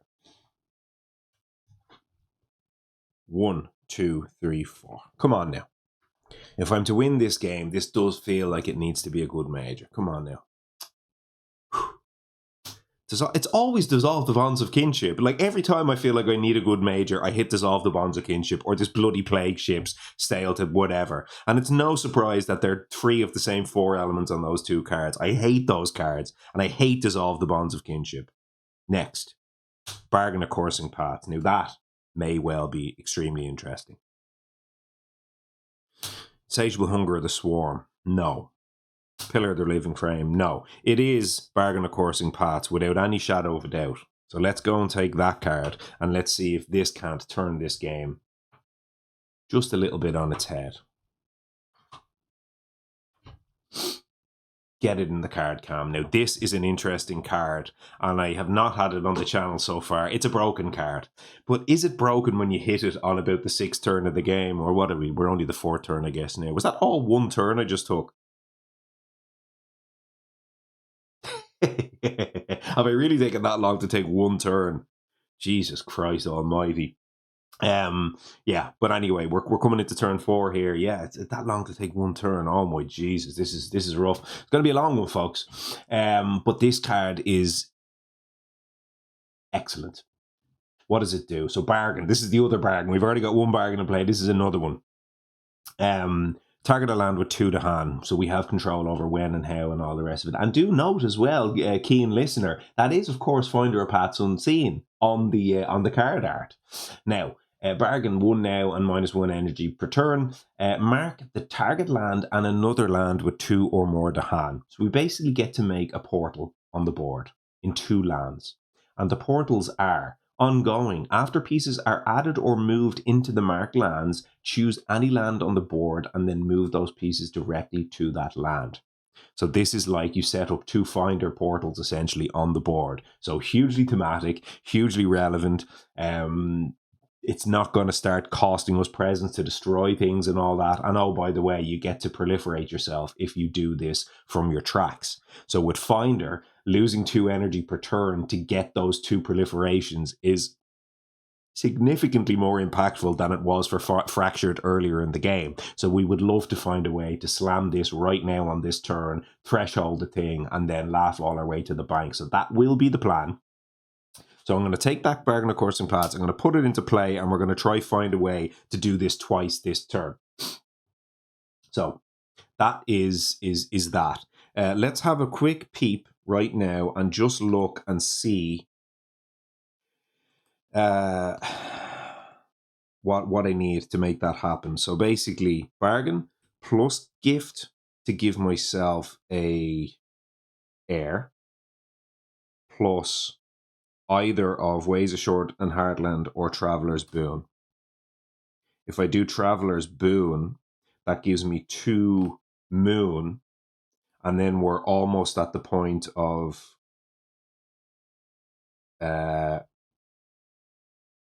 the max innate. So this is our turn, more or less, with Finder. We need 2 extra card plays, so that is 2 slips. And that will not allow us get the aid from the Spirit Speakers into play, which is the card we really, really wanted to get into play.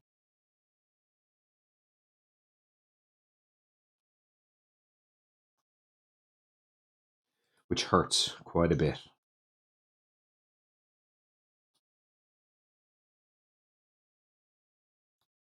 We'd have the left innate twice, which could do some the hand pushing for us.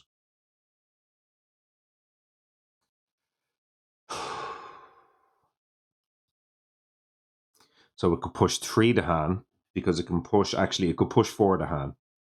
So the left innate on this land can push 4 to hand, because it goes push half to hand, and then it can push 1 to hand. So that does actually give us the 4 that we were talking about from before. Actually, the other card was the Offer Passage Between Worlds. Sorry, that was the one I was talking about instead of the aid from the Spirit Speakers. Well, it's much the same, really. But here, Offer Passage was one of those cards that I said we could move 4 across the island. But actually, we can do that with the left innate. So left innate gives us push 4 into there. And then we get to repeat the innate. So we'd have a second innate to do somewhere, which is push half and then push 1 Invader. And in that land right there, for example, push half and then push 1 Invader almost solves the land. And of course, here, we're going to have some... Well, actually, I lied about the Traveler's Boon, didn't I? Because that doesn't give us the Earth either. However, if we give ourselves 2 proliferations, that can give us an heir and an Annie, and that would let us sort of, get the innate online. So yeah, just need to be just a little bit careful about how all of that works.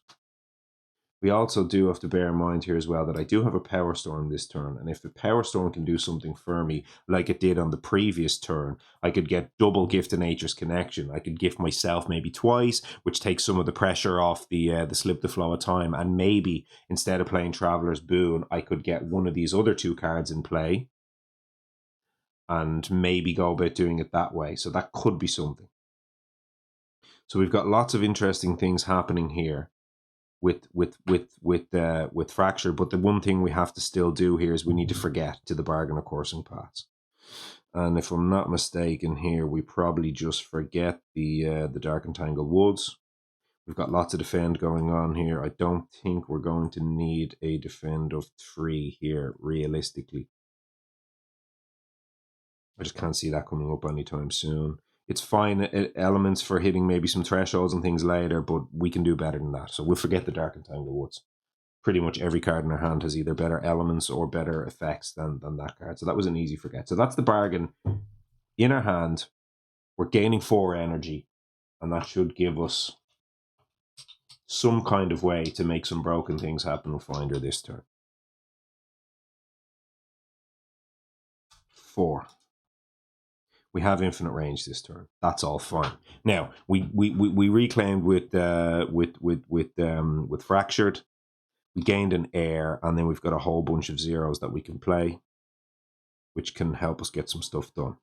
So we have probably more or less got the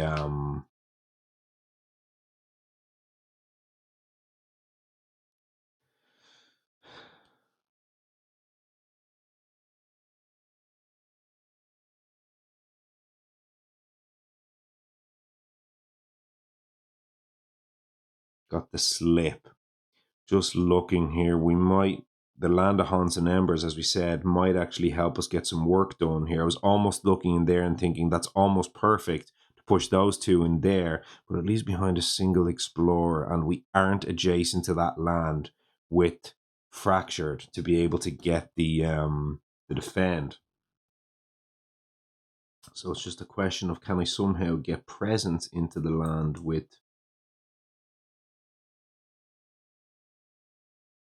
bargain of coursing paths, do some kind of combo where I move one of my finder presence into the portal and then shove it across the island, and then when that ravages I can make them adjacent. So that's potentially a thing. I'm starting to, the wheels are starting to turn, folks, already. So we know we can make a bunch of stuff happen with finder zeros, and we know we also want to play the skip for this land as well. So that's fine. Now we have 1, 2, 3 kind of, this is now back to being a problem, because we need to figure out exactly how to solve that land as well. And do bear in mind here as well with the bargain, by the way, folks, it's after pieces are added or moved into the marked lands. So if they're already in there, of course, it's a huge problem. So I can't kind of portal these things away from here now or whatever like that. So that's a thing. So anyway, we've got 2 energy on this side of things.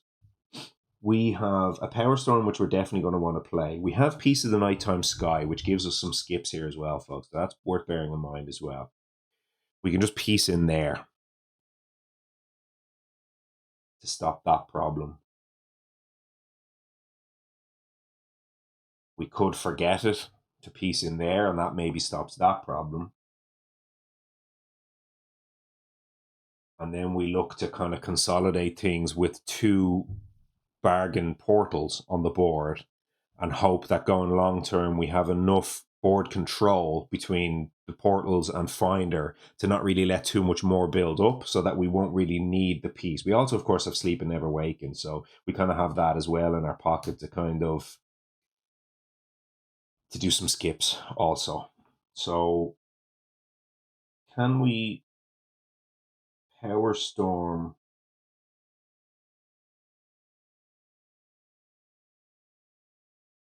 thresholded? Because actually Power Storm thresholded gives us the extra bargain without having to pick it back up with slip. And we actually don't want to pick that back up with slip. So actually we want to Power Storm thresholded this turn if we can. So let's see if we can make a turn that gives us the Power Storm thresholded, which gives finder the bargain plus their other stuff thresholded, and then maybe we use a slip or 2 in there to kind of supplement and make all of that work. So that feels like a pretty good turn to me. So we know we definitely want to play Power Storm. Sleep and Never Waken would give us 1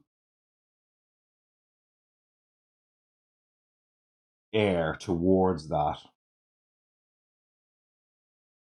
but it's not really doing much of anything else. I'm not super sure that that's a part of the plan. I sort of feel like running back what we did last turn might be pretty good here.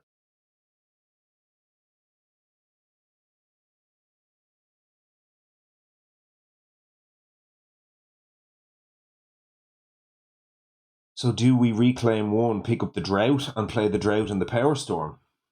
Is sort of what I'm thinking. And then that gives us the option to go slip with fractured, play the Gift of Nature's Connection. Slip with fractured, play 1 more card that we talked about, and then hopefully with Power Storm make it work. Can we make it work? I think we said we needed the water and the earth. So I think we might have to play the Ways of Shore and Heartland. Doing this give over one gift, which gives the Power Storm online. So let's say in this case we go reclaim one, add a presence, and gain 3 energy. If this is our turn, let's just sort of plan this turn out here, and let's look at what this looks like tentatively, because I think we want to do this. So we'll gain 3, we'll gain 2 off the top track. We'll pick back up the Drought, and then we'll play these 2 cards. We obviously haven't chosen where we're growing yet, so we have options. We can maybe pick up an element. We can maybe work our way towards the reclaim cards, although we maybe won't do that this turn. If we have, well, no, because we won't have double gift and Nature's Connection here. We'll only have 1, so we won't be able to give ourselves the Sun and 8. Oh, we'll be short of Sun, so we'll have to take an element. That's okay. We can this time. So we would take maybe this one, something like that. Okay. So we can pick up the 3rd Sun for the Drought. So that's fine. So we don't need extra card plays from Fractured here. We do need extra card plays for Finder. So if Fractured gives Finder 2 extra card plays, they can play the Ways of Shore Heartland. We can even do it fast if we max the innate. So that would give us 1 fast Ways of Shore to Heartland. It would give us a Gift of Nature's Connection. And it would give us Bargain the Coursing Path.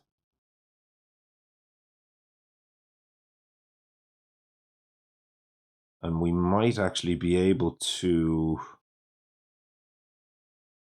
We might be able to get greedy and resolve Ways twice if we stack our things properly here, and we do something like this as 1 card play from Finder, 1 card play like this, resolve the slip, use this once, then play a card from hand, don't do anything else. Now, Gift of Nature's Connection over to you, give you the max Power Storm. Now Power Storm and let you replay your cards this turn. Now slip again. Yeah, okay, so yeah, sorry, I'm fast forwarding through there, but that does look pretty good. So I think I can do that in the right order, which means I think I get 2 Ways ashore to Heartland out of the 1 slip, which is very, very tricky and spicy, which is, I love these spirits together. You get to do so many cool things. So I think that all works. We won't have a fast route, but that's fine. We don't need one. So Ways ashore and Heartland. We've loads of energy. We're fine. Gift of Nature's Connection then. The first gift gives away a... Let's call it a moon for now.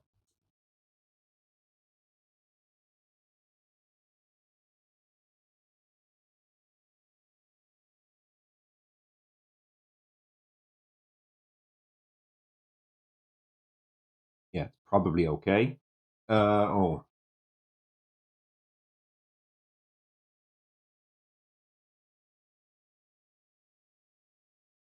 Yeah, I think it's probably okay.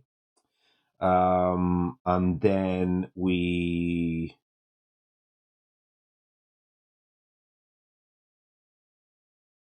No, I think I need to take a sun with that. I think I probably need to take a sun with that, so okay. This is going to speed up my turn because if I have it laid out, I'll just do the rest of it. So if this doesn't work, I'm going to need to figure a different plan out, but I think we're good here. So it'll be the Gift of Nature's Connection. That takes a sun and it gives over two things for the Power Storm. That's fine. So then now when we Power Storm back, we can play 3 additional copies this turn. So we can go 1. The next time we give ourselves a gift and we give ourselves 2 air. So now we've got a sun and 2 air. Now here we have 1, 2, 3, 4 air. We have 2 water. Actually, we have a water already, don't we? But we wanted a 3rd. That's what we said because we want to repeat this. Yeah, we want to repeat that. Which I think would be pretty decent. Yeah. So,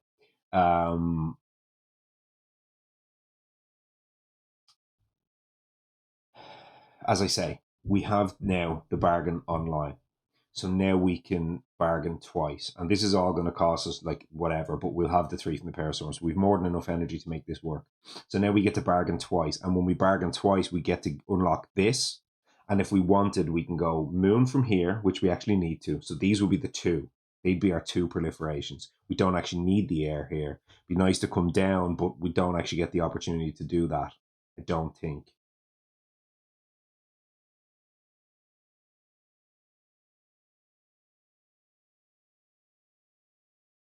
No, I lied. We do. Because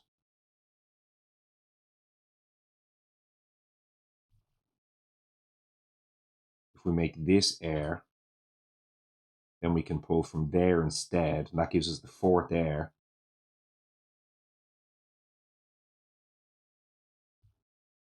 The Annie can be the moon.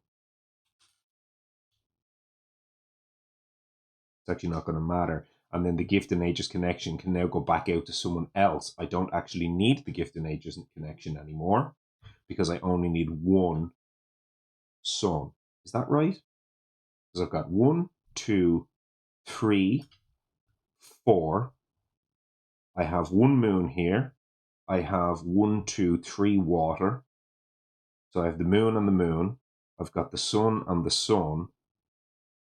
And I have 2 isolates. So actually giving out gift twice is enough. I don't need to gift myself here. That's actually really nice. So yeah, that's beautiful. Okay. That works fantastically well. I can do all of that stuff before playing the bargain, but I'll still have 1, 2, 3 air to actually play the bargain. Then when I play the bargain twice, I take from here and here, which is the ones I'd want to take anyway, to allow myself to move down here to the +1 card play next turn. So that's beautiful. So yes, this is it. And then I don't have to unlock this terrible moon ability. I get to unlock the really nice air one instead. So really nice. All of that works well. And then I get to give out to nature's connections. So let's put that back. Put that back. We know what we're doing. They're the 3 elements that we're kind of taking this turn. So that's the plan with Finder. So with all of that said, we definitely want to give ourselves fractures full innate online. And now I'm starting to doubt whether I can do that. No, I don't doubt myself. Oh, I do. I do.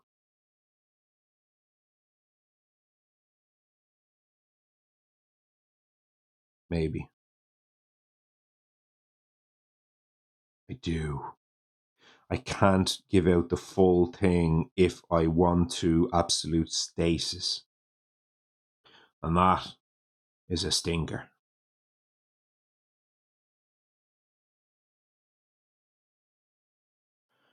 So what does that mean?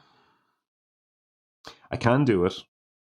What I can do is I can Twilight Fog. I can past returns again.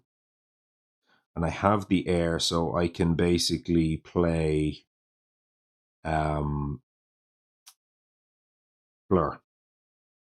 That's a full slip online.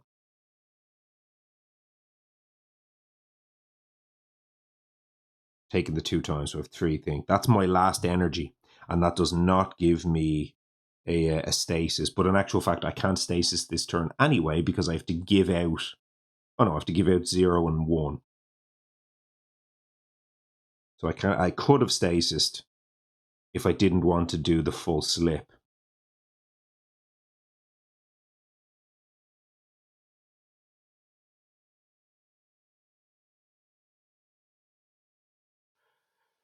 Oh boy, this is really something.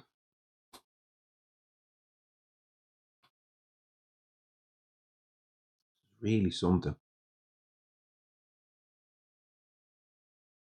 Very challenging. Kind of wanted lands and haunts and a land of haunts and embers as well here, but we're not going to have luxury for anything like that. We can't slip ourselves to sort of fix the elements because we need to give out 2 slips. Very clearly here, I have to make all of this work because we need those 2 bargain lands. We need to kind of optimize for this turn. This sort of trifecta of cards here gives us a max power storm. It gives us a sun in 8. It gives us a Starlight Aeronate, which could do something.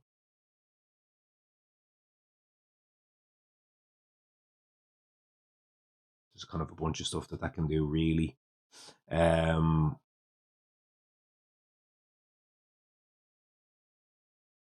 Getting Blur in play here might be able to do something interesting for us. We might be able to do something like set up this land in here with a bunch of Dahan. Blur where it does the build and then Ravage, but it doesn't blight. Gets mostly wiped out, and then either gets all wiped out, and then we get to push the Dahan out, and then kind of repeat it and all that kind of stuff. So repeating this for one time, we'll have the time, because 2 slips only cost us 1 time. Saying all this stuff quite fast here, folks. I hope you're keeping up. I will, of course, slow down when I actually do the actions to make all this happen, but I need to think through this as fast as I can without this just taking forever and ever. Amen. And it's a very hard thing to go through every single one of these thought processes. Try to vocalize as much as I can, so I'm not just sitting in silence, but also not say everything, because otherwise I'd just be talking and talking forever. So, I think we could set something cool up with Blur.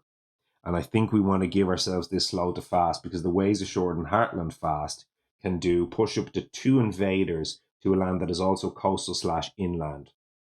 So we'll have to push our invaders from coastal to coastal.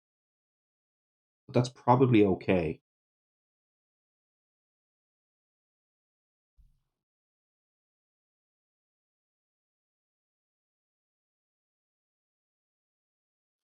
We'll have 2 isolates this turn, and that could help us. Isolating this land would turn off, it would make Ways solve it, basically. So if we Ways push the 2 things out, push them in there, though. Unless we get a Finder Presence, we'd have to push them in there. It won't work very well, will it? If we get a Finder Presence, of course, we can push them elsewhere. So if we set up our portals here, we might be able to do some tricks by using Finder's Presence push. So, for example, when we're doing the Leftinate in this land to push a bunch of those Dahan out, we can also push one of our Presence. And if we push one of our Presence into a portal, then we can throw it anywhere on the board. So we could throw it down there, and then that would mean when I'm Ways of Short Heart landing out, I wouldn't have to push in here. I could push to a different land. So there's definitely a lot of shenanigans happening this turn. This is a tricky turn. Really tricky.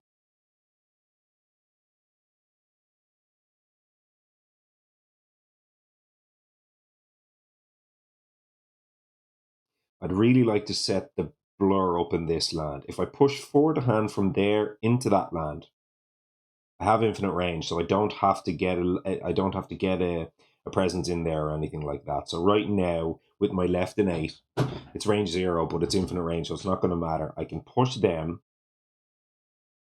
Oh no, sorry, I'm confusing myself. I would have to open the Ways. I was thinking about 8 from the Spirit Speakers. No. I'd have to open the Ways to get them from there to there, unless I can create a portal adjacent to this land, which I can, because there's 2 to hand in there. So this could become one of the portals. And if that becomes one of the portals, then I can go push out of here, push the 4 to hand in here, and then immediately teleport them over there.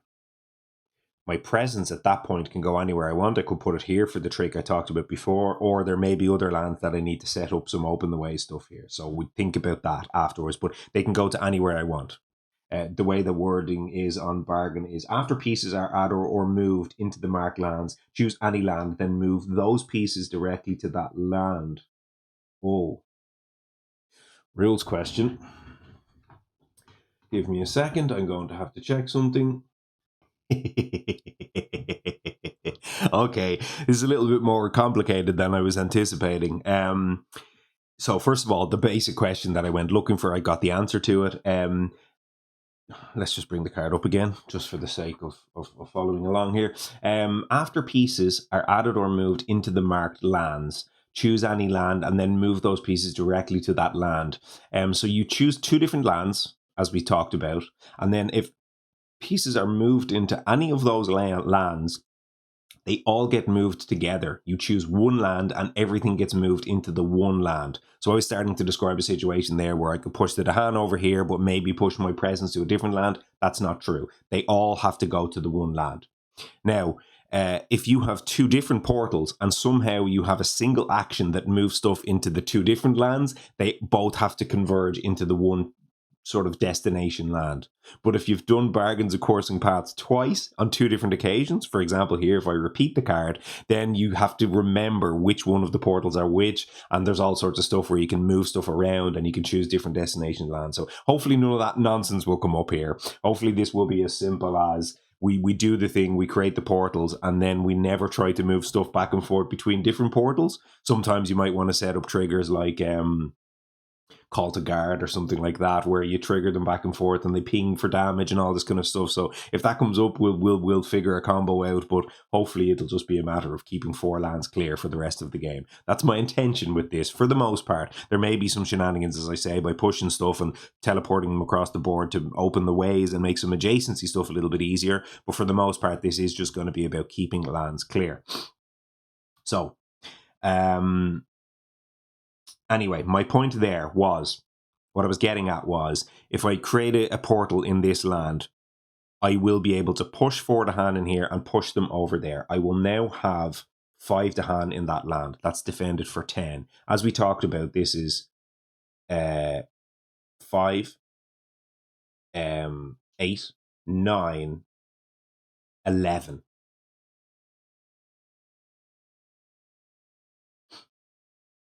So what I can do here is I could push with, for example, just one example of a way to do this could be Starlight, Air and 8. I'll now have a finder presence in here. So across the map, I could push one town out of this land, then do Blur the Arc of Years in the land, which would rebuild the town, essentially, put a town back in there. It would now again ravage for 11. There's a defended 10 in the land. 10 points of damage coming through from the Dahan will kill everything in this land, right? Because that's 3 plus 4 will be 7, plus 1 is 8. So I would get to wipe the land on the defend of the Blur the Arc of Years. Let's again look at Blur the Arc of Years here. If there's a blight check, it won't matter. If invaders are present, they build, then ravage. That's the thing we just described there. The ravage happens, and then all the invaders die. Then you continue on. Now, if Dahan are present, add a Dahan and push up to 2 Dahan. So I would get the ravage, clear it, and then it would reach the bottom of the card, and I would add the Dahan and then push 2 Dahan, which I can push into the adjacent land. Push 2 Dahan in there. Then repeat Blur the Arc of Years, print another Dahan, and push 2 more into this land. That would now put 4 Dahan into that wetland. And then the wetland will be ravaging for 5, 8, 10. So one single isolate solves that land.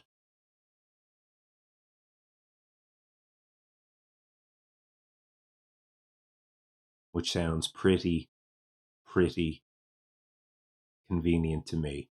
Either an isolate or, if we push that out somehow, but I don't think we'll be pushing that out. But one single isolate being a solve there is pretty good. So I like the sound of that. So that solves that side of the board. And at that point, we've only used the blur. Oh, let's give me that blur back. We've used the blur. We've used a time for the blur.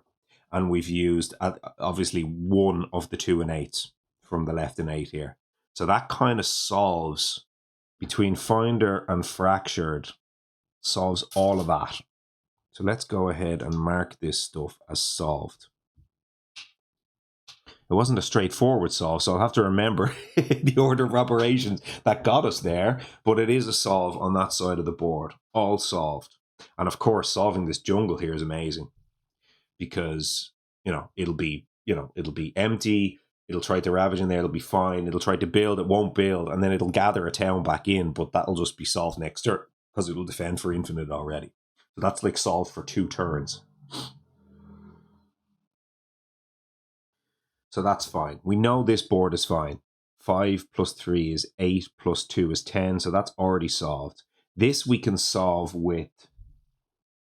Oh, because now we're not playing peace or sleep.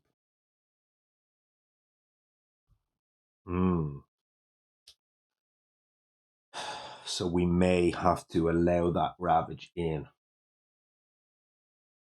And take... One time, take our last condition. Blight. 2 blight, won't flip the blight card.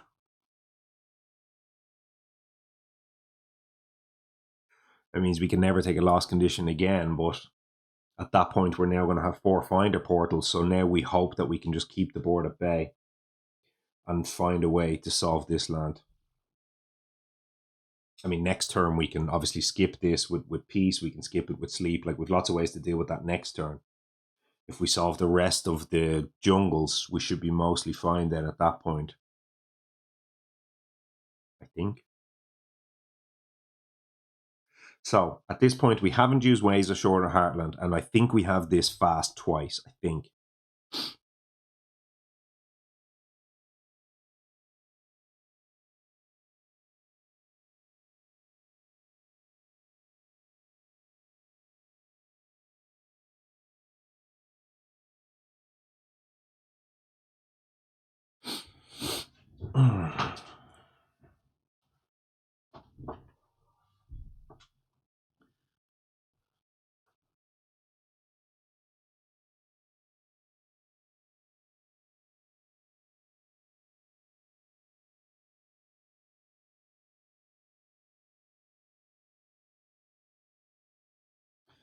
This is bloody complicated.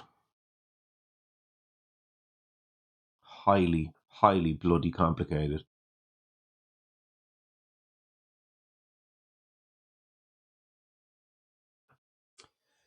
We'd like to set a portal in there because this is about to build 2 towns and gather a town. And if we set a portal in that land right now, we just get to push all of that out. And it would also have 2 to hand in the land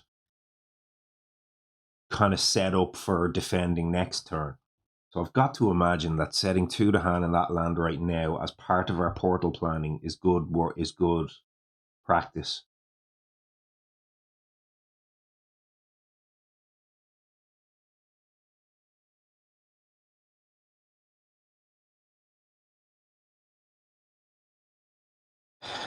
Ways of Shorter Heartland can do that by just pushing those 2 to hand from there to there fast.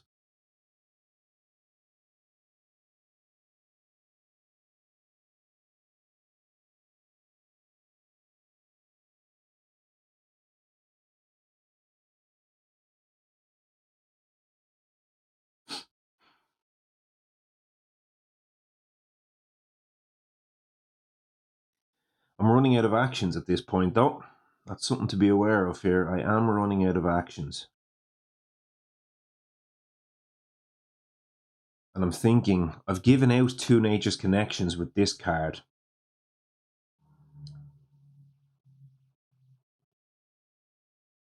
But I haven't made use of the second one.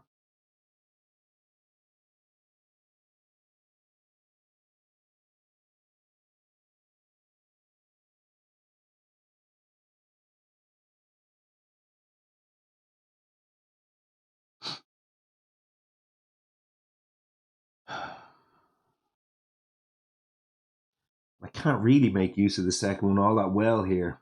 Not particularly. Obviously, I have to give over a 2 air for the first one, and that's really good. But the second one isn't really doing that much for me here.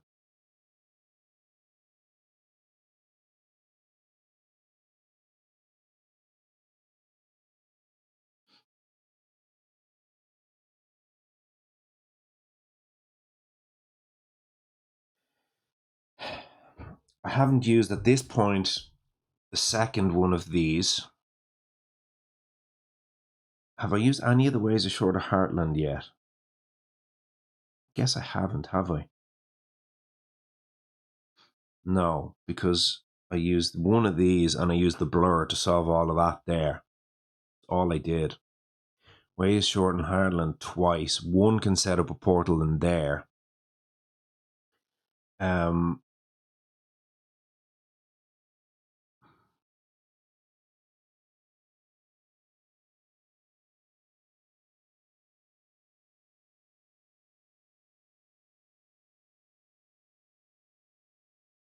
Oh man, I'd love to get down here and do it in that land, but I just can't see how we do that here.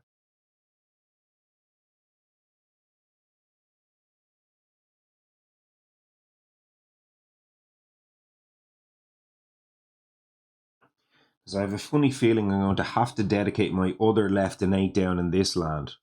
Push 2 things and then push 1 more. Still blight. Unless I can isolate. So where do we say we wanted to isolate? We had to isolate this. We haven't done a second isolate yet, have we? Still have this problem and this problem, but if I isolate that, I can solve it with the left innate and the isolate. We have to solve that because that's building and ravaging again next turn.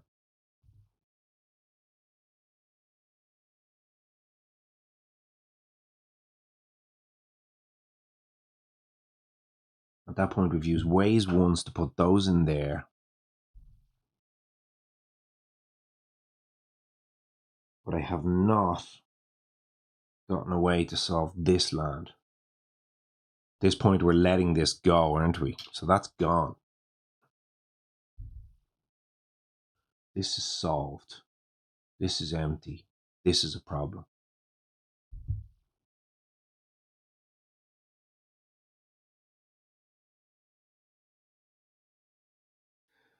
What can we do with a Ways Ashore in Heartland to solve that problem?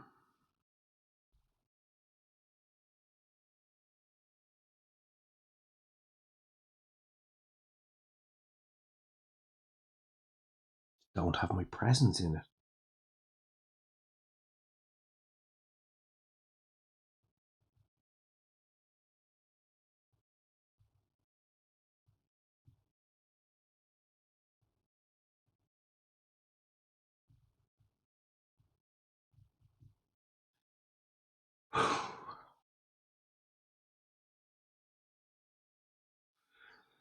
At this point, given that I feel like I am making use of that second gift in nature's connection, like obviously I can give myself a sun innate, or I can give myself a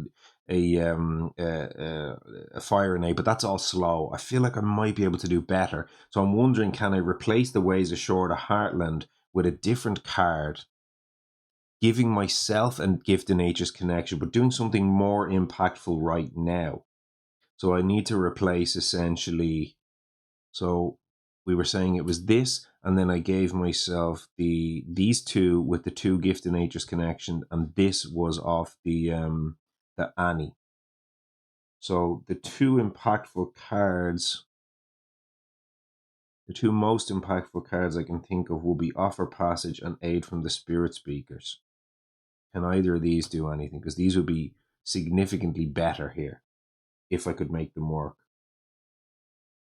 But these are way worse elementally. They don't give me the air or the earth. So I have to work much harder to make these work. Now I don't need a moon. One of these cards I don't need a moon. I also don't need a sun with either of them. So let's check. I think the best card here is probably Offer Passage. Is it?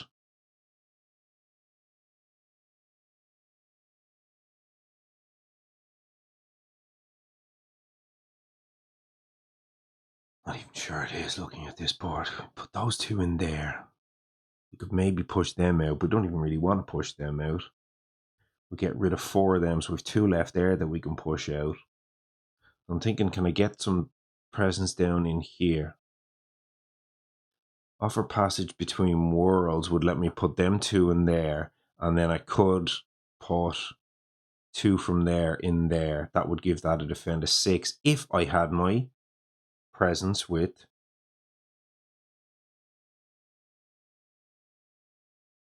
fractured.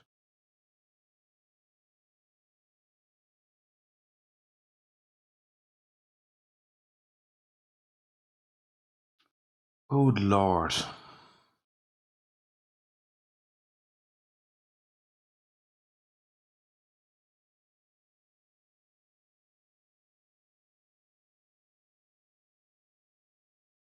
How do I do this?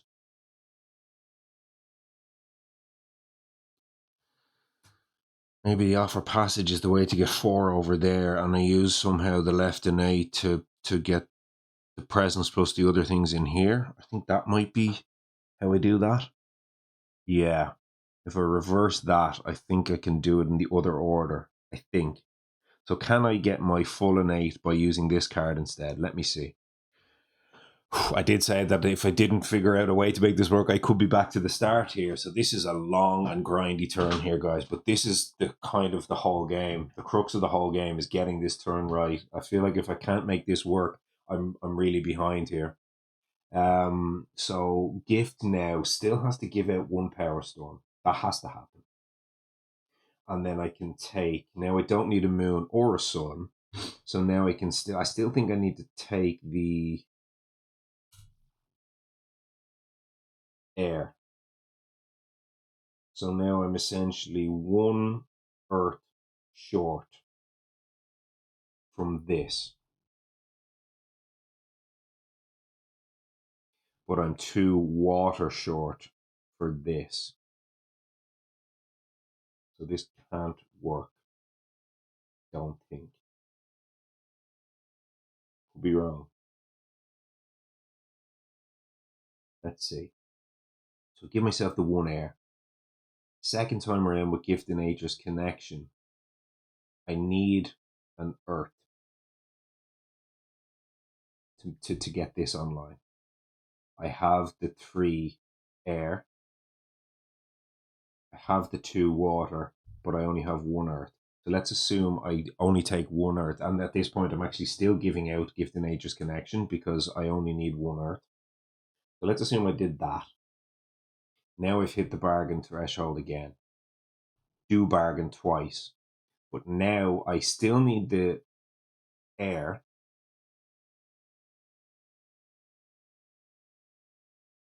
And what else do I need? I have 2 sun. I have 2 moon. I have 2 water. But in actual fact, if I give myself a water up here, doesn't that still work? 1, 2, 3, 4 air, 1, 2 earth. And over here it's 2 air, 2 sun, 4 air, 3 water, right? 1, 2, 3. I think this still works. And now, one beautiful thing about this is I do not need to force the slow to fast.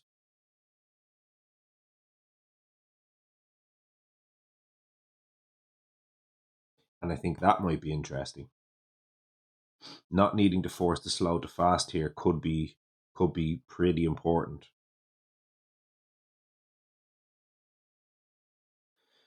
I might just give myself slightly more options for maybe next turn as well.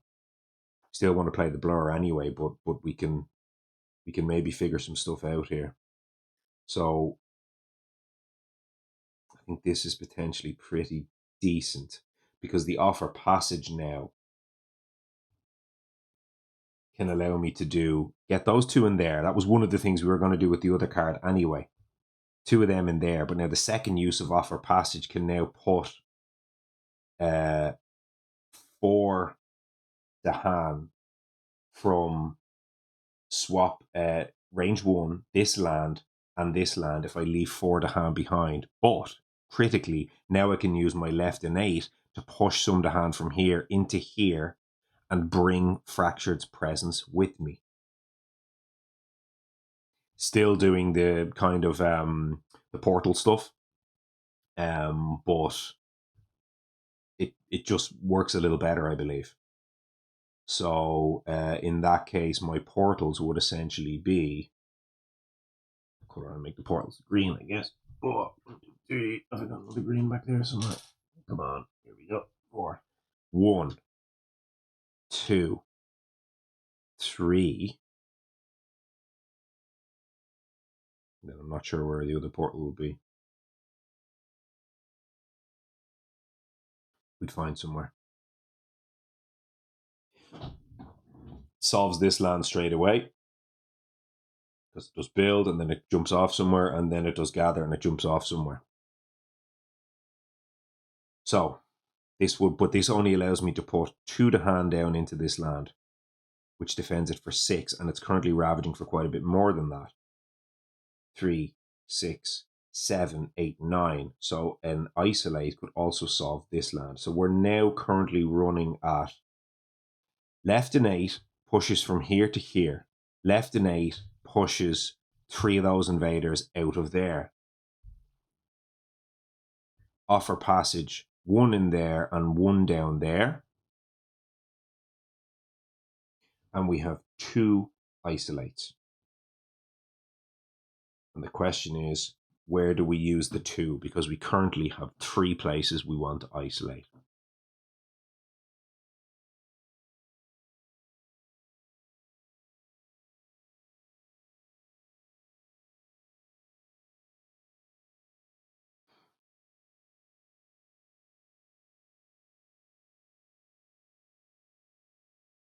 Do we have anything we can do with... no. Nearly. I was about to say we have Lands of Haunts and Embers, but no, we still need the 3 Sun here very much, so we can't use Land of Haunts and Embers. We have basically Call to Ferocity versus Absolute Stasis. We can't play the Stasis because we only got 1 energy. So Call to Ferocity, it's slow, so that's no good. So realistically here, it's do we swap like Twilight Fog or something for Call to Ferocity? I mean, yeah, we probably do, but it's not going to help us solve this. So we have to decide.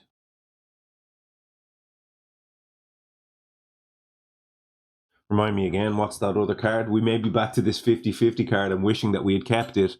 Add 1 to an inland land. Oh, it's inland. It's not coastal. Sorry, yeah. So that's actually, that's not going to make a difference. Yeah, no, that does nothing. So the event doesn't do anything for us. We have got 1 fear card, and at this point we will be doing what?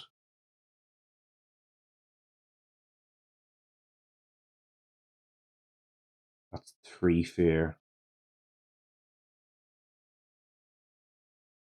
That'll be basically it. We'll be doing 3 fear, I think, before that flips. So we won't get any more. We get 1 fear card.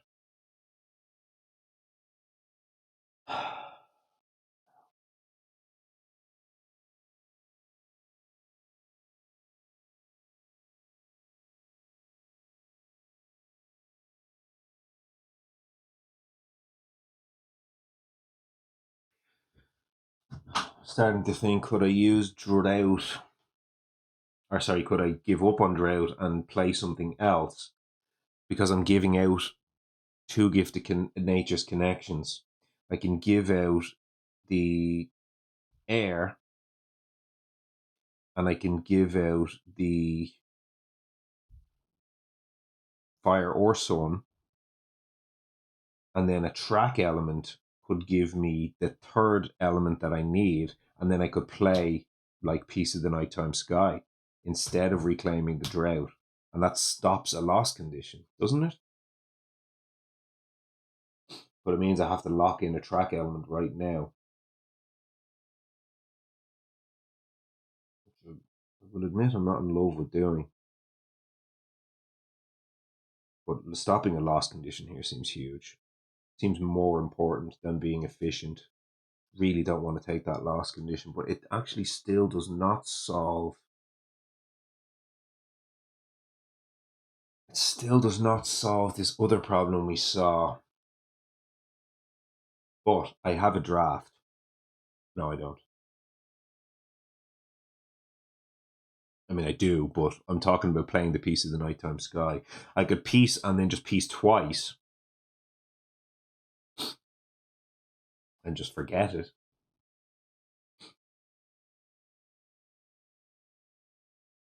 And then I could more effectively solve one of the other problems. To solve like this and this. Forget about this entirely.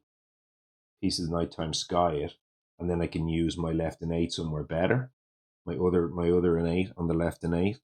And then next turn do something else with Finder, like get it a hand in there and then just put loads of the hand in there or something like that. So I think that might be pretty good.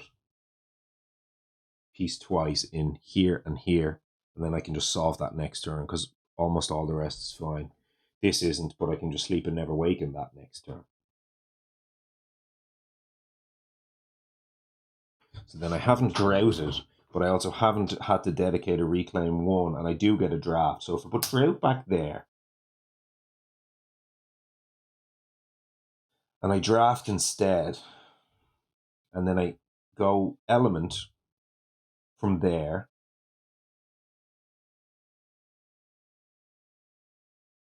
and then I look for another major power and replace drought with another major. I know I've sleep and never waken, but I'm still looking for my big hammer. I'm still looking for my way to win this game.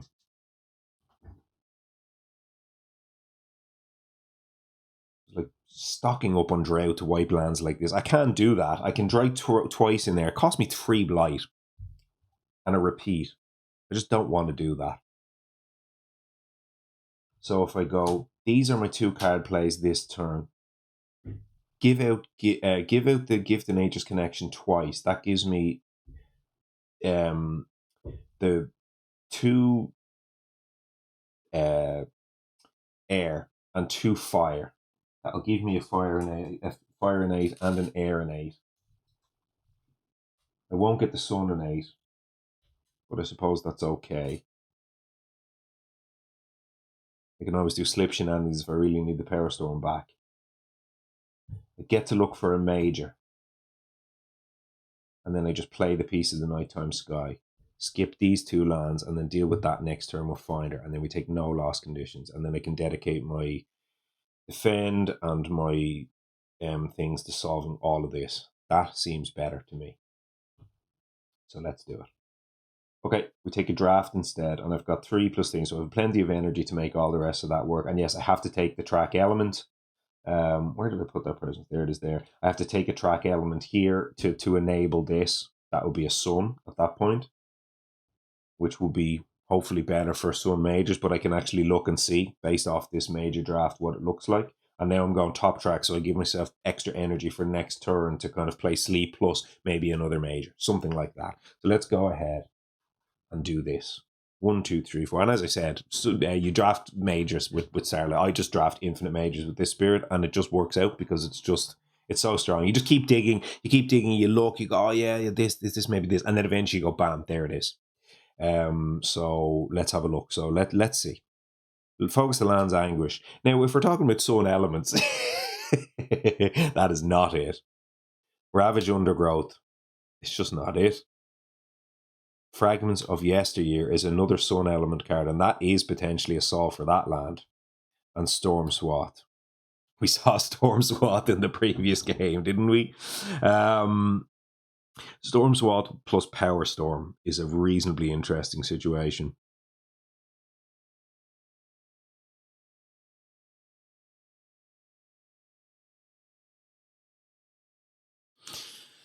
The thing is, I'm not probably going to have the Blight in the spots where I want it, and I've no Blight movement cards right now. I don't really have Blight in any of my problem lands at the moment. None of them. No. That's going to be clear, so it's like I have ways, I guess, to kind of push stuff with my portals into blighted lands, so I could kind of set that up, but it doesn't solve my sort of 2 biggest problems right now. I don't absolutely hate the fragments here. Because I've got portals in this game, I can now play a game of Finder just pours everything into a land and we just try to get a couple of key fragments off. I'm going to take the sun Nate anyway, the sun element anyway, and I'm already going all in on energy. I don't love this card. Let's get it in here. Not in love with this card. Remove all pieces, and then you can add pieces matching the target land. Set up symbols, and in theory, if you have the 3 moon, you can don't remove the hand, don't remove presence, don't add invaders or blight, that kind of thing. But you can make it also fast with sun. We could probably find a way to set this up such that we don't care about the lands. For example, this horrible land here. What's actually written on this? A blight, right? So if we put everything in that one land and we cast this card fragments without the moon, we could wipe the whole land and then we'd replace it with a single blight. It's range 0, so we would have to sacrifice at least a single presence from Starlight to be able to do this. But like, we're playing a game right now where we're kind of getting online with Finder. We've got the portal, so we can just play this, push everything on the board into like one land or maybe one other key land, like 2 key lands, wipe them all and just like not worry about fear. We're not really generating any fear in this game, but it sort of feels like this is nearly like a perfect clear type game. And then we clean up the sort of bits and pieces with the bargains. I like the sound of this. This is very different from the previous game where it was just like briny deep away a couple of boards. This is very much careful, thinky, curatey kind of very carefully crafted sort of situation, and I absolutely love it, I have to say. So this just feels like such a scalpel, like a surgeon with a scalpel kind of thing, and I'm going to take it. I'm going to take the fragments, and I think I can make this work, and this will be a really fun, really awesome, really unique, really cool way to beat the hardest sort of adversary in the game. So I'm loving the sound of this. I've talked before how I like playing with kind of shitty majors. This is a kind of a shitty major, but it's pretty cool all the same. So we'll slam that. I'm not giving up on the sleep, needless to say. Boon Reimagining.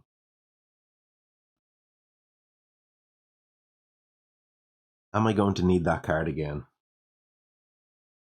It sort of feels like the elements with the drought might matter more later in the game, where I get a Power Storm off with the elements from drought rather than trying to find more cards with the Boon Reimagining. So I think at this point I'll give up on the Boon.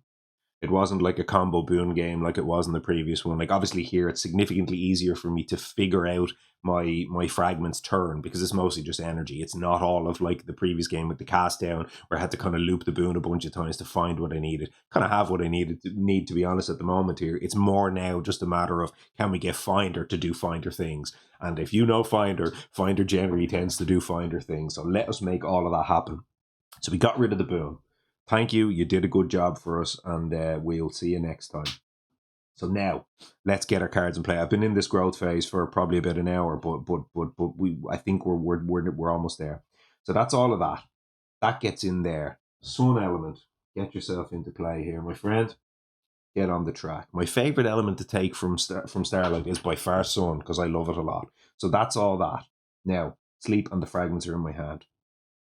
We play. At this point, we don't care the order because we don't have any slows with Finder, so that's all fine. We will come over here one more time and check which one of these cards are going to make most amount of sense to give out here. We are going to want to swap, I think, because we've just got better elements in play right now, and they're not needed. So we don't need all of those moon elements, but we do need the sun.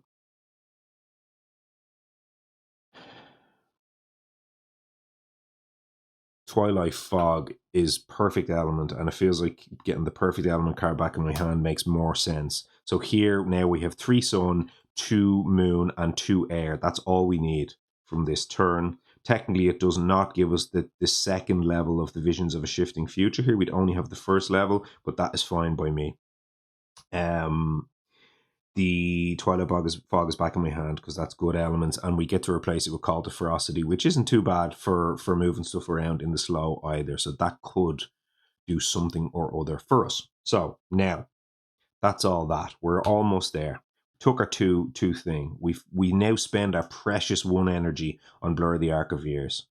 I am conscious, of course, over here with Gift and Nature's Connection that if I wasn't doing all the elementally stuff, I had a backup plan of just give 2 energy to Fractured. It wouldn't have given him 2 energy. It would have given Fractured 1 energy in this case because they had a gain of 1. They had a negative of 2, so they still owe 1 to the bank at this point in the game. And at this point, what you could have done was if I give 2 from Nature's Connection, it still remembers that 1 deficit, so it would only give over 1. That's how that works. But anyway, again, I'm fine for now. We've got zeros. I think we can kind of make this work still with 0, so we're good to go there. So that's our 3-card place. Call to Ferocity slow, pass returns again, doesn't have text, and Blur the Arc of Years is ready to go with our 1 time there, and our other time is going to be dedicated for the slip. As we said before, the order of operations matters here. So does paying for our cards. So let me also pay for my cards here. So 2 for bargain. Actually, bargain's going to be 4. Let's be honest, right? So that's 4. Offer passage is going to be 2, and Nature's Connection is going to be 0 twice. We are going to gain 3 off the Power Storm, but we'll give that over in a moment. We haven't taken them off yet. Let's put that back there. So let's do this in the right order. Oh no, we can't. I wonder, did anybody see it before I did? This doesn't work. This is cheating.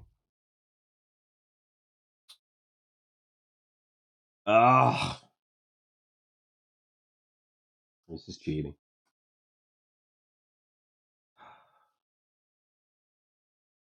I can't believe it.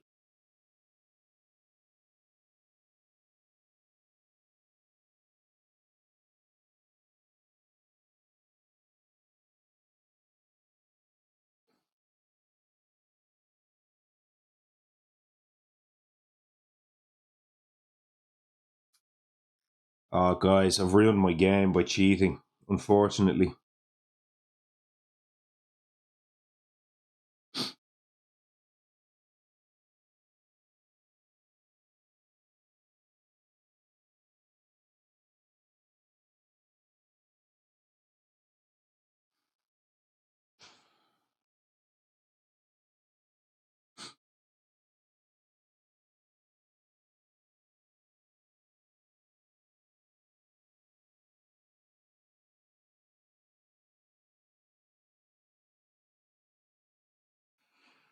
Unfortunately, I have no way to fix this. Well, I have one way to fix it, which involves doing something I really don't want to do, but my game is just dead if I don't. Oh, it's so frustrating that this happened. I hate it when I make these mistakes. Oh, God, this is frustrating. So, well, let me explain what happened. Gift and Nature's Connection. I am making a plan here which involves giving Gift and Nature's Connection twice to Starlight and using those to both Threshold Power Storm, which is, of course, not a legal play. I need to give them 1, then they use Power Storm, and then I get the second play of Gift and Nature's Connection the second time around. That is how all of that works. I was just looking to see, is there any way I can change how I slip to maybe just give me the gift back in my hand, but I can't because I need to slip 2 cards into play. We've talked about that already. There was no sort of return a card and then play it or any of that kind of thing. I can't do any of that because while I could get 3 Gift of Nature's Connections this turn, if I didn't play this card, I could do Gift, then I could do Return it and play it, and then I could then use that to make the Power Storm online. And then the third, when the Power Storm comes across, the third use of it could maybe give me more elements, but that just is that just takes away 100 of my actions, so I can't do that. That just doesn't work at all. So I actually had to do the drought play. It's incredibly frustrating, but if I don't do the drought play here, the whole turn falls apart. And like I can't slip Starlight or anything like that here. None of that works. Because again, I need to slip twice on Finder. Finder only has one card play, so I have to get 2 cards out of my hand to do all of this. This is beyond frustrating. This is... oh. So again, rewinding the turn, what I had to do here was I had to go add a presence. I mean, I guess I can go add a presence, gain a power card, don't gain 3 energy, and then reclaim 1 instead.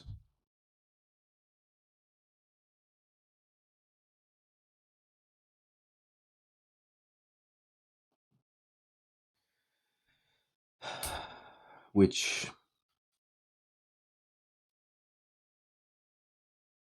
it kind of fixes the game state here. You know, I put the piece of the nighttime sky back in my hand. I play the drought. I don't take this 3 energy. This goes away. But the problem here is doing this is just not what I would have done.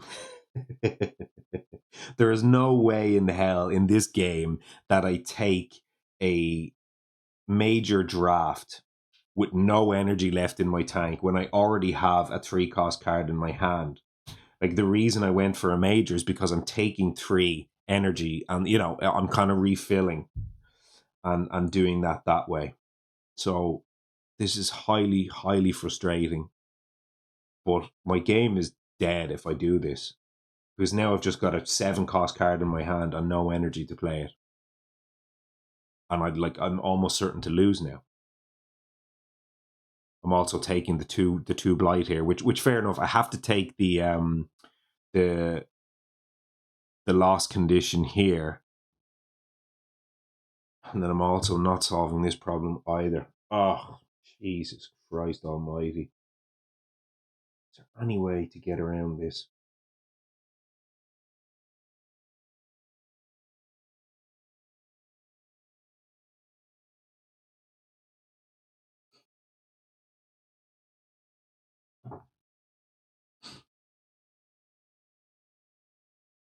Such a pity sleep only gives me 1 element.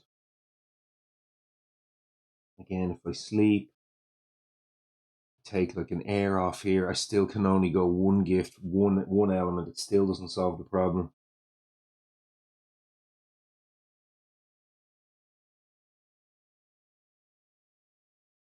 Oh, this is just so frustrating.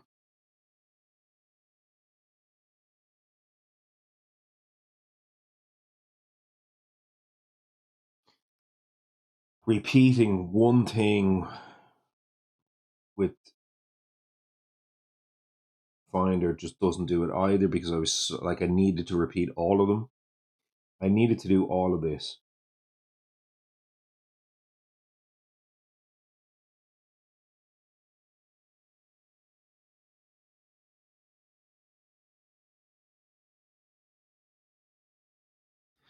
This video is running forever as well. I was already taking forever on this, and now I've backed up to the point where I can't.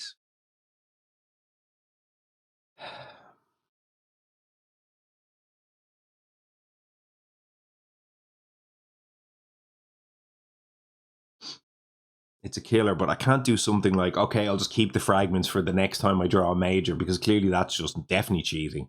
Like, the fix here is kind of put the fragments back in the deck, undo the major draft, and then go 3 add a presence and then reclaim 1. You know what I mean? And then at that point we're back to, oh, I don't know which element I take, and we're sort of in this spot again. The fragments is gone, and it's like, I just kind of do the turn I had planned. I basically had the turn planned, and then I just looked at it and thought, actually, there's a slightly better way of doing this. But there isn't. Because I have to take these in this order. I have to take those elements. And, obviously, no, I was about to say I could try draft a minor, but no, I can't. the draft was to set me up next turn if I played the Piece of the Nighttime Sky this turn, but I cannot, as you've seen, do that. That does not work. So I'm going to have to back this up. I hate doing this. I absolutely despise doing this, but I'm happy that I at least caught it and didn't go ahead and ruin the game.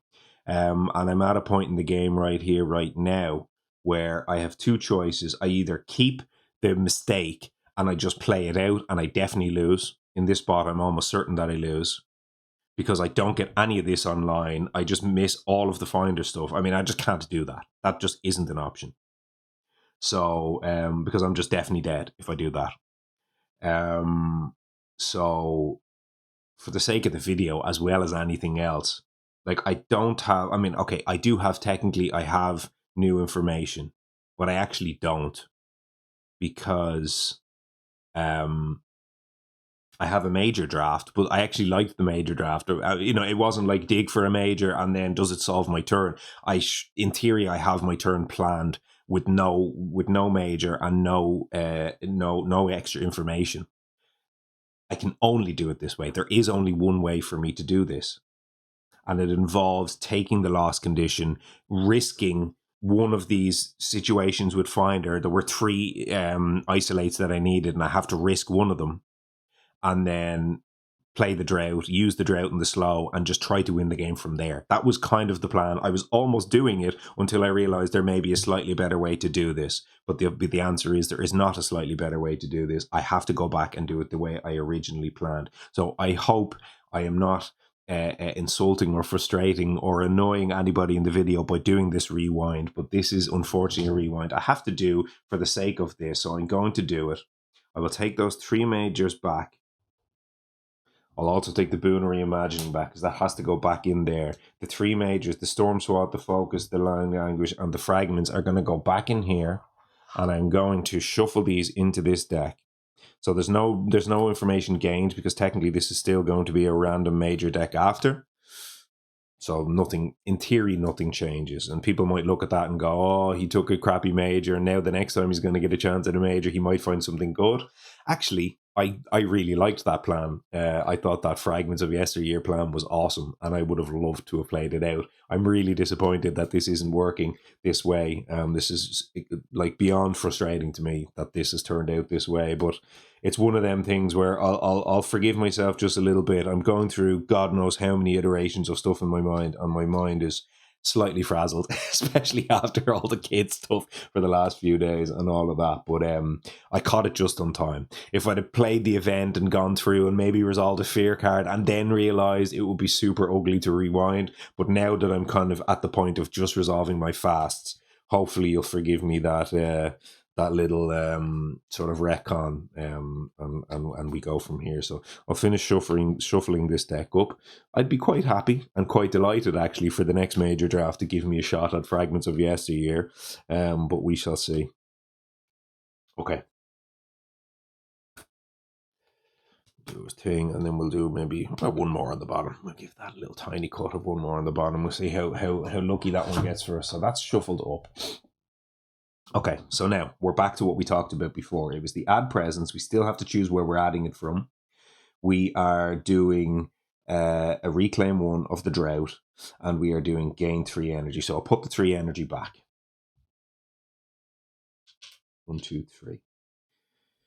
All of these are kind of not necessary anymore because we're going to be taking the 2 off the Power Storm, and then after that it's a choice of either maybe some energy or something else. We might even do that thing where we talk about giving energy back over the Fracture.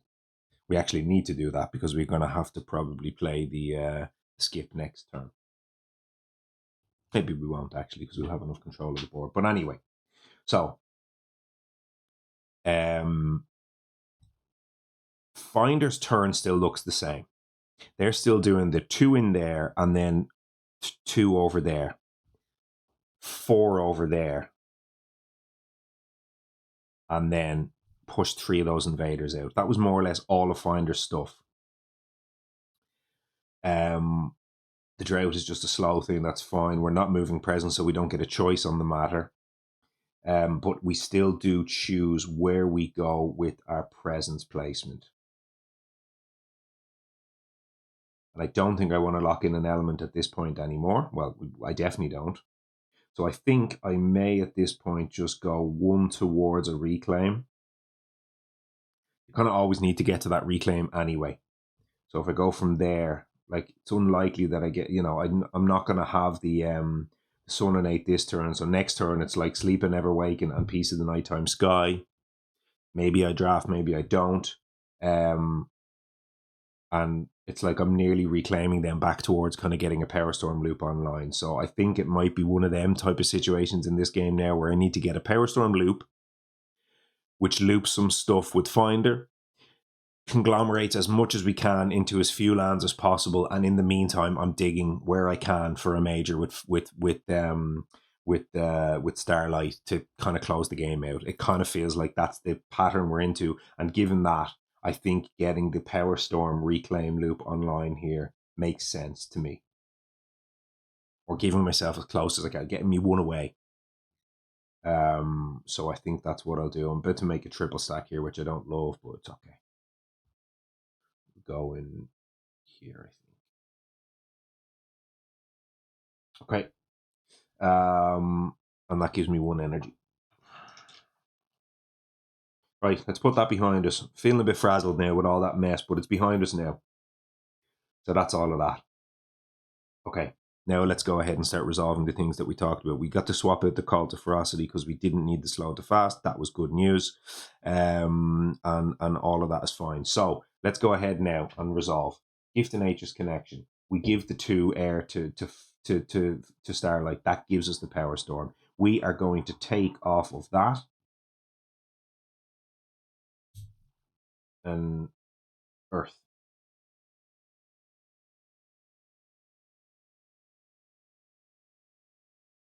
Jeez, I thought I'd made a mess of it, but no, I'm right, haven't I? It's an Earth, and then it's an air for the second one, and then we use the blue from there. Yeah, okay. Yeah, so we take an Earth. That's what we have. Now, Power Storm. 3 energy back to Finder. And they get to repeat. So 3 energy goes in here. And we've already done the energy-wise for the repeats here. So it's 1 and 1, and then it's 2 and 2 is 4, and then 0 again. So now we go gift again. Take the air this time. And I think at this point, I think I maybe do give 1 more energy over to Fractured. We might get into a panic stations where we need to play that skip, because we're now about to take the lost condition Blight here. So I think I have to give 1 energy to Fractured here. So as I said before, 1 was cancelled during the growth. Cancel another 1, and then we gain 1. And that might just be our get out of jail free card for later. Okay, offer passage can be done twice. We need to think about the order of operations here. So let's do that first. So what we need to do here is, actually, I think we need to bargains first. No, not yet. Offer passage. Range 1. Well, range doesn't matter. Move up to 2 to hand between target land and 1 of your lands. 1 of your lands, target land. Get 2 of them in there. That's 1 use of offer passage.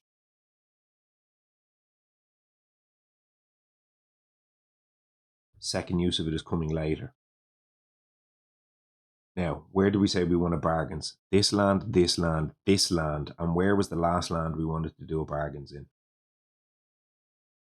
We're going to have a bunch of Dahan in there, but we actually don't care about that.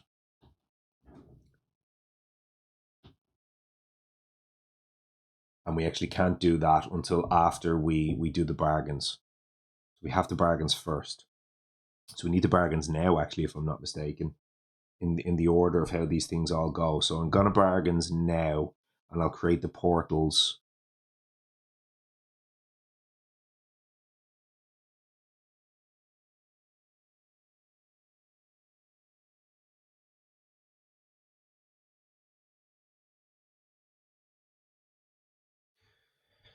Can I? No, I can't. It's unfortunate. If I could get the things down here, I'd like to do that land because that's a potential explore for us, the wetland. But again, I can only get the stuff down in this land after I use my lay paths.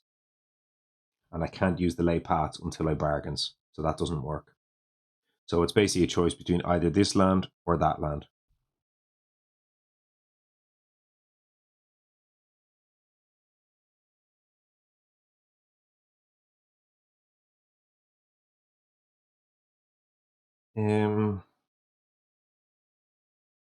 I don't think this matters that much, in truth.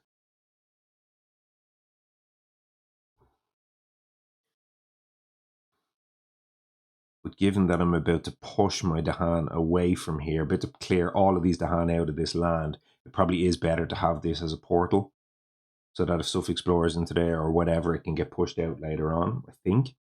Whereas this land, I can just push stuff in there and let it ravage or whatever. So I think that makes sense. So that'll be my final portal. So I'm going to have 4 portals here. So let's go ahead then and bargain. So at this point, we said we had that. We now have that from the second gift. That gives us 1, 2, 3 air, 1, 2 earth, and 1, 2 water. That is the threshold cost for the bargain. So we get to do this twice. So we need another bargains card, don't we? Do I have one? Do we get one of these with the... Yeah, we do. Nice. Don't think I ever actually bothered using this. So now we get from here and from here. So that's going to give us -1 energy income each turn. So let's mark that as well as a reminder. So that's going to cancel that too. And it says after pieces are added, moved into the marked lands, move all of them to any one land. So there are 4 marked lands. 1, 2, 3, 4. We'll leave them in green. And how's that on the video? It's not too bad. Okay, so there are portals. After pieces are added or moved, move all of them. So it's not you may, you have to. So that's okay. Now, done, and that's the 2 things off there. Now we're taking a blue, we're taking a water with the Annie over there, so that's fine. We know that. So let's go ahead, and now we have our left in 8 fully maxed. Moon, moon, sun, sun. 1, 2, 3, 4 air and 1. Oh yeah, the water's under there, 2 and 3 water. So we have the full max in 8, and then we've got 2 isolates. So let's go innating.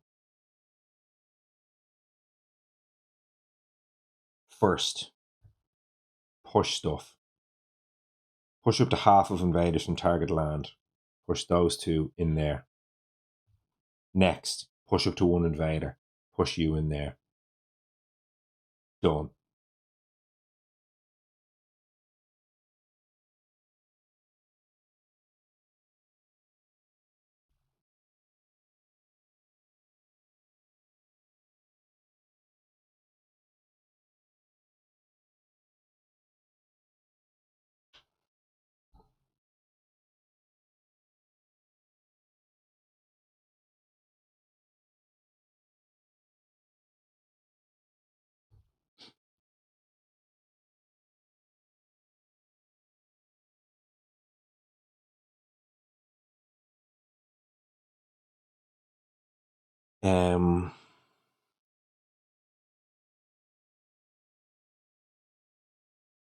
Second use of the innate.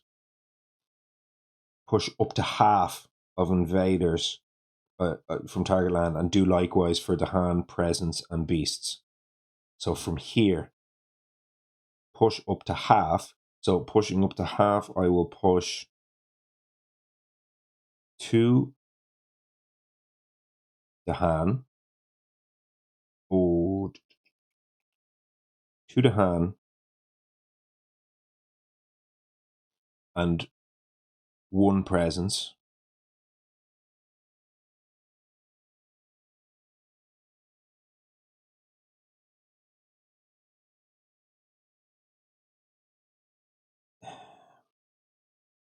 And then the second level of the innate, I actually don't use, I think here, because these two to hand go over here.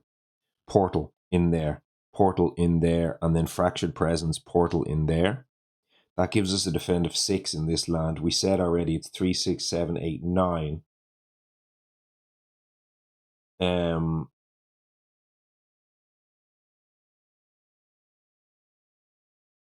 So this would take 3 damage and it would kill 2 of these to hand. It's not acceptable, is it? So that's that situation over there. Then we said I could have pushed these, but they're going to have to push themselves over into that land. So I don't want to push those invaders. They can stay there for now. And I was thinking, do I want to push that fractured presence over into that land? But I don't really think so. I think it's okay. I think I keep that there. So that's the left innate, both used. Now we have a second use of offer passage between worlds. Target this land. Move up to 4 the hand between target land and one of your lands. Take these 4 and push them all over here. 1, 2, 3, 4. Now hold on 1 second here. I wonder. Oh no. Thought I could solve something.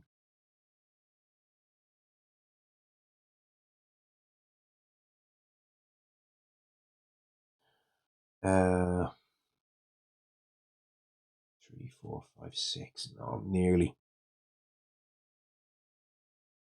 I still have this.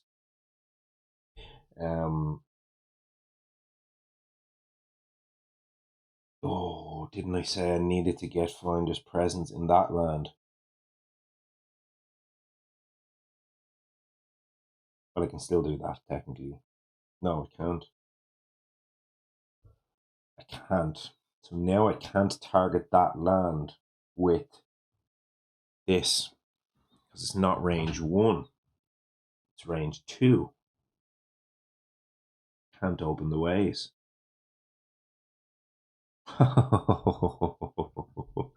So now my play with the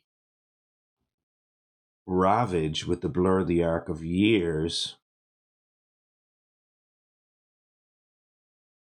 I guess actually it just adds 1 blight. Maybe that's not the worst. Maybe then what I do is I use my air moves, earth endures down in here, push that, isolate this, and isolate that. And then I take a blight. Yeah, that's way better, right? So now this is 5, 8, 9, 10, 11.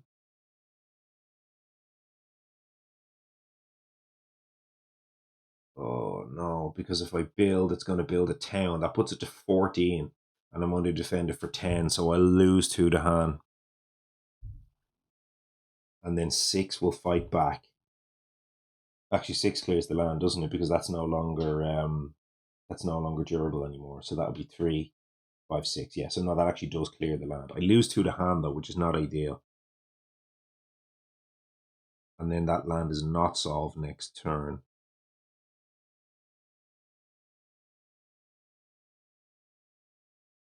But this is still better. This is still better. Takes 1 blight, but it solves more of my problems. So yeah, okay, this is better. Right, so now Earth moves whatever endures in there.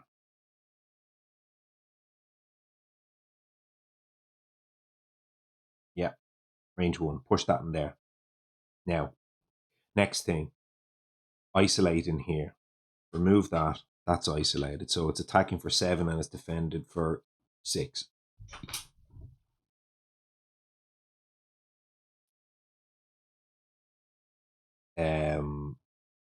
Now, Blur the Arc of Years in that land.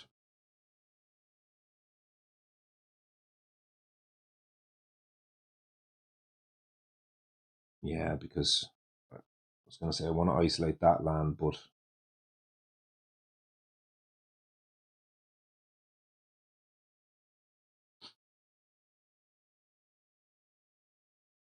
I still have a town here, so it's a town. It's an adjacent town either way. So yeah, blur the arc of years in there. If invaders are present, they build and ravage. So let's build first. Oh no, because there's another town. I forgot about the second town. The second town will be fine though, because that's only going to ravage for 5, and there'll still be 3 to hand in there. So it's actually still fine. Yeah, it's an extra fear actually. So this one, guys, this one is a Bernie turn. This is one of the burniest turns I've ever played in this game. Maybe the single brain burniest turn I've ever played in this game. This is hard. So let's go ahead and build in there. Now they ravage. So again, 5. Yeah, so it's 5 plus 6 is 11, 12, 13, 14. That's what we said. So 14, defend for 10. 2 to hand die. 1 blight gets added. The hand are dead. We don't love giving up 2 to hand when we're playing a hand game, but it just feels right, I think. Now we attack back for 6, which kills 3 of these, because that's no longer durable. That's 3 fear. Oh, yeah, because now it's going to build again. Oh, no. This doesn't work. And it's going to ravage for 8, and that's only defender for 3. Oh, no, this doesn't work. This doesn't work. This is so frustrating. I thought it worked, but it doesn't. I needed to have 1 more to hand in there. Yeah, no, okay. Sorry, undo this. Jesus Christ above. Undo this. Put that blight back. Put these invaders back. Take this away. And put the hand back. Madness. So, what I said before was I was going to use the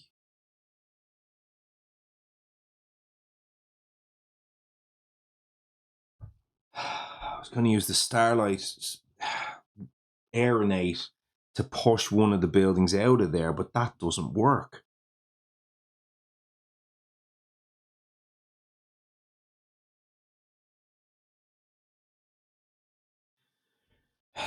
An isolate will stop this, but then I'm going to be isolating here, and then this still takes the extra thing from there.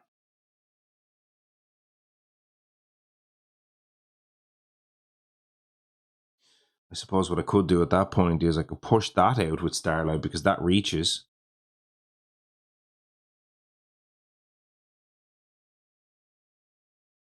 But it's kind of defeating the purpose. The other thing I was thinking was when I pushed over 4 to... oh yeah, sure, I can't push more than 4 anyway. That doesn't work either. So the question is, could I have gotten my presence in that land? And I think the answer is no. I pushed out of here. I pushed 2 to hand in here. And then I pushed the presence of Fractured in there. And then I pushed from here. Yeah, I had no way to get my presence into that land with Finder. So I can't open the ways over to that land. So I kind of have to do it this other way, which is push that out. That removes adjacency to that land when it ravages, which was kind of the point of doing the isolate in the land in the first place. So I still get the, let's say, 4 to hand in that land, and it ravages for 5, 8. So it solves the land.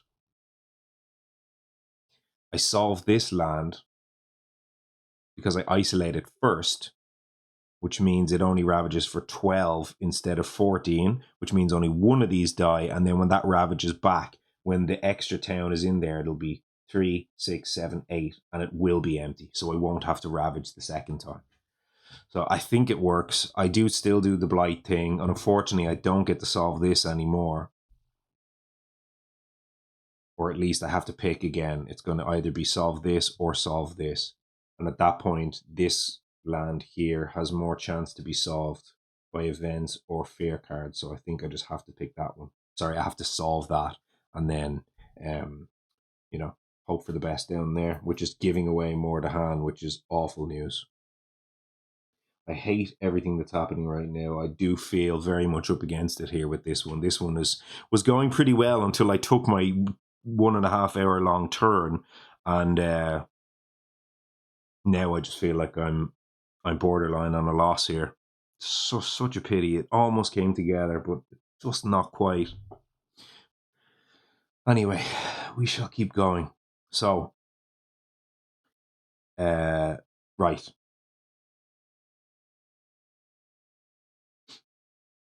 So, range 1, open the ways, push this from here back into this land, adjacent. That's the Starlight. Aeronate. Now, isolate. I suppose we can still isolate this land. I mean, not that it's going to matter really, is it? But just in case it tries to pull my Dahan out of the land or something, yeah. Just in case an event tries to pull my land out of the Dahan out of the land, I'll isolate that land. No, I lied, because this has Dahan in it here. So don't be ridiculous, Goosey boy. So isolate this land. Now, blur the arc of years finally in the land once.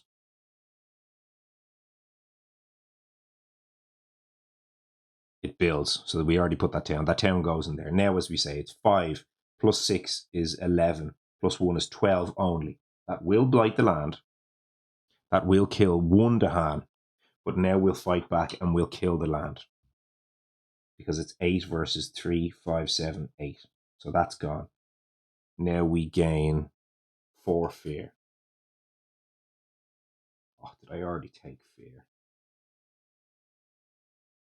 Oh, Jesus Christ. Did I undo my fear or not? Oh, God. Can't believe it. I'm going to have to stop the video and go and check if I took my fear or not. Flying things around the room again. Yeah, I have to check whether I took my fear or not. This is so ridiculous. Okay, I'm going to pause the video and go and check if I took the fear or not. Give me a second. I'm all over the place. Well, I'm glad I checked. I had indeed taken my fear and forgot to undo it. So I get one more fear, because I took out one extra building than the previous ravage that I did. So I placed my blight, did my thing, and I gained one extra fear from that. So I continue with the blur of the arc of years, as we said before. We did the ravage. Now, if the Han are present, add 1. So add 1 back.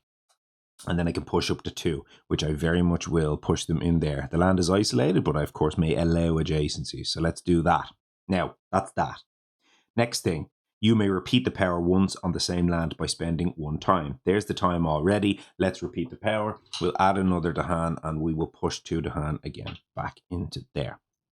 That's that. We've done it. We've repeated it. The time goes back on our tracks. That's all fine. We've done 2 slips. That time goes back on our track as well. So that's all fine too. Slip is finished, and then we have the top level of that and not the bottom level. So all good there. Isolates wise, we did 1 isolate over here, and now we have to choose between the 2 lands. And as I said, this one has the Han in it. It gives us more chance to be. It's got a presence in it. There's a whole bunch more that can be done to prevent this land from things. So what's this right now? This is 6. 3, 6, 7, 8, 9.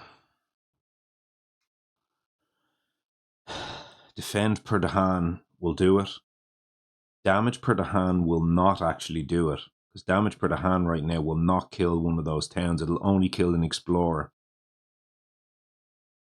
Pushing any of those 3 invaders out, well, actually pushing the explorer, it won't do it either, because it'll still be ravaging for 8. So actually, the fact that Dahan damage doesn't do it makes me a lot more reluctant to do that there. There are plenty of events that do, 1... Oh, hold on a second. We have a 50-50 shot of hitting add a Dahan to an inland land. Forgot about this. Added a hand to an inland land. Well, let's have a look at where our inland lands are that have the hand in them. 1, 2. Add one in there. Whoop. I forgot. All the way across. Teleport straight in there. So we have a 50-50 shot of hitting a solve on this land. We cannot do the same solve over here with the Dahan situation because our presence is not adjacent to that land with fractured. So we have a 50-50 shot for this land to be solved automatically. And in that case, that's very much giving me the incentive to isolate that land instead. So let's go ahead and isolate that land. Technically, this is still a problem. There is some fear effects that can do it and stuff like that as well. But now isolating that land means that it's only ravaging for 1.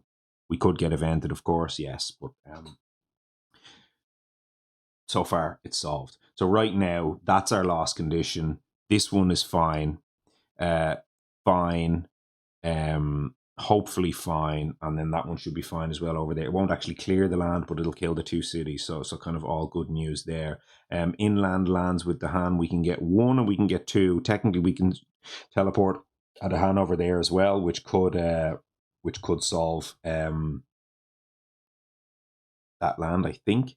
Yeah, 3, 6, 10. So yeah, if we hit our event, it would be so nice. It's a pity we didn't leave it there, because now actually with the teleport card, it's funny, we talked before about, inland hand can't do anything for us this turn, but as it happened, inland land can do a huge amount for us this turn. So that's a bit of a pity there. But anyway, look, it's one of them things. We have a 50-50 shot to hit it. So we've done all our fasts. That isolate is done. We've placed all our presence. We've gained all our energy. We've got a drought in the slow. That's the only thing we have over here in the slow. And then we've got that one topinate in the slow as well. So finally, after what feels like about a million hours, we'll go and we'll resolve the event card in the 4th turn. And please, for the sake of this game, please let me. I'm gonna flip it over and I'll put it in there. I'm not gonna look. We've a 50-50 shot. Did we hit it? No, but we have a defend 1 per the hand and the land, so we're actually okay. We didn't hit the thing, but we hit a defend in the land, which is okay. And it actually gives us full knowledge of the card then for next turn, which may well help us and may well mean we won't want to resolve this. But anyway, on a coastal land on each board, move 1 town, 1 or 2 lands inland. Okay. We are still healthy, so let's go ahead and do that. So over here on this board, we'll do this. We'll move 1 town, 1 or 2 lands inland. So we can go 1, and then that can open the ways to here. And then that's a portal, and that portals itself into here. This board, because we're not about to clear this, let's just go ahead. Coastal land, move you. Like we did get the defend that we needed, but it doesn't matter. We'll just push this in there because we're just going to lump this all together. You go in there. And then on this board, we're clearing that land anyway. So we'll just go from the awful land. We'll go whoop in there, teleport yourself. Actually, I say teleport. It's actually just next to it. So we can actually just go 1, 2, and you go in there. So we're going to lump up in that board right now. We're almost at the point where I need to replace the pieces with with the 3x invaders, but we're not quite there yet. So that's our healthy island effect. Now, Grimtoll, you choose a land with disease. Do we have any? No. In that land, do 2 damage to the hand. We don't have any disease, thankfully. And then we have during Ravage in every land, defend 1 per the hand in the land, which actually does nothing for us right now. So that's all pretty okay. So that's fine. We resolve that. We now again have full knowledge of the card for next turn. So let's go ahead and resolve our fear card. Oops, wrong button. Each player may push an explorer into a land with more buildings than the land it came from. So that might give us a kill. Into a land with more buildings than the land it came from. Yeah, so that's a kill here. Push you into there. That's a kill. Because right now this is going to deal 6. and we're fighting back for 6, so that's pretty good. On this board, then we can push you from there into there, and we already have spare damage on the counter attack from that, so that's good. That's a kill. And then we could get that out of there, but that's right now. Oh, that's not safe because that is not adjacent to Fractured's presence.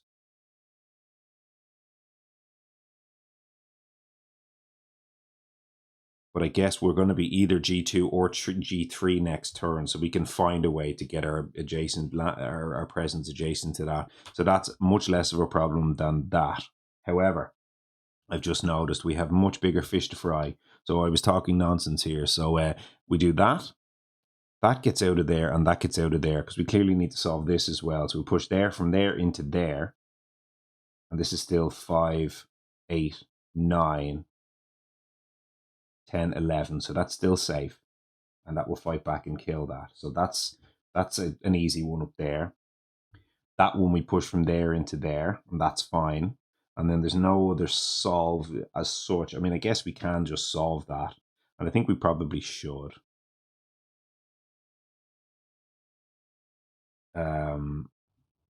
More buildings than the land it came from. So we can just go from like there into there. And then it just solves a build, and then it gathers in, it gathers away. So it just means we don't have to worry about that next turn, and we can like pull the hand away and use them somewhere else, and not have to worry about leaving the hand behind and all that kind of stuff. So there's plenty of reasons why getting that out of there works better. So that's fine. Otherwise, we're just doing stupid stuff like that, which makes no sense. See, that was really good. Seek safety. That was much better than the first fear card result. So good news. Finally, now let's get to our ravage. So we're actually in not bad shape here. We're obviously taking our lost condition over here. It doesn't quite flip the blight card yet, and actually that might, if we can, be the last 2 blight we add in this game. It may be possible to win from here without adding any more blight. Now I'm obviously pretty close to a stage 3 card and all sorts of other things here, but you know, we could make this work. So that's that. So that's 2, and that's our 2 for our lost condition in there. We cannot lost condition again. Now, here, this is going to ravage. It's going to add no blight, and these invaders will all die. So that was 3, plus 4 is 7, plus 1 is 8. That's 3 fear. Done. No. Over here, we're adjacent. Ravage for 3, dead. Defender for 4, of course, because we're adjacent. No. Over here, 3, 4, 5, 6 were defended for like 9, and then that fights back, and we get 1 fear.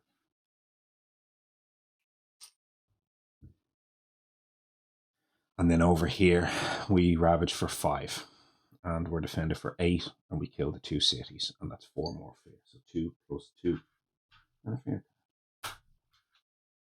Not bad.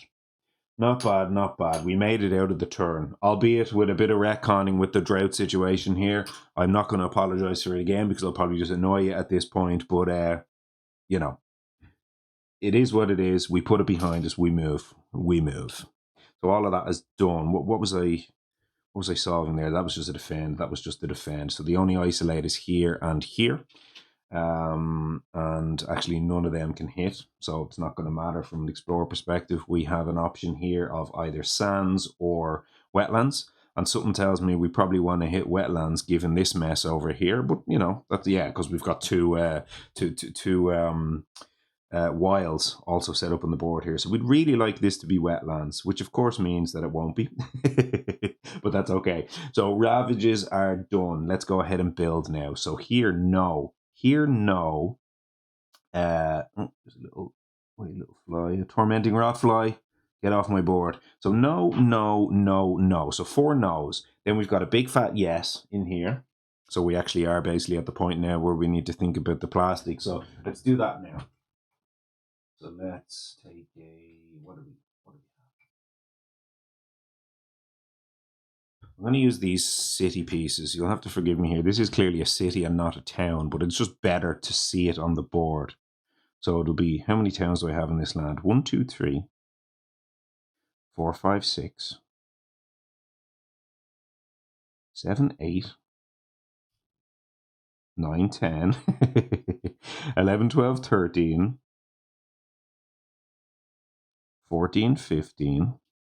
That's 15. And I'm about to build 2 more towns in there. So 15, 17 towns is what's going into that land. So I'm going to need a D20. I'll put this big old thing in there. And I'll put a 17 there. That has 17 towns in that land.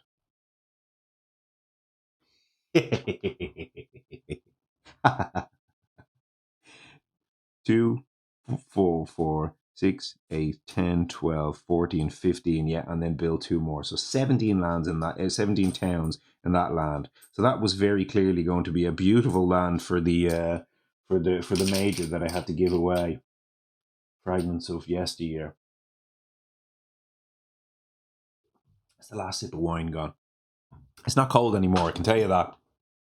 So, okay. So we did the build, and then over here we need to build. But now, this time, we're going to build 2 towns. Actually, no, we're not. We're going to build one town because it's trying to build a town. But now that gets moved. Has to be moved. We'll move it over here. Teleport. 18 towns. And then, so that's all our builds done. Now we do the gather. Oh, hey, you know what we didn't do? We didn't do the mining rush. So this is the only land that took blight. We had to mining rush, and it's a mining rush goes into, again, an adjacent land without buildings. So clearly did not want to go in here. So this, easy. And then we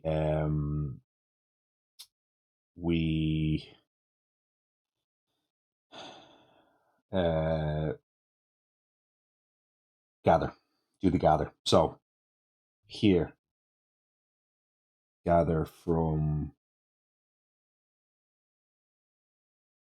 either of those land types can hit here. So I guess I'll gather from here. Actually, no, that's isolated. What am I talking about? So we don't gather, which is beautiful. Borderland order anyway, so I'm all over the place. I'm just getting confused. Over here, we don't gather because it's Borderland order. Up here, we have to gather from there. Now, down on this board, we have this land first, which gathers from, can we empty out of a land type that we care about?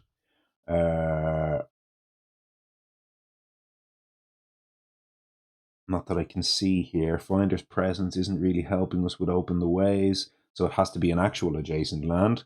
And an actual adjacent land here. So this is the portal land. So we probably just want to empty the portal land anyway and not have stuff in there that we have to worry about. So let's pull out of there. Just keep our portal lands empty. And then, so that's that land. Then here, this is a portal land. So we gather now out of that land because wetlands is a land we care about, and then we'll portal that in there. So clearly here, I would not be allowed to gather a town from a jungle into a jungle, but that's not what I'm doing. I'm gathering from a wetland into a jungle, and then when it goes there, it's getting teleported. Excuse me.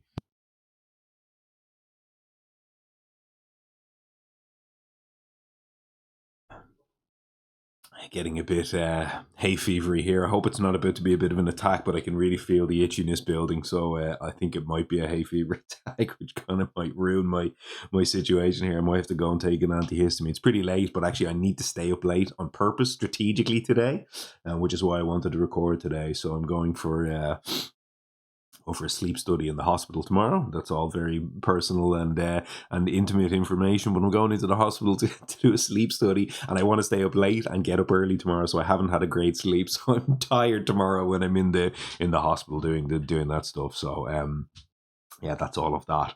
Now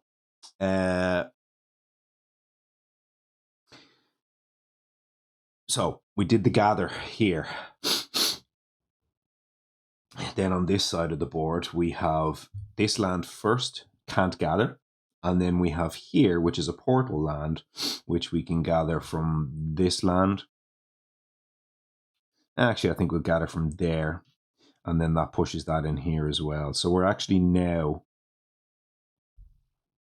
I did portal, portal, portal. So that was 18. It's actually up to 21. So I'm going to go 20 plus 1. God, excuse me. So that's 20.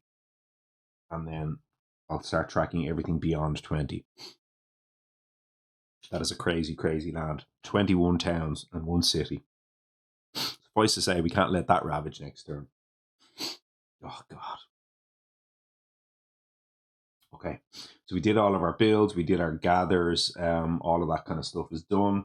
So now we'll go ahead and explore, and we would like this to be wetlands.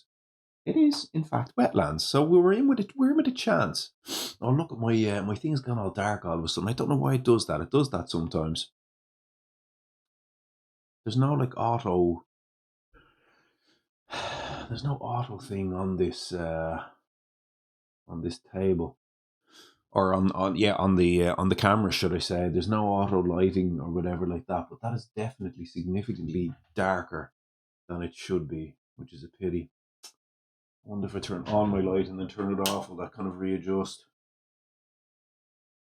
I don't know.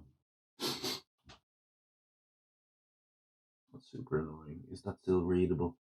Definitely darker than when I started the video. So I mean, I can do the lighting correcting thing. I can do the color correction after the fact, but that's a bit stupid and annoying.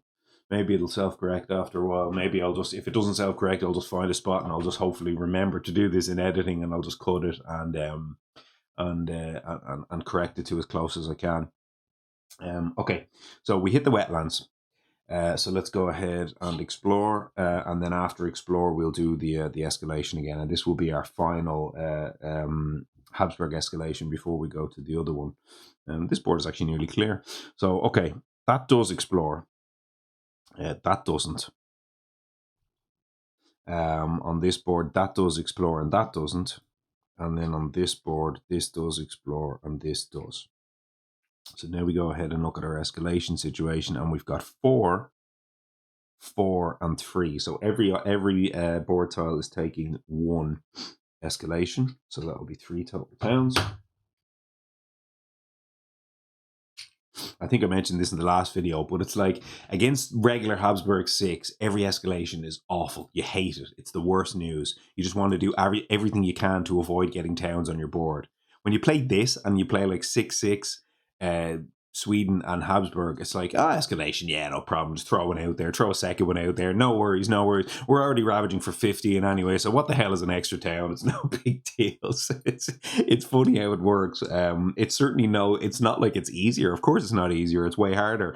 But the things that solve the lands are different. And in being different, they kind of make some of this plastic a bit redundant and not really matter that much, which is kind of funny.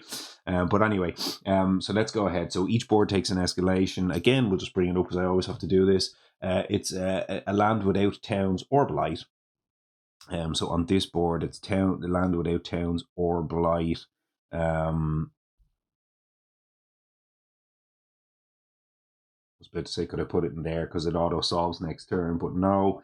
I think I'll just put it in there. Now, this board, towns or blight.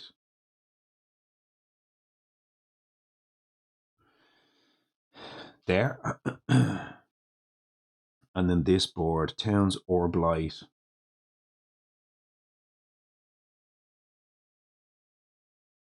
Fortunately, that is the only land that I can put it in.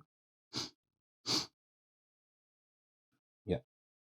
Because actually our escalate, or our, what do you call it, our portal lands didn't quite work for us this time because the portal land has blight.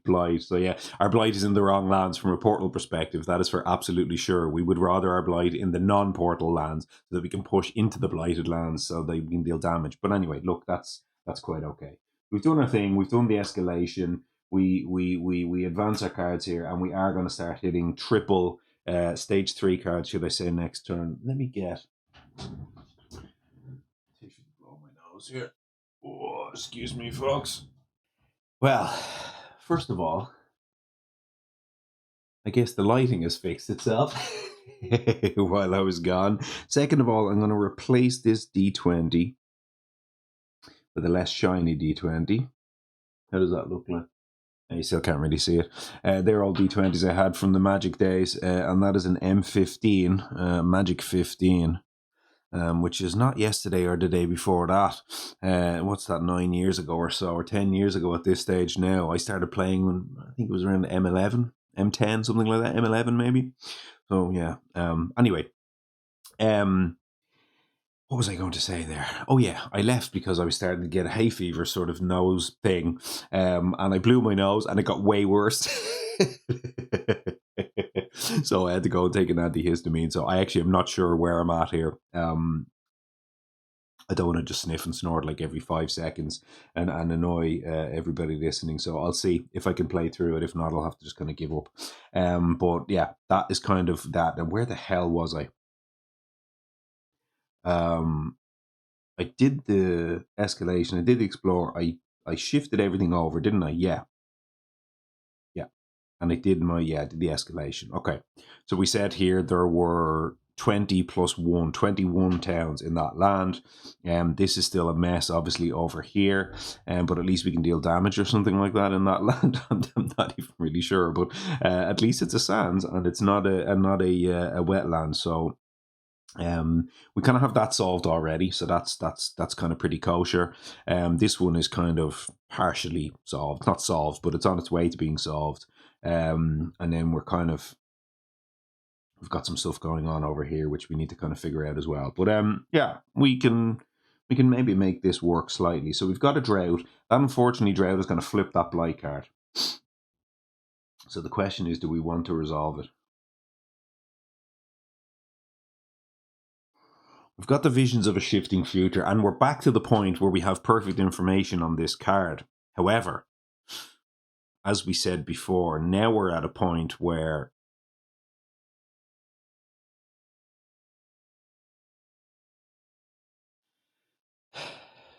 we have more of a say in how this goes.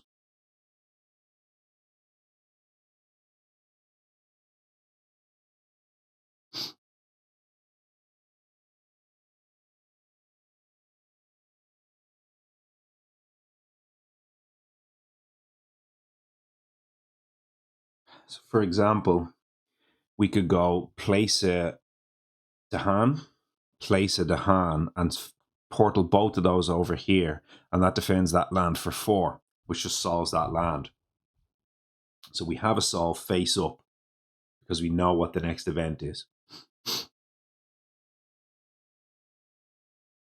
So that's 1 board, 2 boards, and then the third board is we actually don't have an inland Dahan. So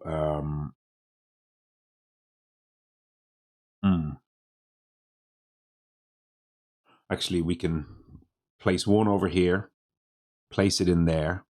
Then when we go to resolve this board, then we already have one. So yeah, actually the portal actually solves that for us. So we don't even need to shuttle both over. Place 1, then the second one places that in, and then on this board we can just shuttle it a hand somewhere else, like in here, for example.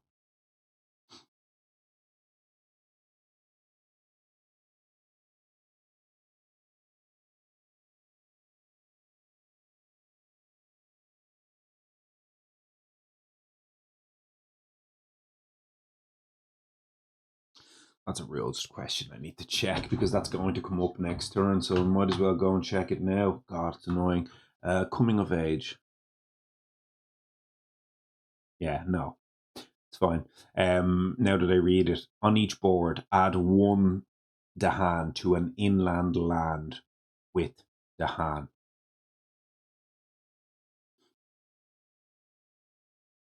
So on each board, this board, add 1, shuttle it over. Now this board, place 1. Yeah, it's going to work. That's fine. So we have that land solved. We can't solve this land because if we place it in here, as we said, bargain of coursing paths is not a May ability. After pieces are added or moved into the marked lands. So we actually can't solve that. We can't put any more Dahan in that land. So we're going to have to push. We're going to have to push invaders out of that land, which is fine.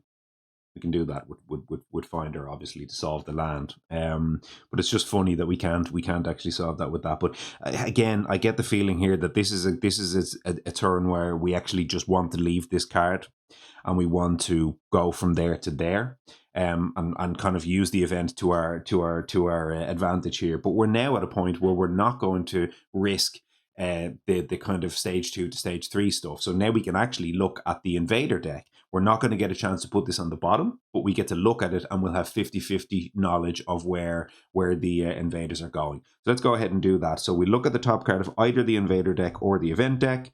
We'll look at the Invader deck here, and it's going to be Sands and Mountains. I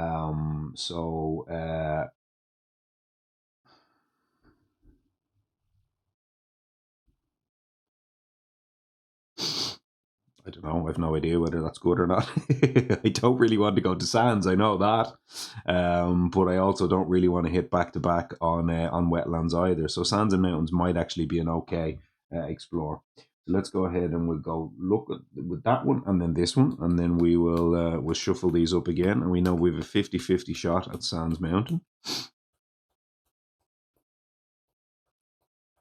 I can't forget it because it's jungles, wetlands, and then the other two.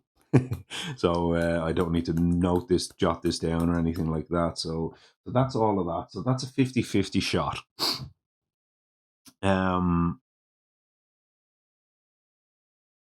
Call to ferocity.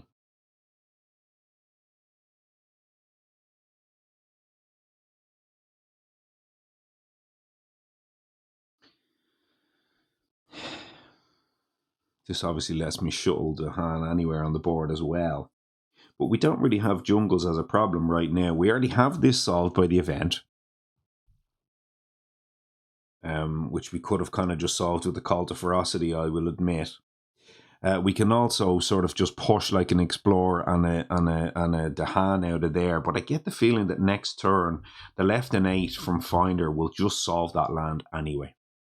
So can we set ourselves up here by pulling 3 Dahan into one of these wetlands and getting ourselves set up that way? That sort of feels better to me.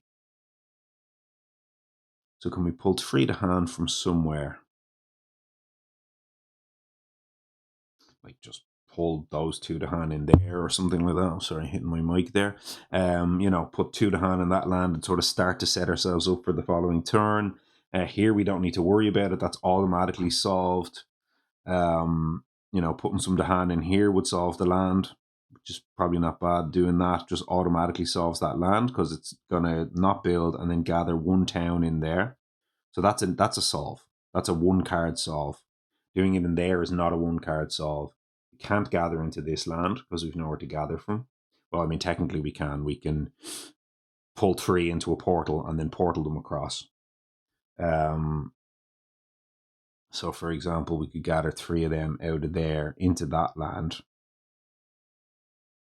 and then shuttle them all across. I don't really love doing that because it's a 50-50 to hit mountain, and then that would, if I pull 3 of them out of there, that would actually cause an escalation. But if I pull 2 of them out of there and put 2 over here to defend a 10, but right now this is going to go build a city and then gather a town. It's going to ravage for way more than 10, which I don't love.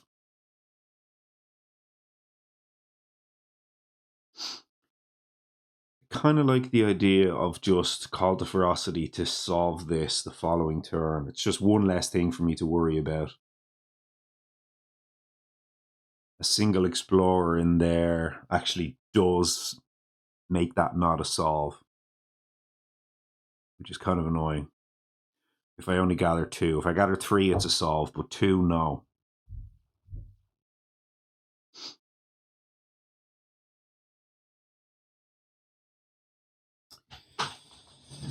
A little bit tricky.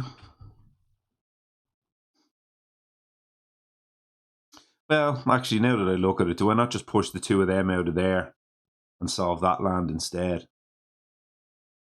And then maybe an isolate can solve that next turn. It might be better. Yeah, this is going to ravage for 1,000,000. And this is a solve automatically because if I push the two of them out there, then it just gathers one town back in and it's solved. So yeah, that's better. Okay. Push you and generate one fear. From the call to ferocity. They obviously both go into the horror show land. We did this already. We have no slows with Finder.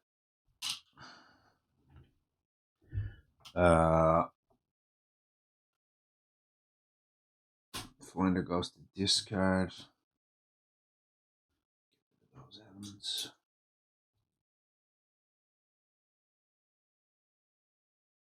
And we have the drought. And this is where we said, do we actually want to resolve this drought or not? Don't really want to flip that card. And I'm at the point right now where I don't really want to add another blight for the rest of this game if I can avoid it. So I think I'm going to actually... Oh yeah, because even I don't have the sun for drought. I never took that third sun. So it'd be now just looking to destroy a couple of towns. You know, like... I actually don't even see a reasonable land for that. No, we're not resolving it. Used it for the elements. Fine. Drought's gone. That feels like personal growth. I love Drought. I love it. You saw I took it earlier in the game because I love the card so much. That really feels like personal growth. To take Drought, play the card for its elements, and not even use it. That does feel like something happened there. Who knows? Maybe I'm the people on the high end Discord are rubbing off on me. They're always talking about not taking any blight. I take blight all the time. I always flip the blight card, but in this particular matchup here, clearly flipping the blight card is generally fraught with risk because it usually comes with plenty of loss conditions as well. Anyway, all of that's done, and we ate our spinach with the two energy off the Gift of Nature's Connection last turn to give one instead of two over to Fractured. And it sort of feels like at some point we're going to get to eat the cookies from that particular decision. But for now, we'll see where it goes. So all of that's done. We have some skips here ready to go for this turn, but we're actually not in that bad of a spot. I mean, we do need to skip some stuff for sure, but not that much. The Piece of the Nighttime Sky will run out of juice pretty soon. Well, we've still got 3 fear cards here. Actually, we're not running out of juice on that one quite yet. It does feel like Piece of the Nighttime Sky with a stage 3 card is going to be pretty important there. So where do we go from here is the question. We can move down now and we can start getting extra card plays. Do we... So we don't have the major that we necessarily need from the kind of bargain of coursing path situation. We're getting 2 less energy.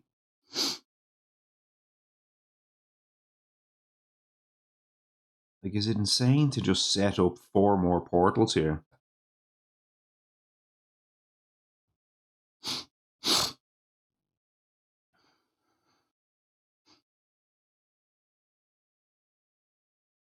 And just never gain energy again?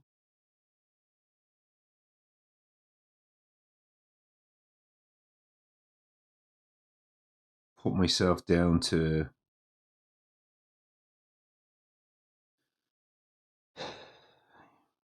do a double prolift, take that, and take whatever. Like a +1 card play. Basically run back what I just did.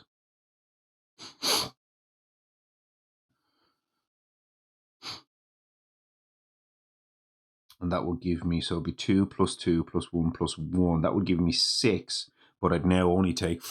I'd get 4 less. But I'd have another 4 points. I'd 8 portals. The full board worth of never have to worry about it again. And just keep shuttling things into one land until we find the major to get rid of them. Because we've got sleep to skip. We have the stasis to skip.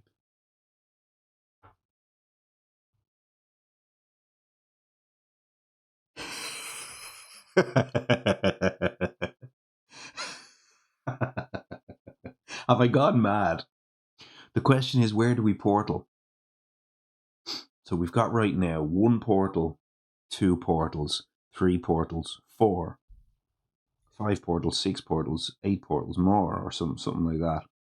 Right now, what we can do is, so we can have a portal, a portal, a portal, and a portal. So we can actually portal 4 more lands here without having to move anything or worry about anything. And we can dedicate all of our cards and our moves and all the rest of it to other things.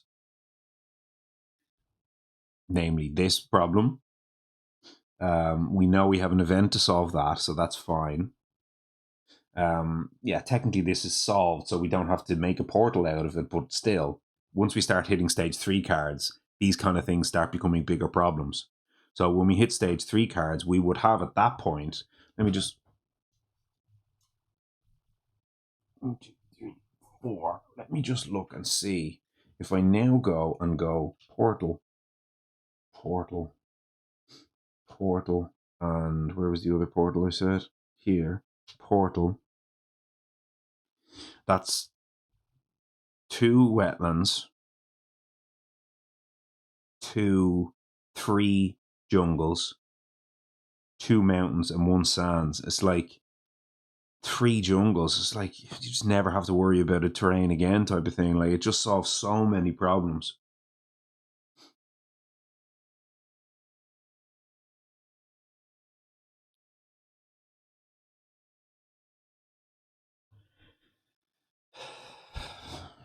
Shuttle stuff around, skip the big land as many times as necessary until we find the nuke. And there are loads of nukes to solve one, to kill 1 land. Like, there's God knows how many in the major deck.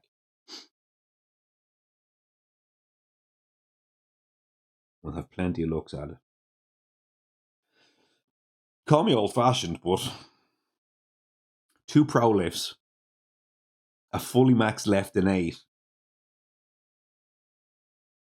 and 4 more portals is practically impossible for me to turn down right now. So I'm not going to do it. I'm just not going to turn that down. I'm just too greedy for all the things in this game that I just described for me to be able to turn that down.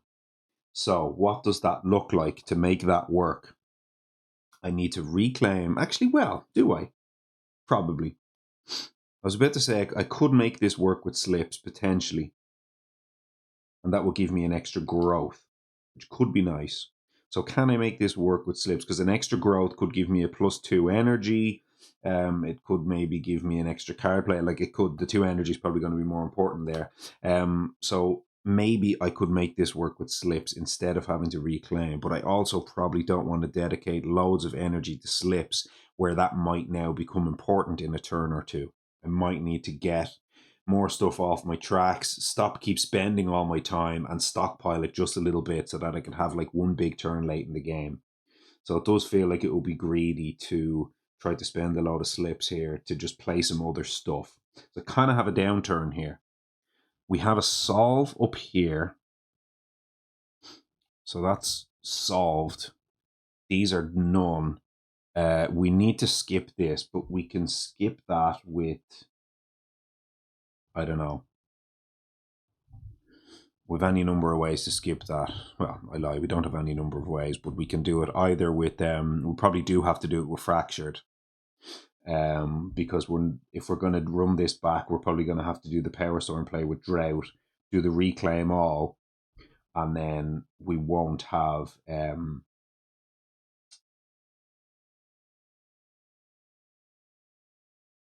won't have one of the skips in our hand. Although we might, I guess. If I reclaim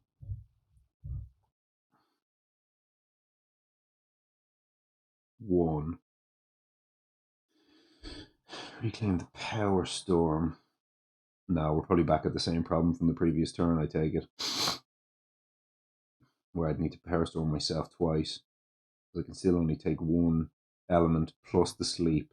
So yeah, we're just almost certainly back at the same point we were on the previous turn. We're just paying 1 energy to gain 2 elements with Drought, which is a horrible place to be, but it at least guarantees it for us. And I mean, if we're going to reclaim 0, we might as well go for the reclaim all, get the Power Storm back in our hands, play it. I think that's probably okay. So that would look like add a presence, gain 3, and reclaim cards. That will go from there. That will give us 2+1.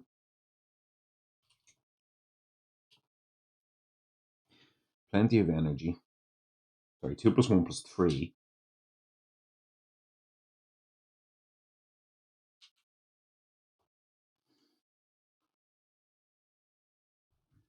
4, 7, 8, 9, 10. Power Storm plus Drought.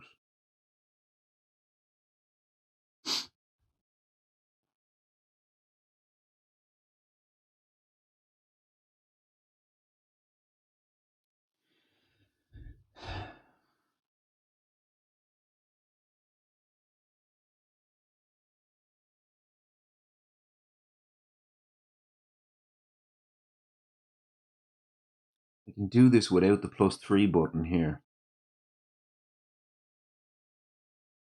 I was going to say I can kind of slip my way into a backdoor sort of situation here with the stuff, but I think I want to give myself one more turn, set up all the portals now, and then really turn the screw. So I think I do it that way. So I think I go reclaim all, get all of this back in my hand, play the 2 cards again. I get an element this turn. Not sure which one I'd pick. Not sure it's going to matter. Maybe I take the sun for the drought. Boon Reimagining's back in my hand. We have plenty of energy. I think that looks like that. I'm going to make another triple stack, which is again stupid, but eventually we'll find a way around that. Then we will reclaim with Finder, but this time we still only have 1 card play. Jesus Christ. But it's okay. We reclaim with Finder and we would gain, instead of 5, we'd gain 3. So we'd have again plenty of energy to make this work. We'd have 7, which I think should be enough. We still need 2 slips. And then we're more or less back in exactly the same situation we were last turn, but our elements and all the rest of it are quite a bit better this time because we've already unlocked the Annie and the air. Well, actually, they're not that much better, are they? Because the only other elements I can unlock are Moon and Earth, which can help towards this, but I don't really want to unlock those spots, do I? I want to unlock those 2 spots there. So that looks like all of that. I have to do this. I think this is the way I win this game. And then I look to next turn kind of start to draft the majors to win. I can draft a major this turn with Finder. And if I do so,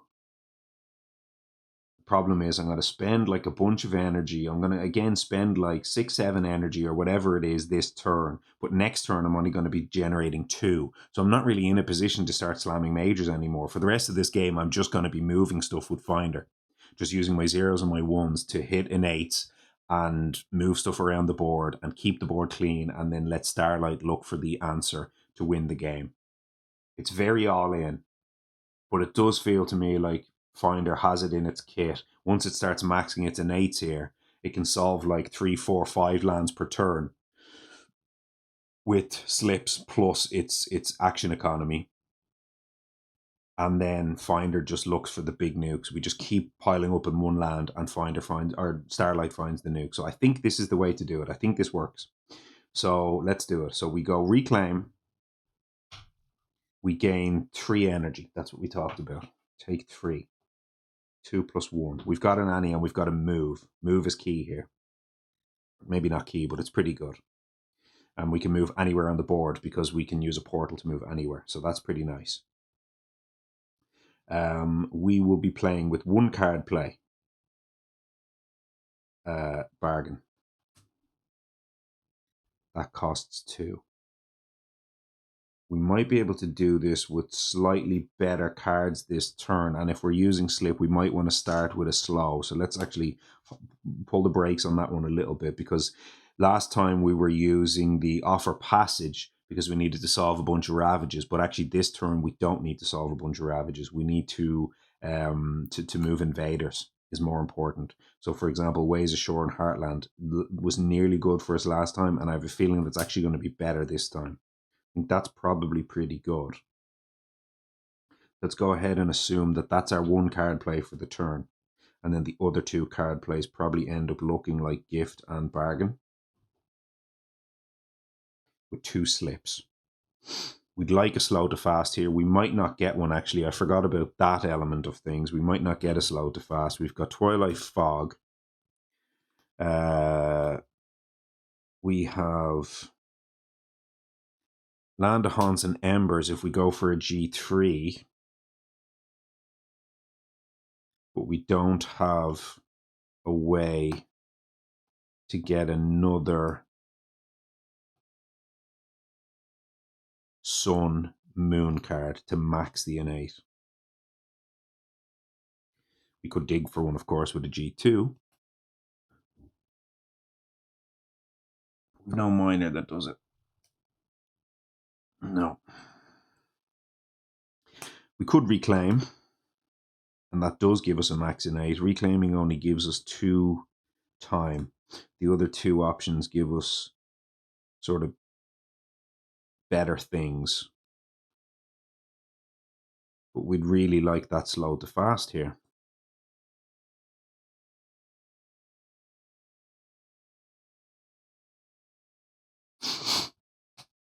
We'd really like it.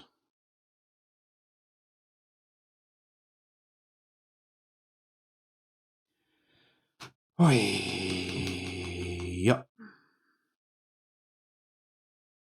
We need to think about this. Do we have a slow to fast on the reclaim? I think we do. Past returns again, Blur the Arc Ears, and Twilight Fog. Yeah, we do. So if we reclaim, we have the full innate. Oh, yeah.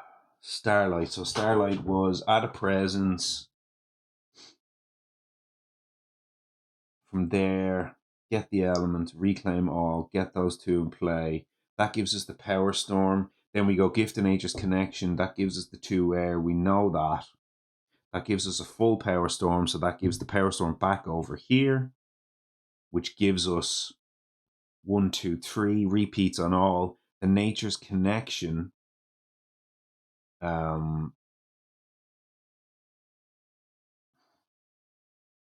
I guess in theory at this point I could Nature's Connection and a random element, and that could give me like 2, I don't know, whatever. You know, I could take like a, for argument's sake, an animal, and then the Gift of Nature's Connection gives me another 2 animal, and that could I could use that to push them to hand to kind of defend next turn. That could be, you know, a thing.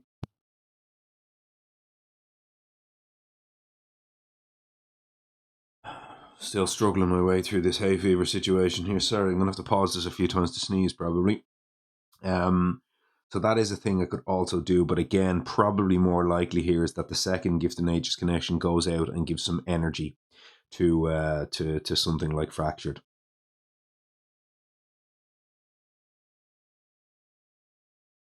So again, right now what we say is if we reclaim, we just take the 2 back and we use those 2 for either a blur or a skip. At this point now, if we're playing those 2 cards, we actually are going to need to skip with Fractured, and we can't skip in the reclaim as well as give out a slow to fast. So that is something. So if we G2, we can get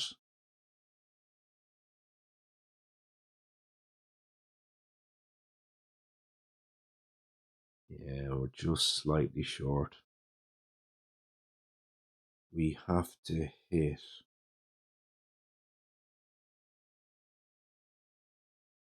in actual fact, if we G2 and we play those 2 cards,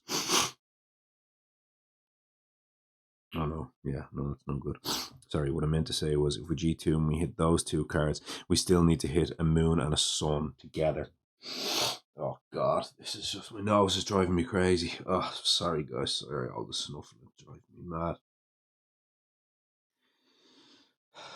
We don't need the slow to fast, but Ways Ashore and Heartland is just such a good card to play here because it moves invaders. which is pretty damn strong.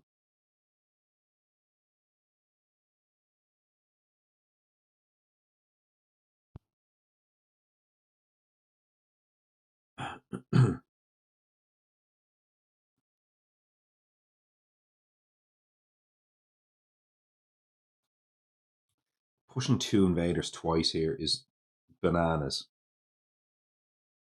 Solve this and almost solve this or whatever. Something like that. It's just, it's so good. Like,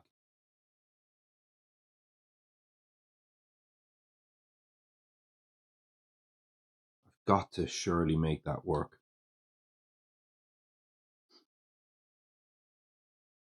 But when we said, if we said that that's the thing, we then have to reclaim to give ourselves the slow to fast.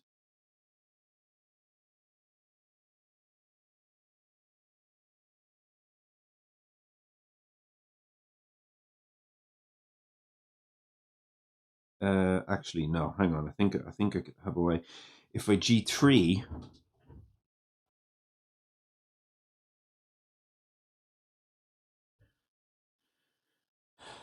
and I go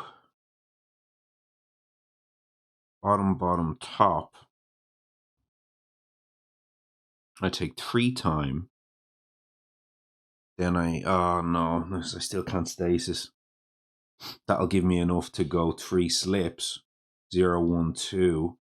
And 3 slips can give me, it can basically be 3 card plays plus a 4th, which will give me the max slip. But now I can't stasis.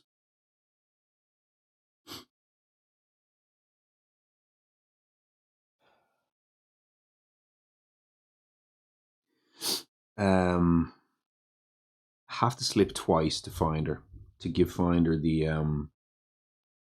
situation here.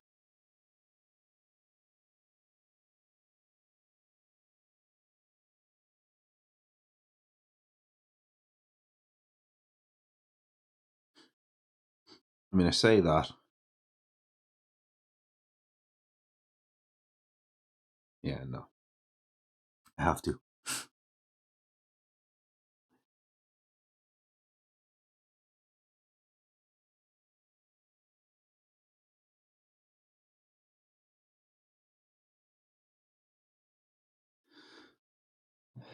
So can I find a way then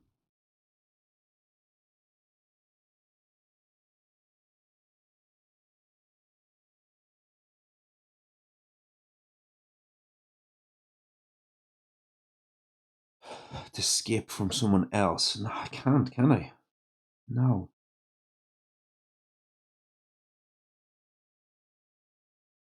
And obviously my left and 8 can solve this land. That's not a problem. The problem is this land.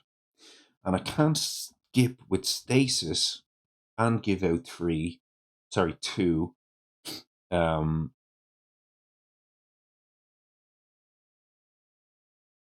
2 slips. Can I? Just have no way of doing that.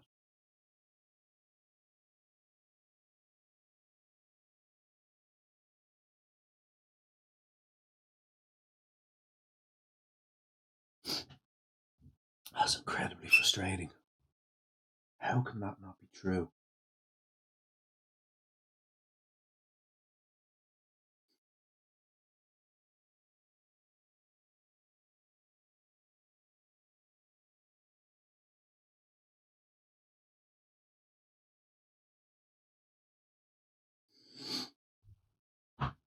Oh man.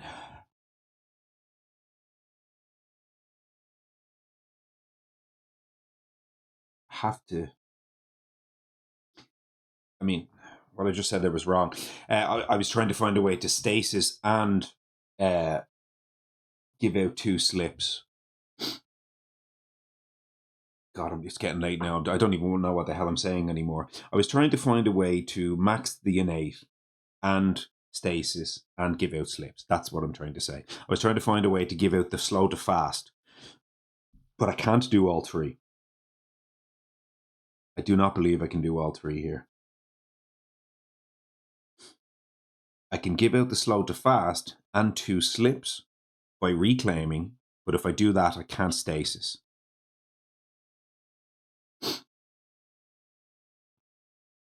Yeah, that's correct. Because I just can't play the card.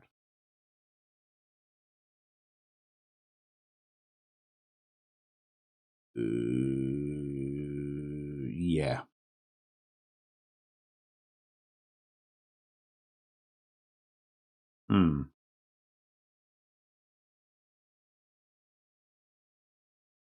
Wait, that might not be true.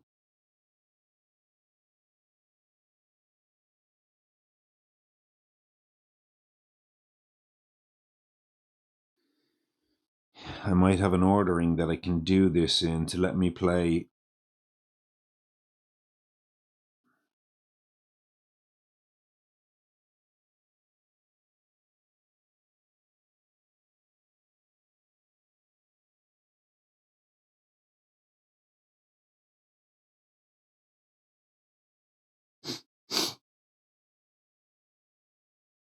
I might be able to get Ways of Short and Heartland once fast by giving Nature's Connection over to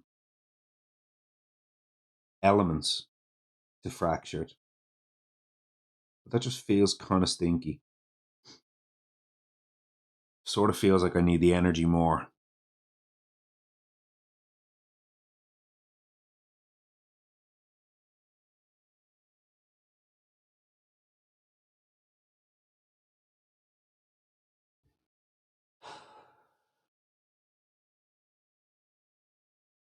So what are we saying? We don't need the slow to fast. I think I have to give up on the slow to fast here. I think that has to be the thing. Which means I give up on level 1. And by giving up on level 1, I give up on Ways Ashore and Heartland. I mean, I don't necessarily have to give up on the card. I could still play it and use it to help solve some of these lands. Because I don't need the Offer Passage or the aid from the Spirit Speakers. I'd probably rather move the Han around next turn to solve some Ravages. So I think keeping those cards in my hand, the Traveler's Boon, might also help.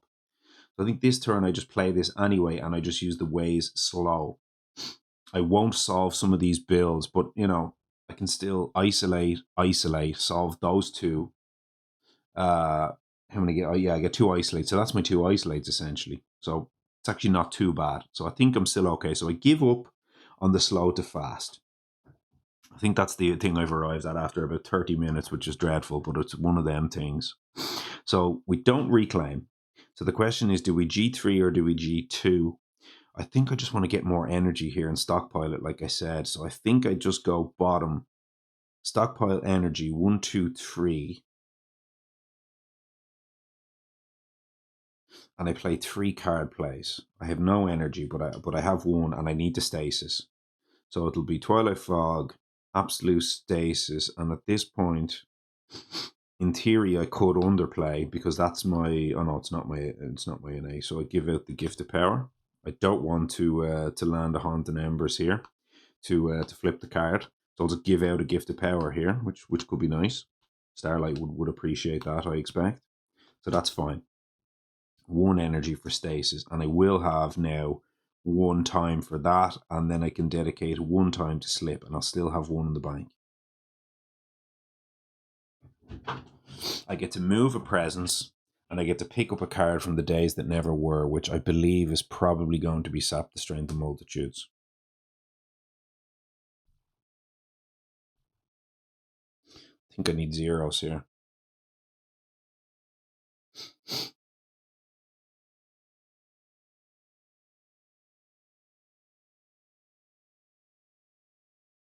I mean, what's the Defender 5 going to do in this game for me? Is it really going to... it might.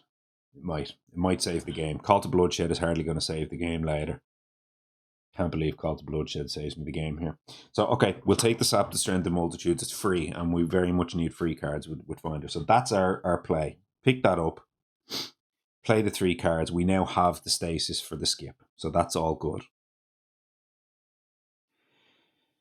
And we have the sun off this, which gives us level 2 and level 3 of this.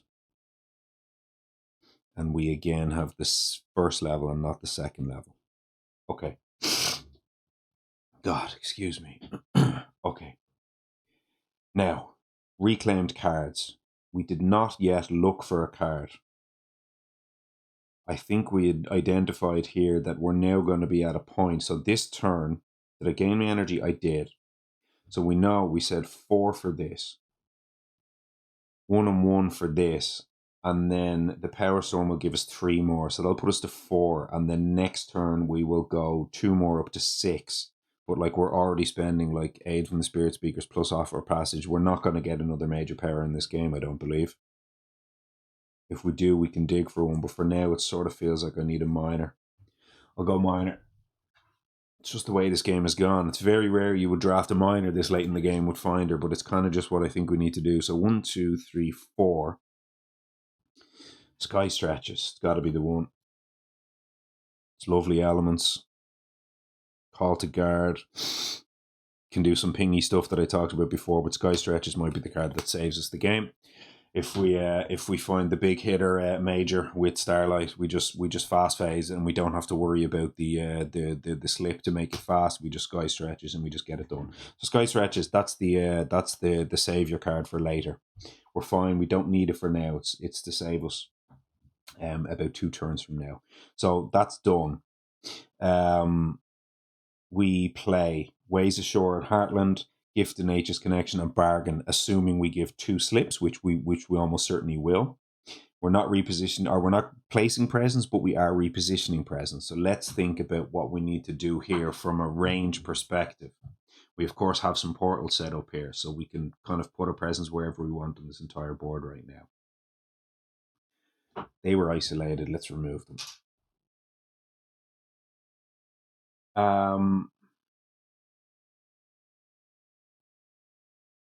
We're going to give 2 of these over here. We're going to make a triple stack here. We're going to gain all this energy.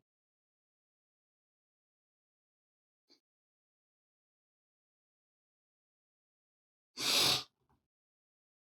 think we're going to gain that 3. Do we take this chance to draft instead of the +3 button? If I don't +3, it'll be 1, 2, 3, 4, 5, 6, 7. And I'm only spending 4 of it. So I'll have 3 in the bank. 3 in the bank. And next turn I can gain 5 more up to 8. I might take this opportunity to have a shot at a major here instead of taking the +3. I'm taking +3 for essentially no reason, because next turn I don't really have anything to spend my +3 on. We don't necessarily need the Power Storm turn next turn. Now is where we really need to go and find that big major, especially because the stage 3 cards are hitting and we will run out of time pretty quickly. So I'll actually give up on the +3 right now. I'll instead draft and move a presence, and I'll do that before I place a presence. So this isn't going in here. That's going to go and make, I'm essentially going to move one of these and I'll make another sacred site somewhere, and that can go to the other side of the board type of thing. So again, Finder can move their presence somewhere else, then, Starlight can move to that land and all that kind of stuff. Or actually, Starlight can just portal themselves anywhere on the whole board, so it's not really going to matter. But still, we're taking a draft. It would be poetic to find the fractured card, the fragments of yesteryear. If I hit it, I almost have to draft it. So let's have a look. Weave together. I do love a weave together. Jungle hungers. Oh boy. Savage transformation won't be it. An exaltation of the incandescent sky. Oh God. I never passed this card, and this is probably a lovely spot to take it, but it's actually not a way for me to close the door. As good as this card is right now, and as doable as the threshold is, like, it's hilariously good with Power Storm. It's just stupid with Power Storm because it's like they're both just so perfect together. And with that and the Gift and Aegis connection, I can actually threshold this card reasonably easy.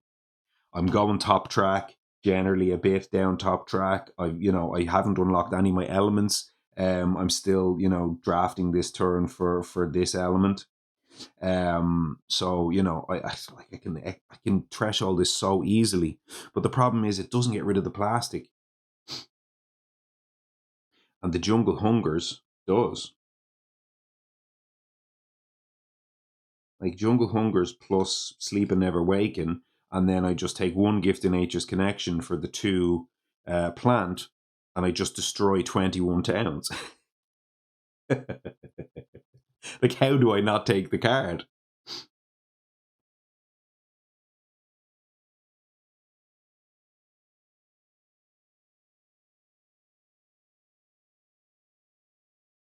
And then, I don't know, later in the game, I just push all the cities into one land and drought like 3 times, place a billion blight, but just kill all the buildings, something like that, because it deals 1 damage to each thing that might actually come up.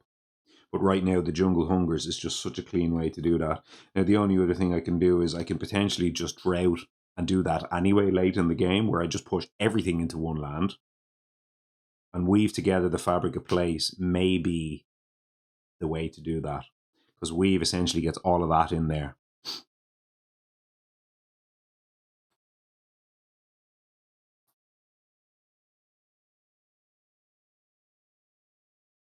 Oh, weave could be so good here with the portals.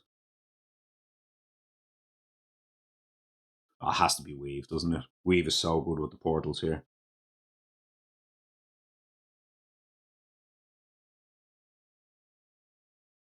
So late on, basically, I'd need to play drought 3 times in one land to clear all the buildings. 1, place a blight. Second time, place 2 blight. Third time, probably place 2 more blight. If I can figure out the cascading, that will be 5 total blight.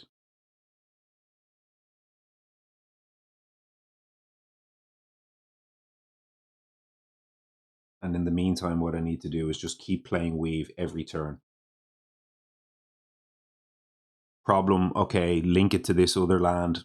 Everything goes in there, push it all into the other land. Keep stasising that one land, and making sure that we don't lose to it. And then eventually, when it's time, go drought, drought, drought. Once I've done enough actioning with the lay paths that I cannot help but walk, and all the other finder stuff. And we also have sky stretches to make the drought fast, so we can do it in the fast phase. Yeah, it's got to be the way. Loving Exaltation. Jungle Hungers is a way to deal with one land, but right now I have a way to deal with one land. It's bloody painful, and I only do want to do it once, but I do have a way to do it. Weave together the Fabric of Place is a way for me to just keep this board clean and keep from losing. And if I keep from losing long enough, I will just win. I think. Famous last words. I'm taking the wave. Taking the wave, and I think we can make it work. I think we could do something very interesting here. You cannot even believe how hard it is for me to pass Exaltation here. Can't even believe it. I could take Exaltation here, and I think it might give me a reasonable shot to win as well. But I think Weave is the actual plan. This is a win condition, whereas Exaltation isn't. So let's take the Weave. Now, what do we give up is the question. We need the Drought. We could probably do with the Power Storm. And by probably, I mean, of course, we could do with the Power Storm. Probably just give up Boone here, because again, element-wise, we don't really need anything to make our game work now. Now we just skip our way to victory. So I think we just give up the Boone. So it's a slightly different way to go about this than the Fragments of Yesteryear, but an interesting way nonetheless. So given what I just found there,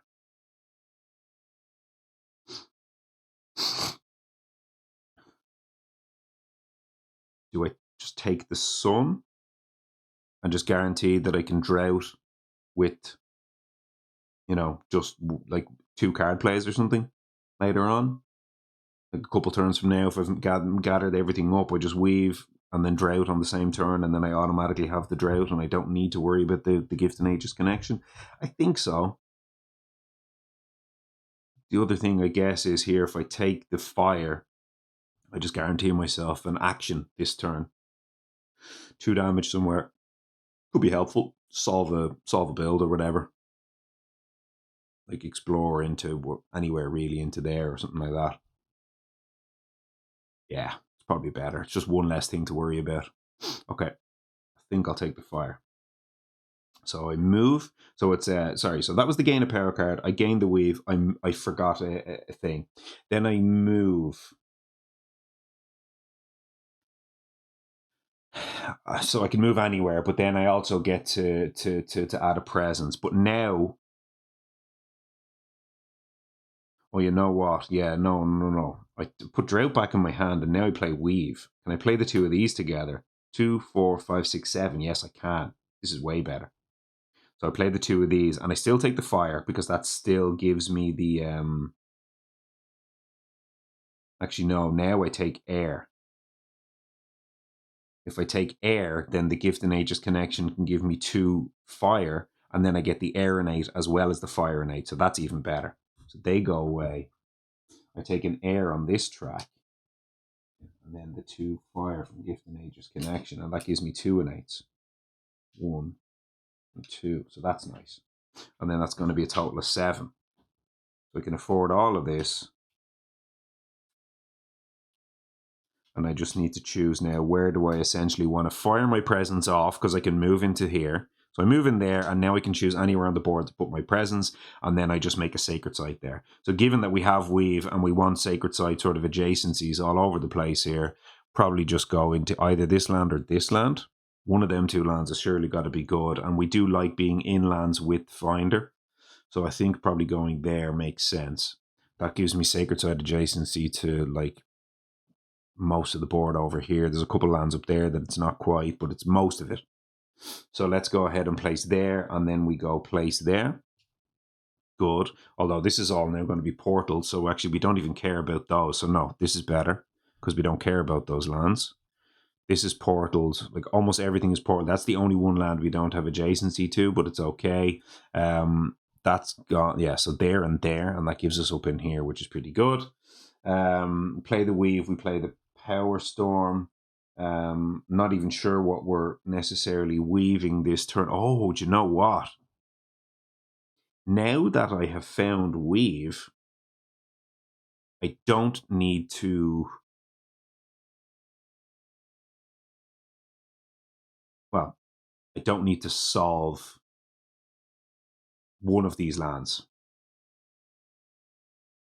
Any one, I guess. It doesn't matter. This is where the finder move presence comes into play, because now I can weave this land with something else and then stasis it.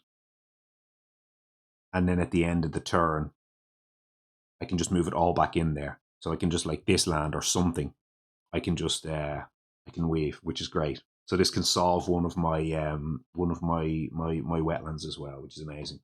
Okay, so all of that looks good. So the question is, which wetland do we solve?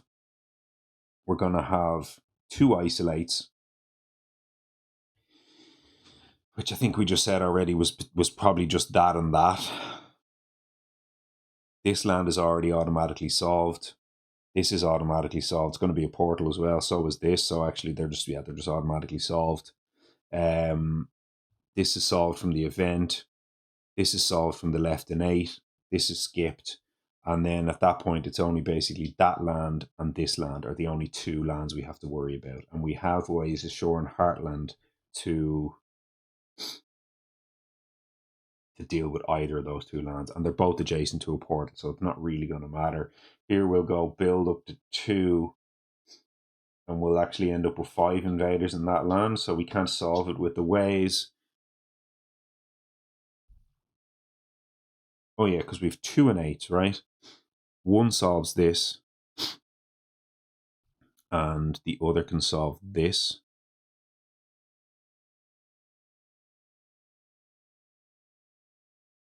No, it can't really. No, it can't stop the build, but that can. It can in there, can push that in there and then put it back into that land. So yeah, so that's the innate, and then the ways will kind of be, actually no, yeah, we don't even need to ways this land because that's linked to that. Okay, I got there. that was probably all a mess to follow, but I did get there. So I'm going to push you at range 1 in there into that land.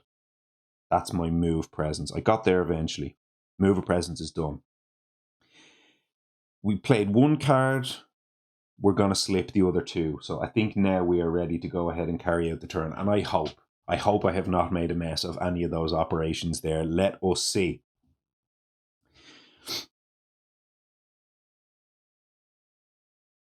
We have slip levels 2 and 3. We'll do it once. Cost 0 time. Give Finder an extra card play. So they reclaimed all their cards back in their hand. We give Finder an extra card play. Slip again. That's going to cost us 1 time. Give Finder another card play. So Finder has 2 extra card plays. We have played the 2 cards. We have extra energy on these. We're going to talk about that later. So now Finder is kosher with its 3 card plays. Slip is resolved. This goes back on the top track. That's our 1 energy spent. We need to move a presence to form a sacred site for stasis. That's the other thing we need to care about here. How do we do that? So we want to keep our presence here to solve this ravage.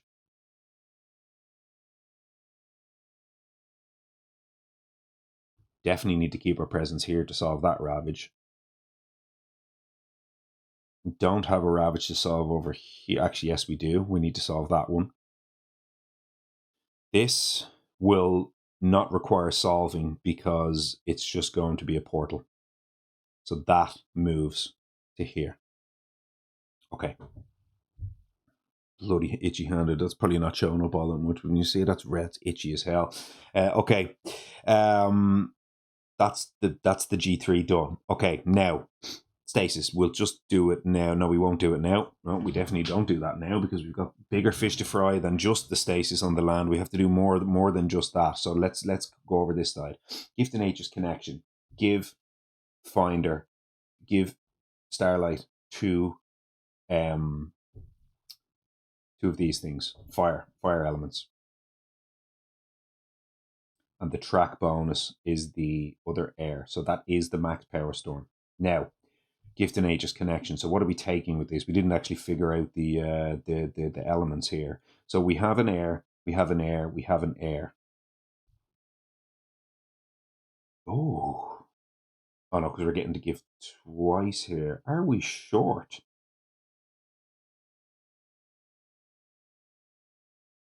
Could we be short? We couldn't. Could we? Because we need right now, we need a moon, we need a sun, we need an air. That's all we need, isn't it? So we don't need a water because we have the water there and we have an air there. So air, air, air, air. That's 4 air. We need moon and moon. We need sun and sun, and we need air. So we need 3 elements. 1 on the Annie and 2 on the gift. Yeah, no, we're good. We're good. Okay, so we give away that. We'll start with, doesn't matter. We'll start with the air. That gives that over there. These are still pending. I mean, that will be there. Doesn't matter. Now we've got Power Storm. Give Power Storm back across. Give me 3 energy.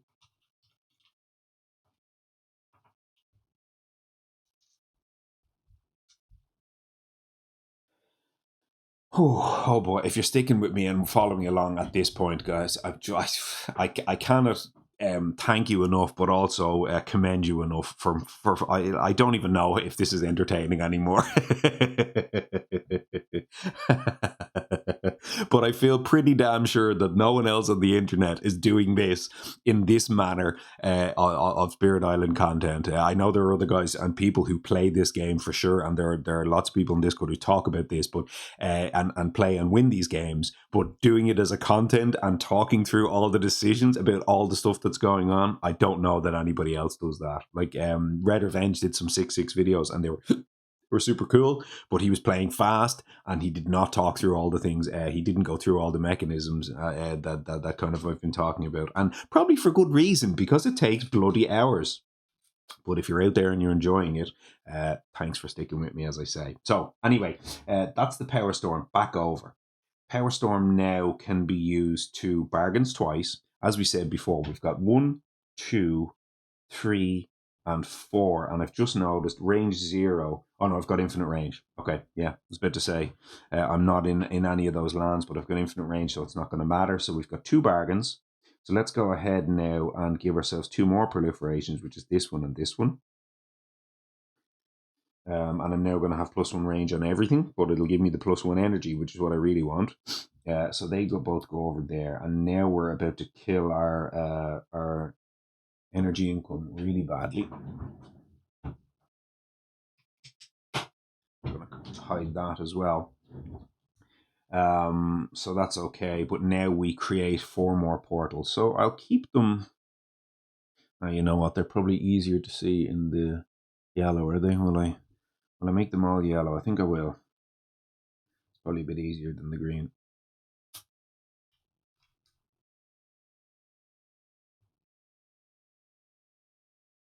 One. Where the hell were those? 2, 3, and 4. Should have done that before I took the other ones off the board. But yeah, so that's all the portals. Are they visible on the screen? Somewhat. So there's all our portals. We've got 4 more of them. Now those are all going to be pretty safe zones. So that's bargains twice. We had the threshold, so it came from the tracks. All good. Now, that's slow. Gift and Nature's connection again. We have to get our last element here. Sorry, this is going to be the last element that we need, and we're going to give out a Nature's connection here. And we have, I think, in this case again, we give over the 1 back to fractured, so that we can keep skipping and stasising along with our weaving. So we'll give over 1 energy back there. So that's good. What else do we have here? Of course, we have now our max left in 8. So we go and we use it. Infinite range, as we say. So we will push up to half of invaders. We'll push these 2 in here. 1 and 2. And then we'll also push this explorer in here as well. It's adjacent, so we can push directly into it. But for flair, we could also push into this portal, which pushes into there. Why not? So that's that. Now we get to do that a second time. And the second time we do it, we'll just push these into this portal, which pushes those into here. So now we've got, God knows how many towns in that land. 1, 2, 3, 4. Is it 24 towns? And 2 cities? Is that really all? Thought we'd more than that. Okay. So that's all that. And of course, we've got 3 explorers as well. So the town's feeling pretty full. That land, should I say, is feeling pretty full. So now we've used the full left in 8. We now have 2 isolates. Let's go ahead and isolate.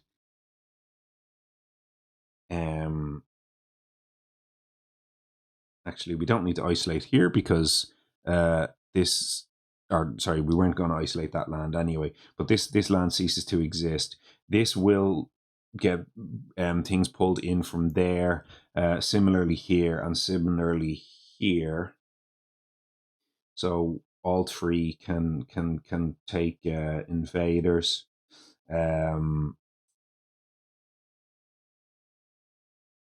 I guess it won't really matter. Actually, yeah, my 2 damage can actually solve that land. So let's do it this way. Isolate those 2 lands. Now, we've only got 3 air, not 4 with weave, but that's fine. So we will now open the ways here to here, weave these 2 lands together. So we need a different color for weave perspective, so why not? Let's make some green tokens here, 1 and 2. These are woven. Now we're going to skip that land. So that costs us the 1 time that we had here. So we'll put that back on there. That's skipped. This ceases to exist. Okay.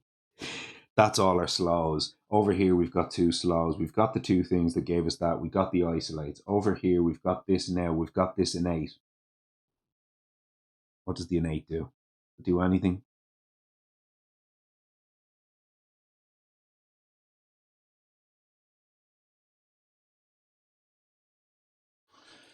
You know what? I'm not sure that it does. Push town anywhere they can push a town. Anywhere ravaging that I can just get a free kill. No, because this is a portal. I can't push into it. I suppose I could have pushed into it before I made it a portal to just get a free town kill over there. Let's defend it for 4, and it'll only ravage for 3. It's pretty safe, but at this point, I don't need to be doing stupid things like that. I mean, let's be honest here. That's kind of rather ridiculous. So let's. I think I'll just push out of there into there. Why the hell not? Oh, do you know what? Is there anywhere where I have to protect an escalation? No, because that'll be dead. So I don't need to protect from the escalation anywhere because they're all just going to explore for 1. Well, actually, that'll gather. No, it won't. So yeah, no, our escalation is fine. So yeah, I'll just push out of that portal. So that's another safe portal. Why not? Okay, good to go. That's that done. We have the fire innate in the slow. All fine on that side of things there. I think we're good to go. And I'm starting to feel like this is now a winning game, but we shall see. Event. No mistakes. I'm not forgetting to place presents around. No, event. We know what it is. Well prepared explorers. Explorers have +1 health. Don't know that does anything at all. Don't think it does. But anyway, it actually might matter for the innate, for the fire burns, but that's pretty funny. But anyway, okay. Let's put a reminder. I don't know. Put a reminder token on this thing, just in case. Now, each beast generates 1 fear if invaders are present. 1, 2, 3. No, this doesn't exist. 2. So 2 fear. On each board, added 1 to hand to an inland land with the hand. So again, this is what we talked about before. Inland land with the hand. Portal over to here. Inland land with the hand. Add 1. Inland land with the hand here.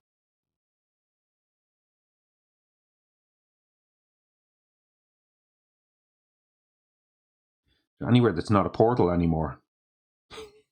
I suppose up here. And then now we can gather them away from the portals later on. Okay. So. God, excuse me. Bloody hay fever. Jesus Christ. Okay. Ravage. No. Ravage for 1, 2, 3.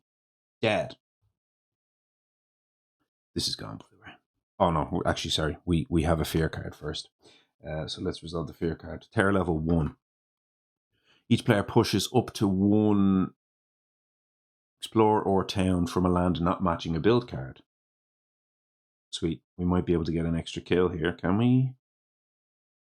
This is now defended for 6, and it's only ravaging for 3, 4, 5. So if I push a town in there, I get a free kill, don't I? So this land is not matching a build card. It's pretty safe in there. And this land is also not matching a build card. So if I push you out of there, in there, that now ravages for 3, 6, 8. I know I can't do that. Yeah, that doesn't work. 3, 6, 8. I could push an explorer in there, but I mean the chances of that mattering are pretty slim.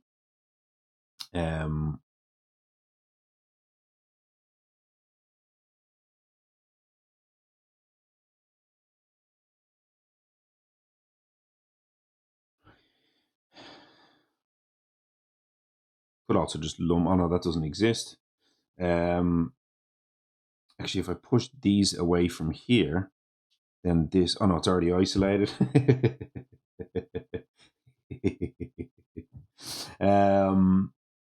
I don't know. I guess I just push some stuff down on into portals and then down into that land. So these 2, I think, 1, 2. So it's what each player. So from a land not matching a build card. So from that land, go 1, 2. They both go in there, and I'm going to portal them across into this land. So we're just going to conglomerate in 2 lands if we can. So that was 2, and then we have. So that's now sort of pocketed. That side of the board is pocketed. I can't really pocket anywhere over here because that'll die, but we still have 2 here. So that's not really getting pocketed. Anything over here? No, because we've got 2 lands there, so we can't really pocket there either.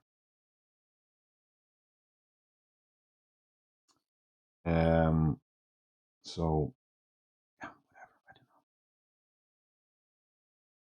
Just empty this in there and then in there. Okay.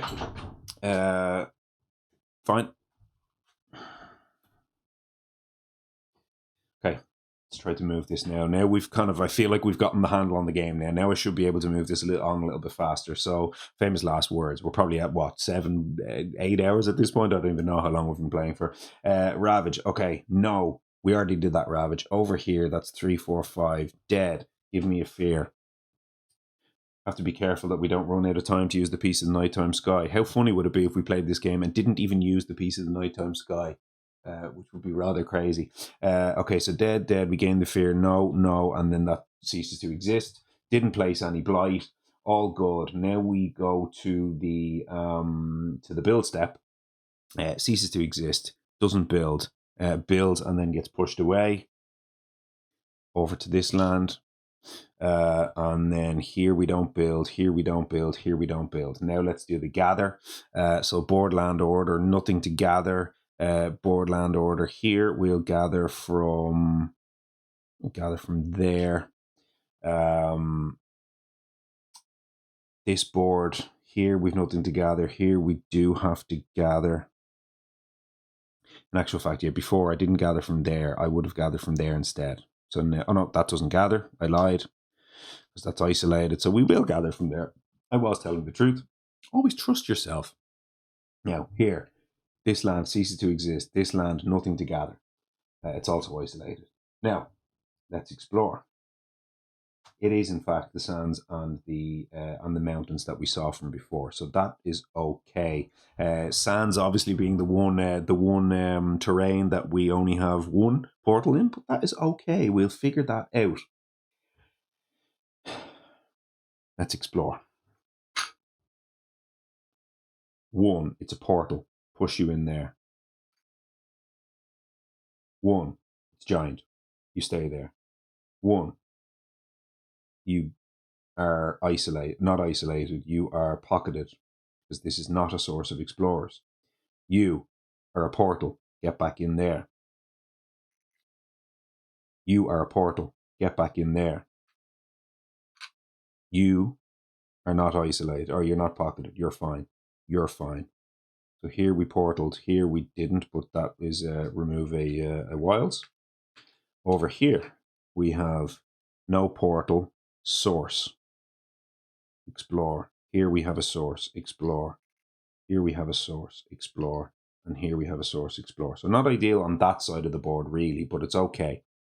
So that's all fine. Now, we didn't trigger any Dahan conversions there. I saw something in the quirky about what happens if you explore and then you get it pushed away. Do you still trigger the Sweden escalation? I would search for the answer because I'm not 100% sure which it is. Say for argument's sake here, I had this explorer in that land and I just explored in here and then I pushed it away with the portal. The question will be, would that trigger the Sweden escalation or not? I don't know the answer. I'm not going to look it up because it's late and I'm too tired. But for now anyway, it didn't trigger it for sure because there was never any that were matching the numbers of Dahan and Invaders. So anyway, that's all that goes in there. That's the Explorer. We didn't trigger any escalations, which is great news. So now we'll go ahead and we'll move all of this stuff over here and we shall see what kind of condition the game looks like. We have Ways Ashore at Heartland and we've got it twice, as we said. We have this Fire Burns, Water Soothes, and I think the easy answer for that one is just exactly what I said, which is killing that. That's going to be 2 fear. The Explorer stuff, where the Explorers have extra health, isn't relevant, so that's gone. 1 town dead, +1 for the ability. We have Twilight Fog brings madness, which can help us push some Dahan. It can help us put a strife on an invader. So hang on, how does this? What the hell is weave?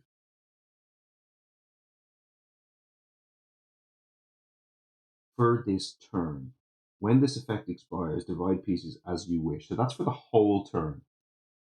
The absolute stasis is until the end of the slow phase. Okay, so yeah, the end of the slow phase happens. All of this becomes existent again, and then weave gets applied, and then I can just move everything basically out of that thing into this land. So that's what I will be choosing to do. So okay, so that's all okay. Give the power again, as we said, probably just going over to Starlight here. I'm not actually. I might just take it myself. Because if I find the nuts on the elements, I'd probably just get to G3 again, or something along those lines, instead of having to reclaim. Just give myself more time. I don't think Starlight needs it right now. Starlight's just looping Weave and Power Storm as much as it can, and then maybe Sleep if it needs to, and maybe a piece if it needs to. So Starlight's just not going to get to play any minor, so it's not going to Starlight. Finder has enough cards, and it's probably just reclaiming like Gift and Nature's Connection and a few other cards like that. So I don't think it needs it. I'll take it myself. Target player gain a minor power. Go myself. 1, 2, 3, 4.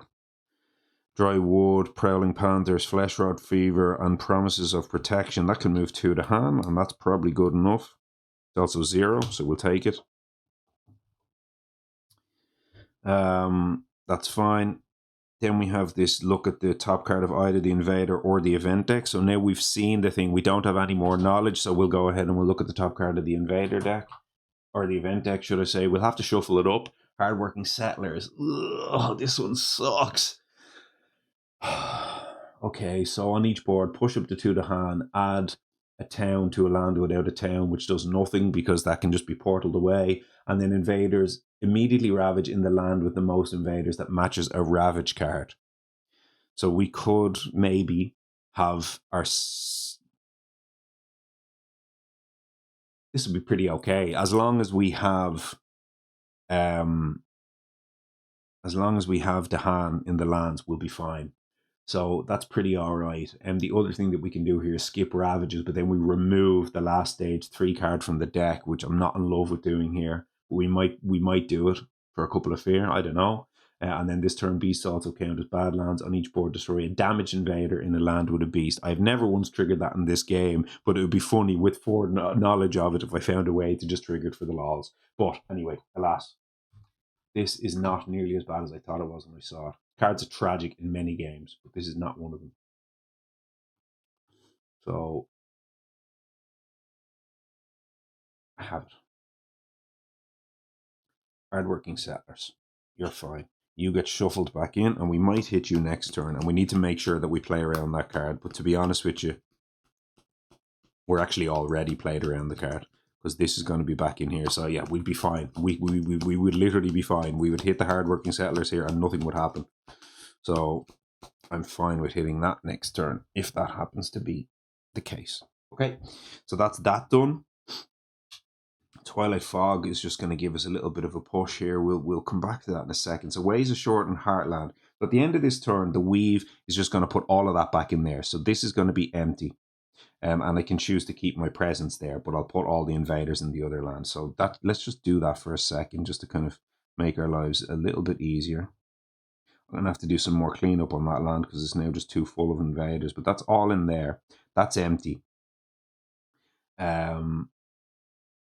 Oh yeah, they're green because they were merged, but I'll unmerge them for now.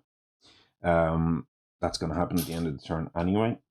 And then we have Ways Ashore and Heartland, which can just like push these 2 invaders out of here. Now I can't push them in there because that only ceases to exist, or that only re-exists after the slows. So I can't push anything into this land right now. But I can push it into a portal into the sands. And then next turn I can weave the sands back with this, and then that's like almost everything in one land, and we've almost reached our win condition. So I think I'll do that. So I Ways Ashore in Heartland, just clear out this kind of big land in here, and then that leaves us only basically explorers. Actually, I might even be able to win this fast next turn now that I look at it. So push up to 2 invaders to a land that is also coastal or inland. So we target this twice, push to a land that is also inland. We push in there, which is a portal that pushes in here. So all of that goes in there. Yeah, don't we have this right now? I think I have the win face up on the table.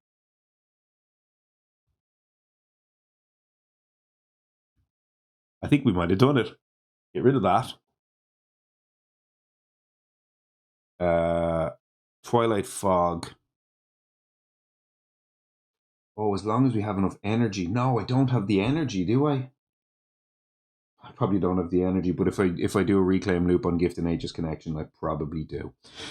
So all of that's gone over into that land. The Twilight Frog just does a strife on an invader, but we only have buildings left on this board, so I think I can just ignore that card. So right now, all I care about doing is push you in there on my move presence. That's going to now give us a weave from that land to that land. It already does have a blight in there, so now this whole blight calculation that I did before is way more problematic. Although, can you cascade if a land is isolated? Jesus, there's another basic question that I feel like I should know the answer of.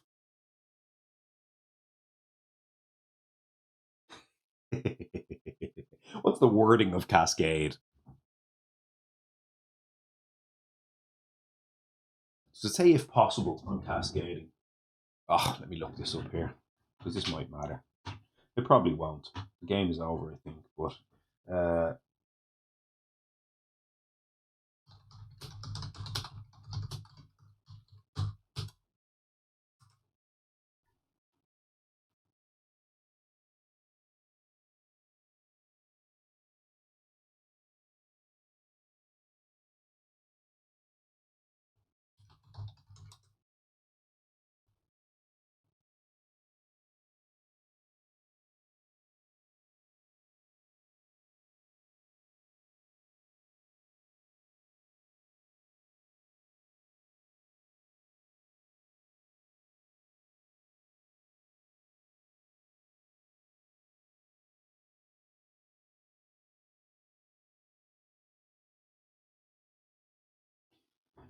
okay, I can't believe I've never had this come up before, or maybe I have and I just forget.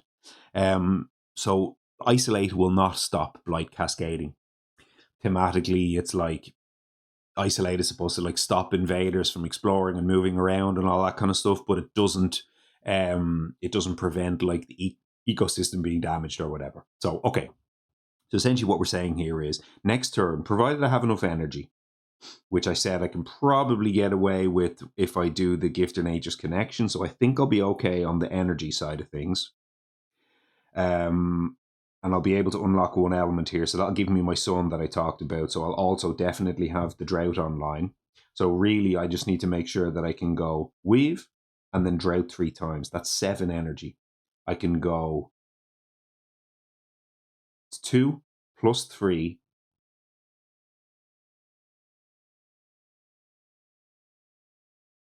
is 5. I need to reclaim. So I need to go reclaim plus 3 energy, and I need to go. I mean, I don't need to add a presence, but like plus 1 energy only gets me to 6, not 7. So I'm actually going to need 1 Gift and Aegis connection anyway to be able to make this work. But the 2 from that will solve the problem. So I can just add a presence, go from the top track, and get the sun. So I can do this with 1 Gift and Aegis connection. I also need a slow to fast, so the sky stretches to shore, making the drought. Oh, hmm.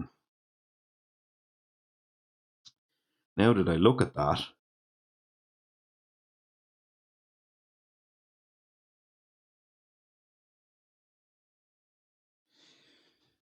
now that I look at that,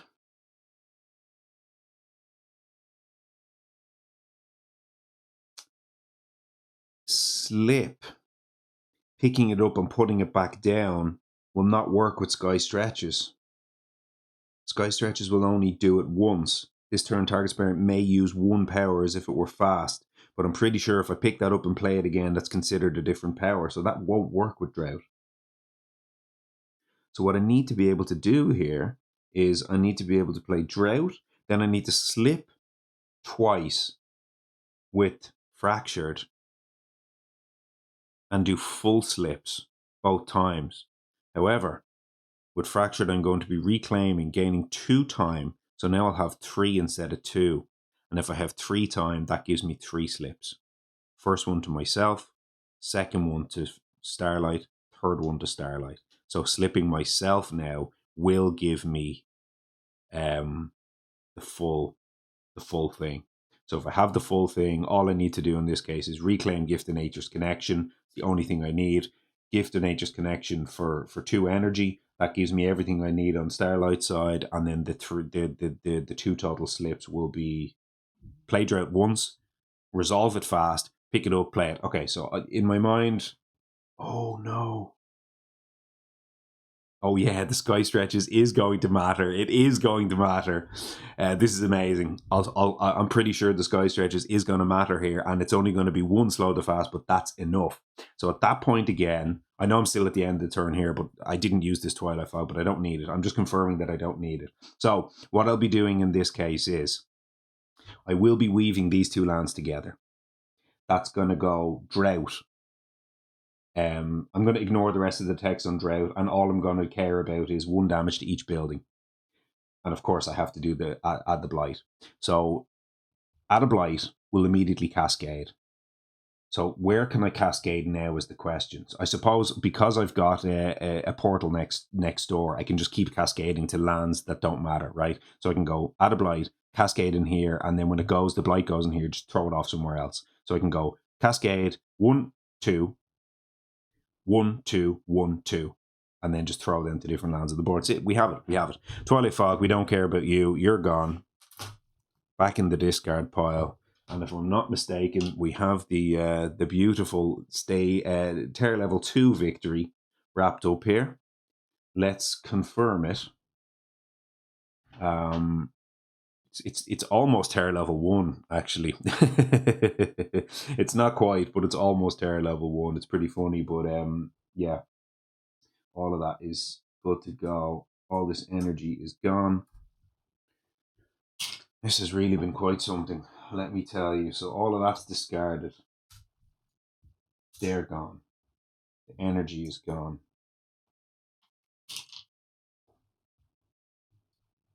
Time we got 3 a.m. I did say I sort of wanted to stay up till around 3 a.m, give or take. So not too bad. Hopefully we can just quickly do this now. So we'll reclaim again. Get this all back in our hand. Sun was gone. We said we gained 2 energy. It's more than enough. I believe we only need a single energy here. And we do have 2 card plays, which is key. 2 instead of 1 is key. Now, we need to move a presence, which is also key. So let's go ahead and move that presence in there. That's our move presence done.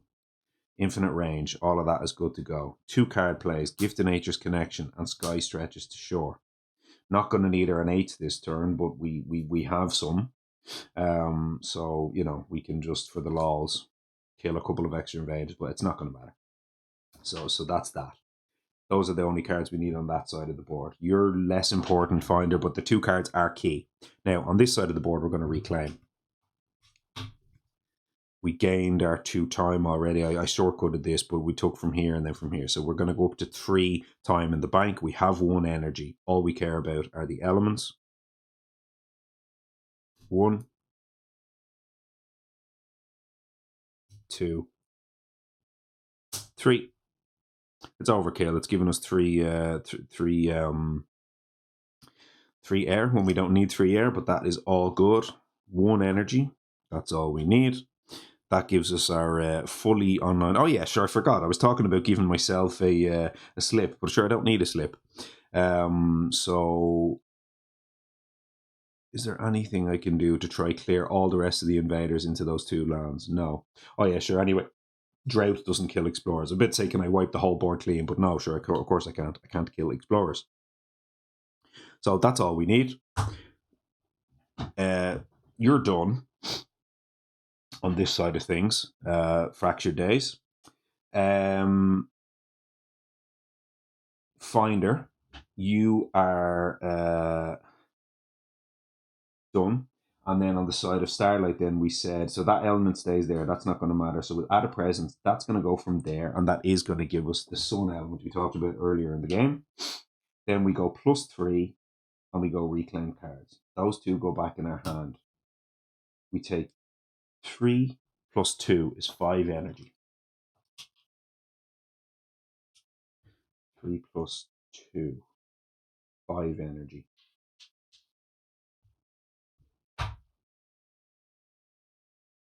Just exactly enough to play those cards. This all just worked out so beautifully.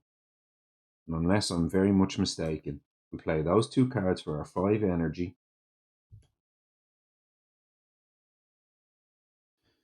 Now we go open the ways. 1 to 1. These 2 lands now become one single land. 1 to here. That is a lot of buildings. This is briny deep level of buildings here, folks. Ladies and gentlemen, boys and girls, spirits of all ages. This is briny deep levels. So that's that. Now, what do we care about? Gift to Nature's Connection. Give 2 energy over to Starlight. And those 2 energy will be going directly onto the Drought card because we're going to need to play this 3 times. Now, Sky Stretches we will use, but not yet. We have Slip. Actually, we don't even need the Sky Stretches anymore because I was thinking I need to Slip myself. I actually don't, but we'll still Sky Stretches anyway. So Slip. Target spirit may resolve a slow power fast now. Drought is a slow power and Starlight is a target spirit.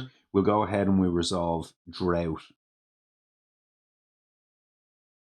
Oh, baby. Hold the baby. Hold the baby. Okay, not yet. I need to do one more thing first. Before I start celebrating, I do need to do one more thing. On the side of Finder, I am actually going to have to do one thing here. I guess I'll just take that moon. I think that's enough. So I have sun, moon, and I'll take it. Sorry, sun, and then I'll just take another moon from here. It's barely going to matter, but yeah. So I have 2 sun. 2 sun is actually all I need, as well as this air and then this air, and that will target this land, and I can push 1 presence from here into here. That's important. Actually, no, that's still isn't going to work. Hang on a second. I can't believe it. Oh no. Oh, thank God. I get to add a 3rd presence in there. Jesus. Yeah, okay.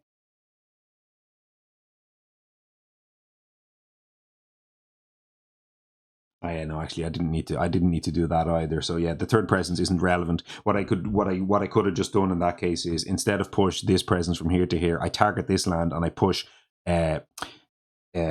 Starlight's presence out of that land. So that's even cleaner. So just do that. And then it didn't even matter. I didn't even need to place a presence in there. I just need to have a presence range 1 from here that doesn't just die to all of this blight. So that's all fine. And we have plenty of other presents for our other spirits on the board where we can just cascade the blight to other lands. So that's all fine as well. So okay, now we have it. So now we do Slip, resolve 1 Drought. So now these are adjacent. So now I'm going to go. Oh no. I just remembered something. We can flip this board and add extra buildings to this board. Jesus Christ above. So actually, I'm rushing through this, but now that I think about this,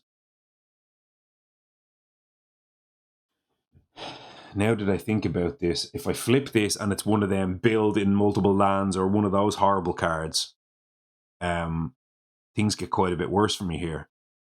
So let's not rush too quickly through this. I was celebrating and drinking champagne before I flipped the blight card, but that can go quite wrong for me here.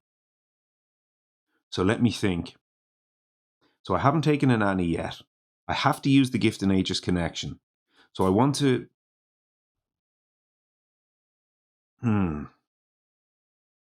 Sky Stretches to Shore was a showboating card play, but I might need to do better than that, because if I flip a thing here that places more invaders on this board, I might need to panic before I resolve Drought again and push more invaders back into this land.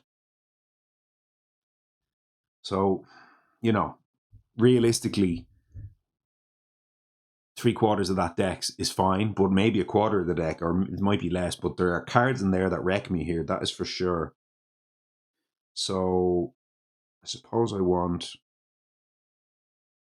aid from the Spirit Speakers instead. No, because that doesn't do anything either. Well, I guess it does actually, yeah, because I can just push from the Spirit Speakers into a portal, but that's only one solve.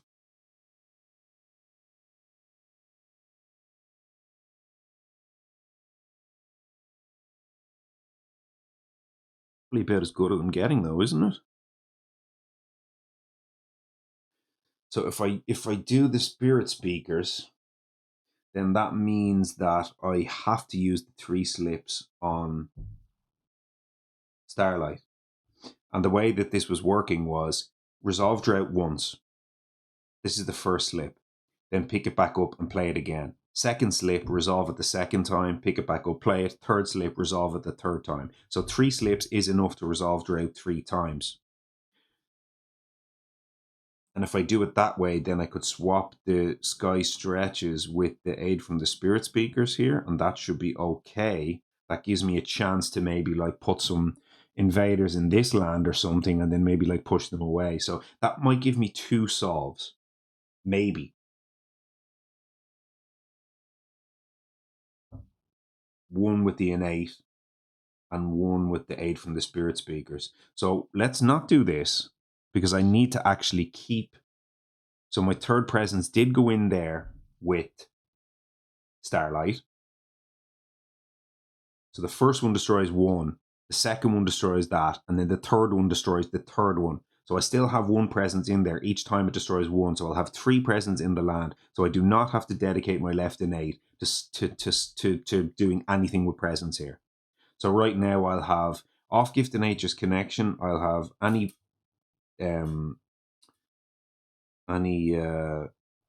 element I want, but it won't matter, because right now I can essentially just take a moon from there, a sun from there, a moon from there, and it'll give me the first and second level of the left innate. So I'll have 2 potential solves for a bad flip on the Blight card. It's the best I can do. Can't do any better than that. We just gotta hope.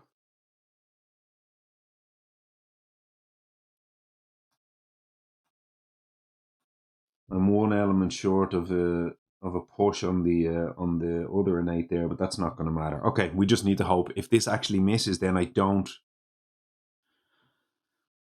solve the thing, but it's not going to ravage on me, which is kind of something pretty good. So okay, so those are not isolated anymore. So let's hope. So let's go. Triple thing. If this is fine, none of this matters, right? But it's actually funny that I thought I just had it won, but I didn't necessarily. There are definitely cards in here that make me not win the game. So let's go. So Drought in here, 1 blight. It is blight. It's blighted already. So let's go 1 blight in here. Let's flip the card, and please, for the love of God, just end the game now, so I don't have to mess around. Okay, fine. Immediately on each board, destroy a presence and remove a town. So destroying a presence on each board.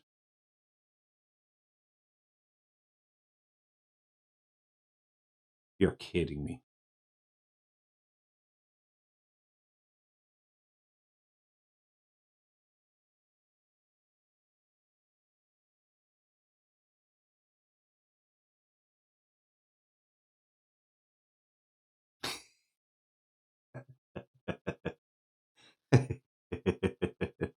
No, actually, I thought this cost me the game. I don't think it does. So, But thankfully, I have my aid from the spirit speakers and my innate, which are going to save the day. So on each board, I have to destroy a present and remove a town. We'll forget to remove a town. Think, oh God, there's a town in there. I didn't even notice that town over there. I could have gotten it with here, but at this point now, that actually destroy a town and remove. No, because it's actually. I know I can throw the blight over there, so it destroys it, which deals 2 damage. But I'm gonna blight cascade this blight over into that land, which will destroy it. So yeah, that's fine. But anyway, let me tell you what I was talking about here. Immediately on each board, yeah, no, that's okay. So I can basically throw all the blight cascade into this portal here, and then just fire it anywhere on the board. But I do need to destroy 3 presents right now. And that is going to mean that I'm not going to get to do what I said in this land. However, aid from the spirit speakers will allow me to push back in to that land. So that's okay. So, yeah, because I can go from here. My left innate will do it. I can go left innate from here, push into this portal, and then that will go back into the land. So it's fine. So yeah, no, we're actually okay. So I just need to destroy 3 presents right now. It really won't matter. On each board, I'll destroy that presence. I'll destroy this presence, and then I'll destroy on this board. I have to destroy one of these. So the thing I was thinking there was, does the presence get destroyed before you flip the card? I'm not sure. But either way, I guess it won't matter because I had a presence in this land and this land with Finder. Oh, Jesus Christ almighty, I've just noticed something else.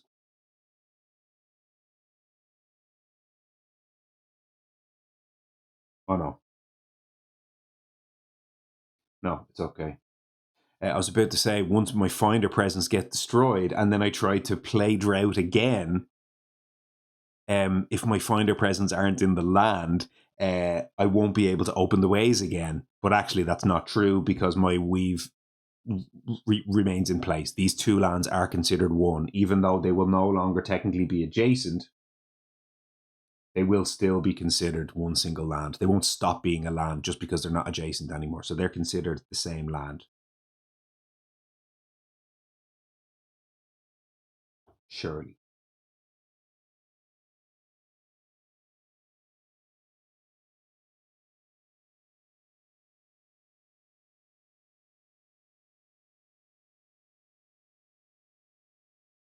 Jesus Christ, I need to rules check that.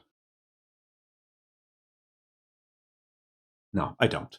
They become a single land for the rest of the turn. If they stop being adjacent, it's not going to matter. There's no way that stops being true. So no, this will be fine. I thought I was in bad shape, but no, this will be fine. So I destroyed 1 presence here. I destroyed 1 of Finders up here, and then I destroyed another 1 of Finders on that board. So they're the 3 presents that I destroyed. I destroyed this town, and then it doesn't matter. The rest are going to die anyway. So 3 presents destroyed. Now, the Blight went in there, which destroys a presence of Starlight and a presence of Finder. They're both dead. Now, we cascade. So that gives us how much Blight? 3 per player. Loads. 1, 2, 3. 4, 5, 6, 3, 4, 5, 6, 7, 8, 9. More than enough. So we have to cascade into this land. That portal's anywhere, doesn't matter. Here. So that's in there. I'm just gonna kill all the buildings when this is done, and then we'll count up how much fear that we got from it. So now we do need to use the innate. So here, range 0, but it doesn't matter. We've got infinite range. Push you. Push up to half round down of invaders. I can actually push both. Of presents. I'll push both presents in here, and they both just get teleported into that land. So now we have 2 more Starlight's presents back in there. So now we go, obviously I fast forwarded here a little bit. I had to obviously pick up the drought and replay it the second time. Then I do what I just did there, and then I go back and slip again. So now I'm slipping the second time. Technically only played drought twice now at this stage. So now I go drought again, in here, blight, kill a presence, blight cascade, in here, fire that off. Why not? Over there. Now, one more time, slip again. The second time I picked it up and replayed it, and now slip a final time. Fast, drought, in here, place a blight, kill this, blight cascade, in here, and we shall fire you. Where should we fire you? Now we fire you over there, in with that beast. Now, kill every single building in that land. I've never had this text on drought come up in my entire life. It's just never relevant, but here it's a win condition. So I shall go ahead and destroy every single one of those buildings. 1, 2, 3, 4, 5 cities. And 1, 2, 3, 4, 5. I mean, all of these. Oh, actually, yeah, one of those blight had to cascade over into that land there to kill that town as well, of course.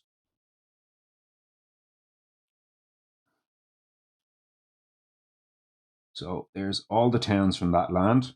One of them was from the other land, technically, so that one can go over there, I guess. Plus 20 more.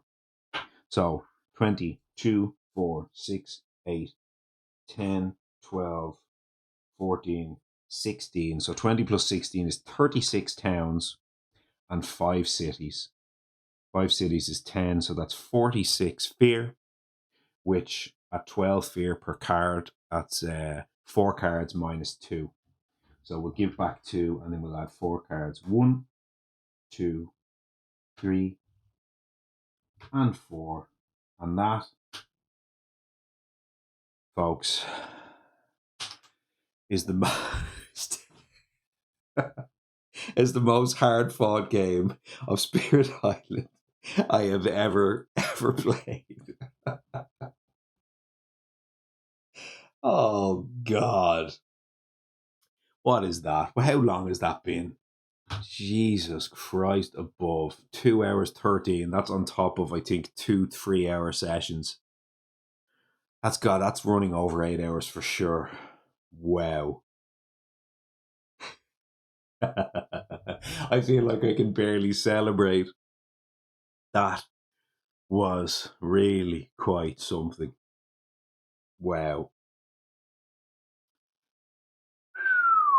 So let's have a little quick look before we close out the video and look at which one of these cards could have wrecked me. Let's have a look.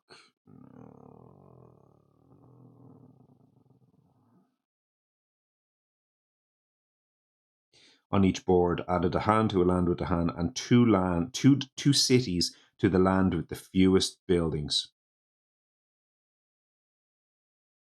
So that could have, that would have wrecked me. Because I would have been able to. Oh no, actually no, that's a lie. That wouldn't have wrecked me at all. 2 cities to the land with the fewest buildings, min 1. Oh yeah, no, so that nowhere near wrecked me. That's unnatural proliferation. You have to add it to a land with the fewest buildings. I just would have added it back in there.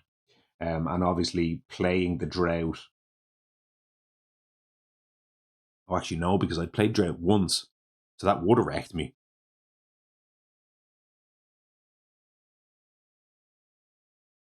Yeah, that would have wrecked me loads. Because I could destroy 2 of them.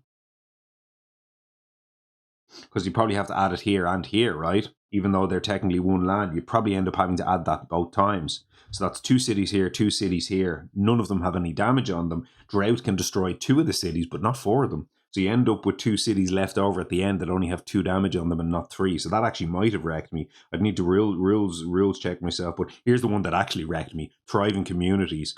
Immediately on each board in 4 different lands with explorers or towns, replace them with, basically upgrade them.